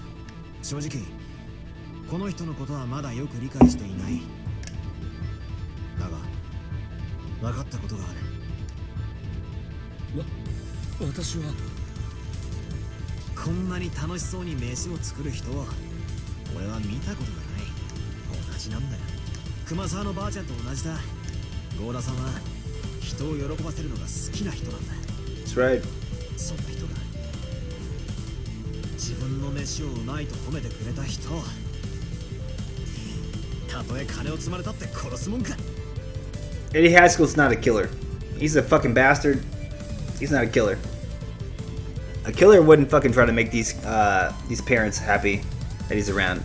That's what Eddie Haskell is. He's a suck up. A suck up wants people to fucking acknowledge them, right? I'm not gonna try to kill these people. I'm gonna make them acknowledge them. That's what Eddie Haskell does. That's what Gohda does. ならバトラ君は誰がジェシカちゃんを殺したというの？マスターキーでしか施錠できないこの部屋に誰がジェシカちゃんを閉じ込めたというの？ Ain't about who killed him, it's who didn't kill him, baby. 待ちな。それを論じる前に俺ははっきりさせておく。誰々が犯人でないなら誰々が犯人という話がしたいんじゃない。俺は単にカノン君が犯人だということは断じてありえない。 Exactly. 死刑だけなんだ。犯人がカノンではないということをどうやって。実に簡単なことさ。危うく見落とすところだったぜ。ベアト。 Beato. 副将要求言えるもんなら言ってみろ。カノン君はマスターキーを持っていた。ほう。カノン君はマスターキーを持っていない？どうしてそんなことがわかるの？さっき俺はゴーダさんに話を聞いた。カノン君と別れる直前、ジェシカが貴賓室に殴り込みに行ったってあたりの話だ。ゴーダさん、あんたはちゃんと覚えてたよ。あんたはカノン君の名誉を。 Oh, that's why. 私がですか？同じ話は僕も聞いてたよ。でも僕にはよくわからなかった。説明してくれるかい、バトラ君。そうさ、ジェシカは貴賓室のカノン君に鍵を借りたが、 Exactly. カノン君はマスターキーを持っていないんだ。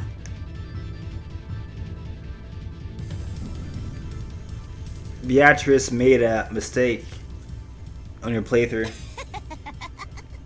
それはどうかな。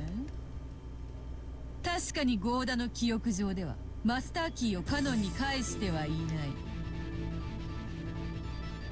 それが絶対になかったと。 You just gotta search Jessica's corpse. カノンの死体のポケットを調べればそれは立証できるだろうが、それはできない。証明は不可能だ。全然ダメだ。 She's trying to misdirect him to search Kanon's corpse, but all you gotta do is search Jessica's corpse. 実に簡単なことじゃねえか。You failed. そんな。それじゃあカノン君は鍵を持ってなかったというの？ああ、そしてその証拠はジェシカを調べればわかる。 Yes, sir. ジェシカのポケットにカノン君のマスターキーが入ってるはず。南條先生、調べてくれるか？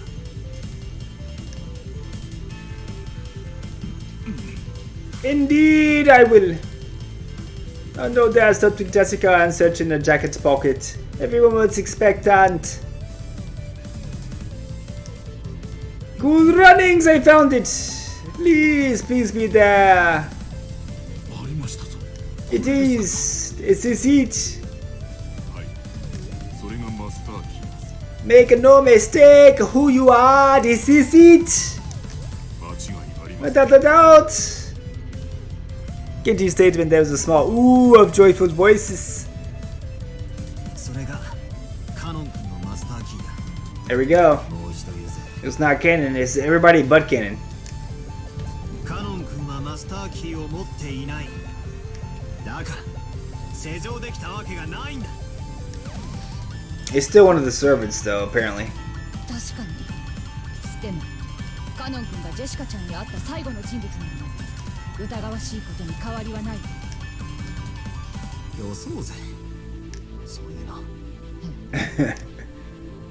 人間ってのは本来信じ合う生きなのに、世知がない世の中を生きるために Deeply sus. Thanks, Among Us. だから何でも疑っちまう。 Right?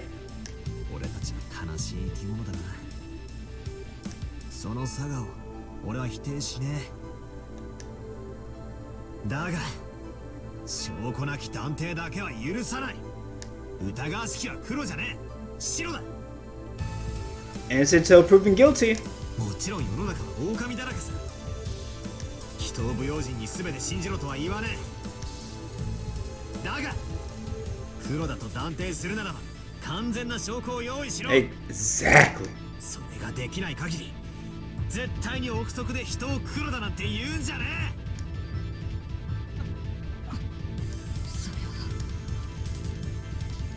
疑わしきは黒は私の発言ですが軽率でした。謝ります。バトラ様。見事な推理だよ、バトラ君。 Fuck you, George. You didn't do shit. Over there chiming in when it's fucking convenient. Fuck you, George. Get the fuck up out of here, Bill. ゴーダさんもありがとう。あなたが覚えていてくれたからカノン君の疑いが。 The fuck were you at, George, with your fucking reasoning? Day late and a dollar short, sir. Got your ass. Got your ass, Beatrice. That's right. Clap, clap, clap. It was the crisp sound of the witch applauding. お見事お見事。なかなかやるではないか。やべえな。まんまと餌ごまに引っかかっちまったか。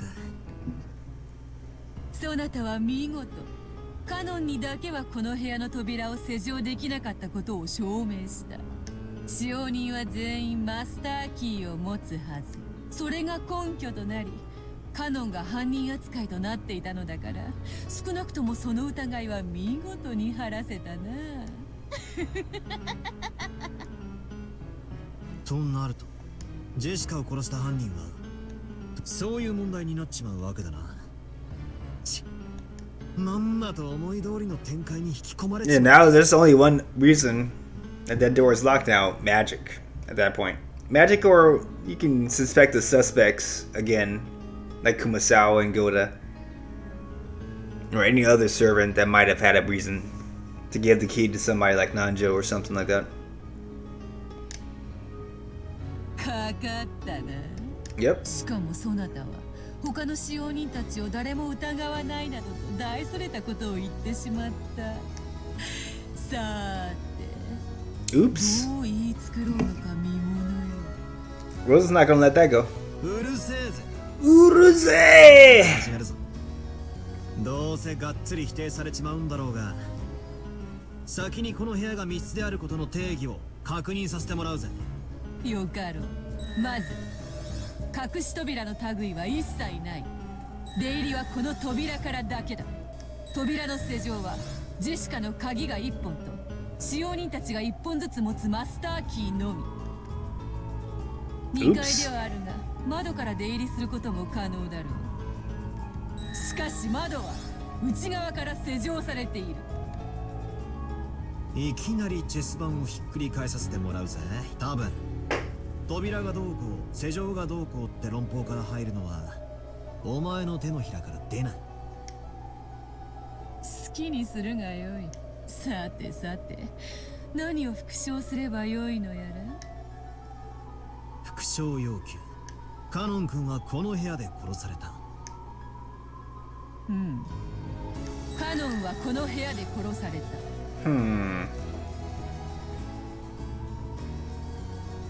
You got a problem with that, but I'll leave it for later.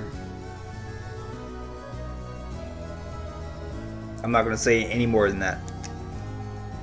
死体はわらわが魔法で消したがな。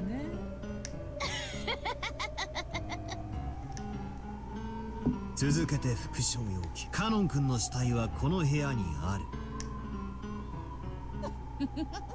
拒否する。復唱はできぬ。なぜなら死体はわらわが魔法で消したからだ。そりゃ言わねえよな。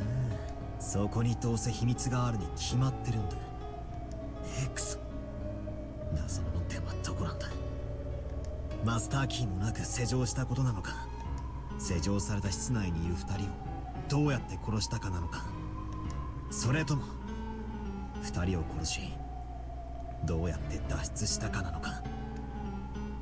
悔しいが外堀から埋めてくしかないぜ。復唱要求。最後の施錠はマスターキーによるものである。これも拒否する。その拒否ってやつがどう。 Yeah, she could have said that just because she didn't want to say it, basically, to not help him out. 復唱不能だから拒否なのか、本当は復唱できるのにわざと拒否してるのかが。 Yes, sir. 礼拝堂の鍵の時はそなたにすっかり逆手に取られてしまった。わらわが有利なうちはわざわざリスクのある赤を使って発言する必要がない。ただそれだけのことよ。そうなんだよな。本来 She's learning.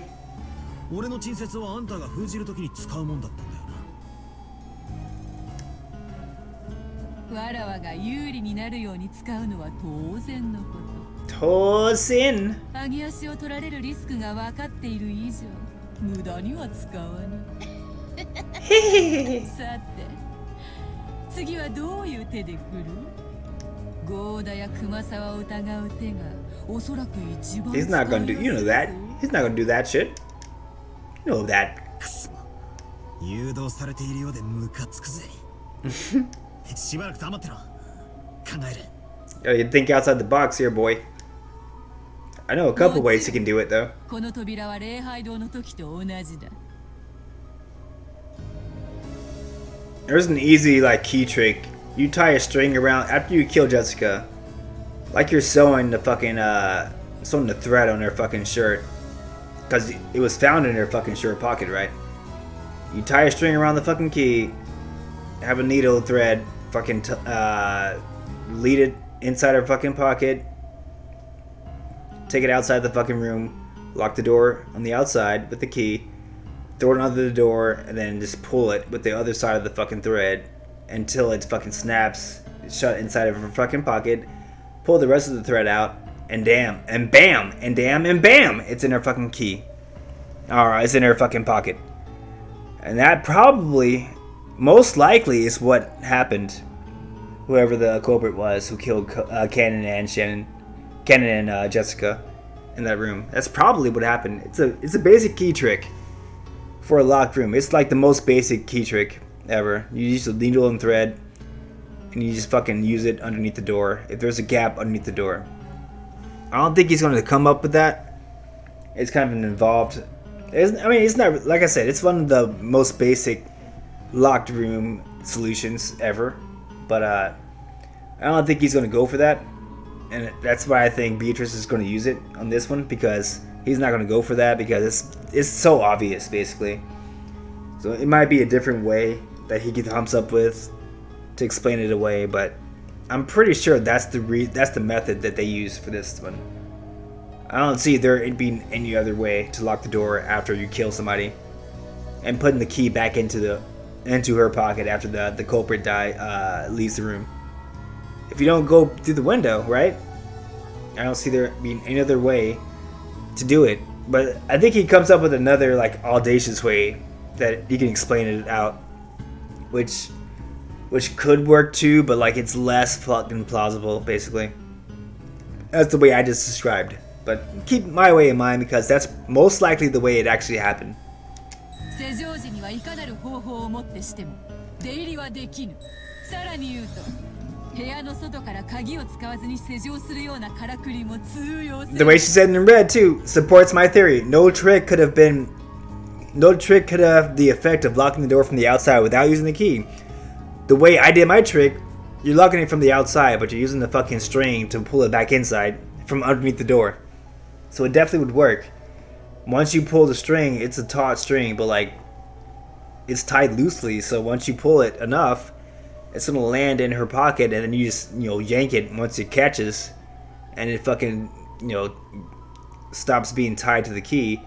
You just pull the thread out from underneath the door, you walk away, and you're fucking scot-free, basically. So, I mean, that's a valid method. But he's not gonna come up with that, he's gonna come up with something else, I believe. Let's see what he comes up with. But the way I come up with, I think that's a real way to do it. As a hanin! 頼まれてねえ時にばかり赤を乱発しやがって。 Time to step back to square one. For now, I just gotta think. I'll lay out everything I know. First, there are two victims, Jessica and Kanon-kun. Kanon-kun's corpse isn't there, but Beatrice admitted in red that Kanon-kun was killed. So even without the corpse, he's included as a victim. There are a few questionable points. I don't want to play the music until I see Kanon-kun's corpse, which we might later on. It should be accounted for. Let me see if it's actually... You know what? I'll play his music if they say he's dead in the fucking system. So let's see. Let's see. Okay, they say he's dead, looks like. There's no corpse, and yet he's dead. The witch said so in red, so he's definitely dead even though there's no corpse. Alright. That's enough for me. What you say? That you only meant well, well, cause you did. What you say? That it's all for the best, cause it is. What you say? That it's just what we need. You decided this. What you say? What did she say? She said you're not furniture, motherfucker. You die, you're not furniture. You're a human bitch. So we'll also look at hers. Found in her own room in the mansion with a weapon shaped like a stake rammed into her back. That's what that little blood spot is. Found at the very end she had to be with the person you loves. Must have been happy. Okay. Alright. So he's really dead, I guess. According to the system, at least, he's dead. So system could be like tricking you a little bit. So just take that with a grain of salt. He may or may not be dead. According to who's telling the story, right? And depending on which I focus on, my line of thought changes a lot. First, after the culprit committed murder in this room, how did they lock it? I told you one way they could do it. One easy way they could do it. It's a fucking obvious way to do it too, by the way. And every like locked room mystery, like the earliest locked room mysteries, that's the way to do it, basically. And then there's like, they get more fucking intricate as time goes on, as the decades go on and on. Agatha Christie had some elaborate ones, basically. There's always a way to lock the door from the outside and bring the key back inside to make it seem like it's been a locked room in the entire time. There's multiple ways, but my way is like the basic way, basically. If you assume the culprit's sum up the master key is extremely simple, I like to avoid that if I can. Because I'd have to suspect Gohda-san or Kumasawa-san or maybe even Shannon-chan and Gain-san. That's also another possibility. Like, you can just suspect one of the fucking servants. Because if they did it, then it's all plausible what happens. And there's no magic involved. But this guy is not trying to fucking suspect any of the servants, so... His thinking is already flawed at that point. He's not thinking of every solution possible. He's thinking of all the ones that, you know, fit his narrative, basically. But it definitely could be Gohda, it definitely could be Kumasawa, it definitely could be Shannon, it definitely could be Genji. They all have weak alibis, basically. They all have motive, they all have the fucking means. They all have the master keys. Nobody else has a master key. Like, you know, Nanjo doesn't have a master key. None of the fucking siblings have master key to that room. They don't have motive, right? There's no reason for them to kill Jessica. But all the servants, you know, they can get the gold, right? They have a reason to kill, right? So, you never know. It could be them. But, you know, Battler's not thinking about that this time. So he might come up with a different solution That doesn't make any fucking sense, but it works for his battle with fucking Beatrice. Here I noticed something. I was contradicting myself. I was strangling my own neck. Yeah, you are, asshole. I want to deny Beatrice no matter what. I want to erase the existence of that brutal, fickle, ridiculous witch. So I have to explain everything with humans, not magic. But that also means suspecting some human. Duh! Idiot. I don't want to suspect anyone. Of course, there is some clear proof. I'll have to believe that the person in question is the culprit. But until that happens, I don't want to suspect people. Am I just naive? This idiot wants to say I deny magic, therefore there's only like a human fucking culprit, but yet I trust all the humans that I see in my fucking presence. So he doesn't suspect people at all. He doesn't suspect magic or people. Who the fuck does the fucking kills then, idiot? Is it you? Motherfucker? It might be him. I don't know. Am I just a kid who doesn't want to have my feelings betrayed when those feelings tell me that this person at least could never commit murder? I want to deny that the witch did it. I also want to deny that a human did it. I don't even know what I'm doing right now. I'm a dumbass.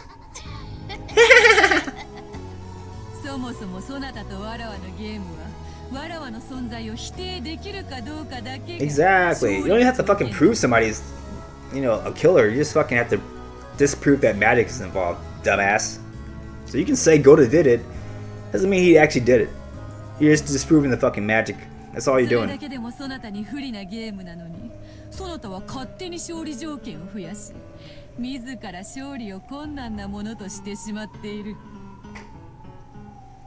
Just as she says.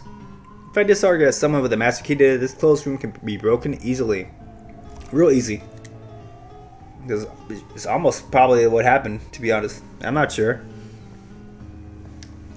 I have to go back and see exactly what happened in episode 2. I'm not too sure if my theory is the right theory. It sounds like it's the right theory though. However, the number of keys that can open this door is limited, and since it's clearly known who has them, using that argument means that he's suspecting someone I know well. In fact, have I just been avoiding my eyes to the truth? Maybe. Even while attacking that closed room trick in the chapel, which was exhilarating to destroy, I propose that someone stole the key from Ria's handbag and returned it. If that theory is right, then the question becomes, who could have stolen the key from a handbag?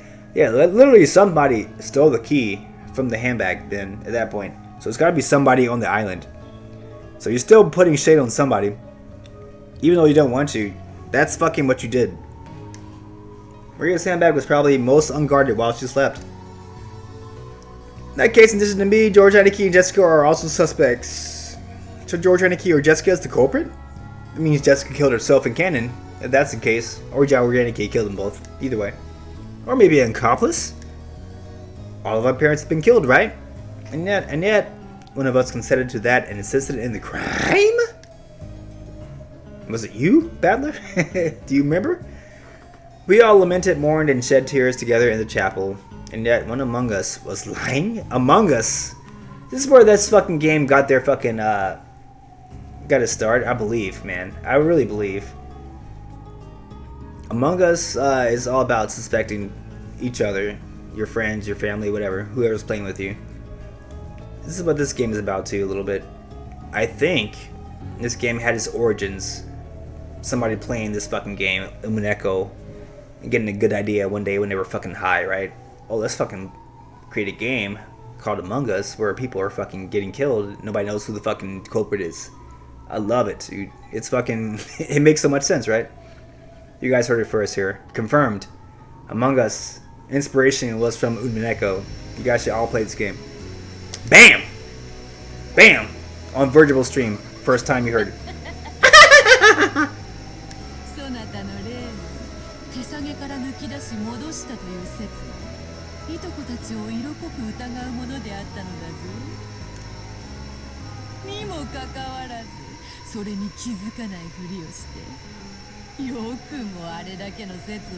Yeah, he fucking just put the target right on everybody else's back with that fucking thing. That's why she didn't have a problem with it, apparently. Because she knew that fucking he was just putting a target on a human's back at that point. Damn it!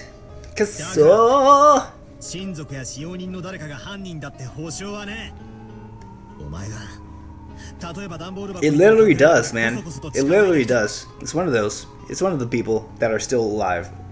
It can't be anybody else. I'm gonna say that right now. I'm gonna spoil you guys on that right now. It's literally one of the people that are still alive. So just don't think anything other than that, because that is true. So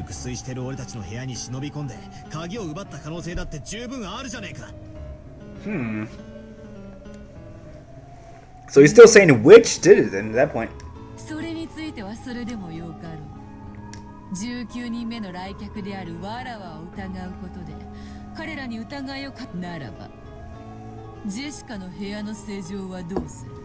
We're saying there's a 19th person basically. So I mean, it doesn't have to be a magical person. It could be a 19th person hidden on the island that nobody knows about. So I guess, and calling herself Beatrice, right? Without any magical powers. That could be valid too. わらわは魔法で鍵を開けることは造作もないが、わらわの魔法を否定するならば、わらわを疑うことも否定せねばならない。 Yeah, the problem is 19th person doesn't have a magical master key. So how else would she unlock that door and lock it back, right? そしてそれはつまり。Can't be the 19th person unless the 19th person has this magical master key, and she already said in red that they don't. There's only one per servant. So basically only 4 exist. You've already accounted for one of them. It means there's 3 of them. Shannon has one, Genji has one, Kumasawa has one. Or 4 of them left. Genji, Kumasawa, Gohda, and Shannon each have 1 left. So there's 4 left. Only 4 suspects at that point. If they use the master key. I'm just saying, if they use the master key. Now they could have used Kanon's master key, like I said, the way I described, with a needle and thread, or they could have done something else, which he might come up with himself here. 俺にとっての目的は人間である19人目の来客ベアトリーチェがどうやって犯行に及んだかに迫ることだ。そうすれば誰も疑わずに済む。それができればな。愚かな男よ。こんな部屋、本来は密室でも何でもない。何しろ開けることのできる鍵は合計で6本もあるのだからね。6 keys? That was 5. Where's the 6th? そしてそれらの所有者は何人もいる。 Oh yeah, the 6th is Jessica. Okay, Jessica's the 6th. And then the 5 servants. Yeah, you're right.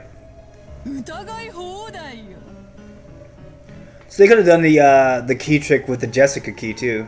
Or with the Kanon key. Either way. なのにお前はわざわざそれらを全て否定し、自分で密室を作ってしまった。わかるか？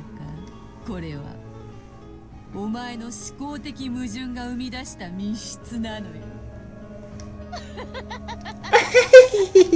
他の誰でもない。そなた自身が扉を閉ざしているのだ。So that though. 魔女が魔法で開けたことを認めるか、俺の知る誰かが犯人であることを認めるかの二択だっていくさ。Of course. 大手飛車取りのつもりかよ。 Trying to fuck the Rook? That's a test term, guys.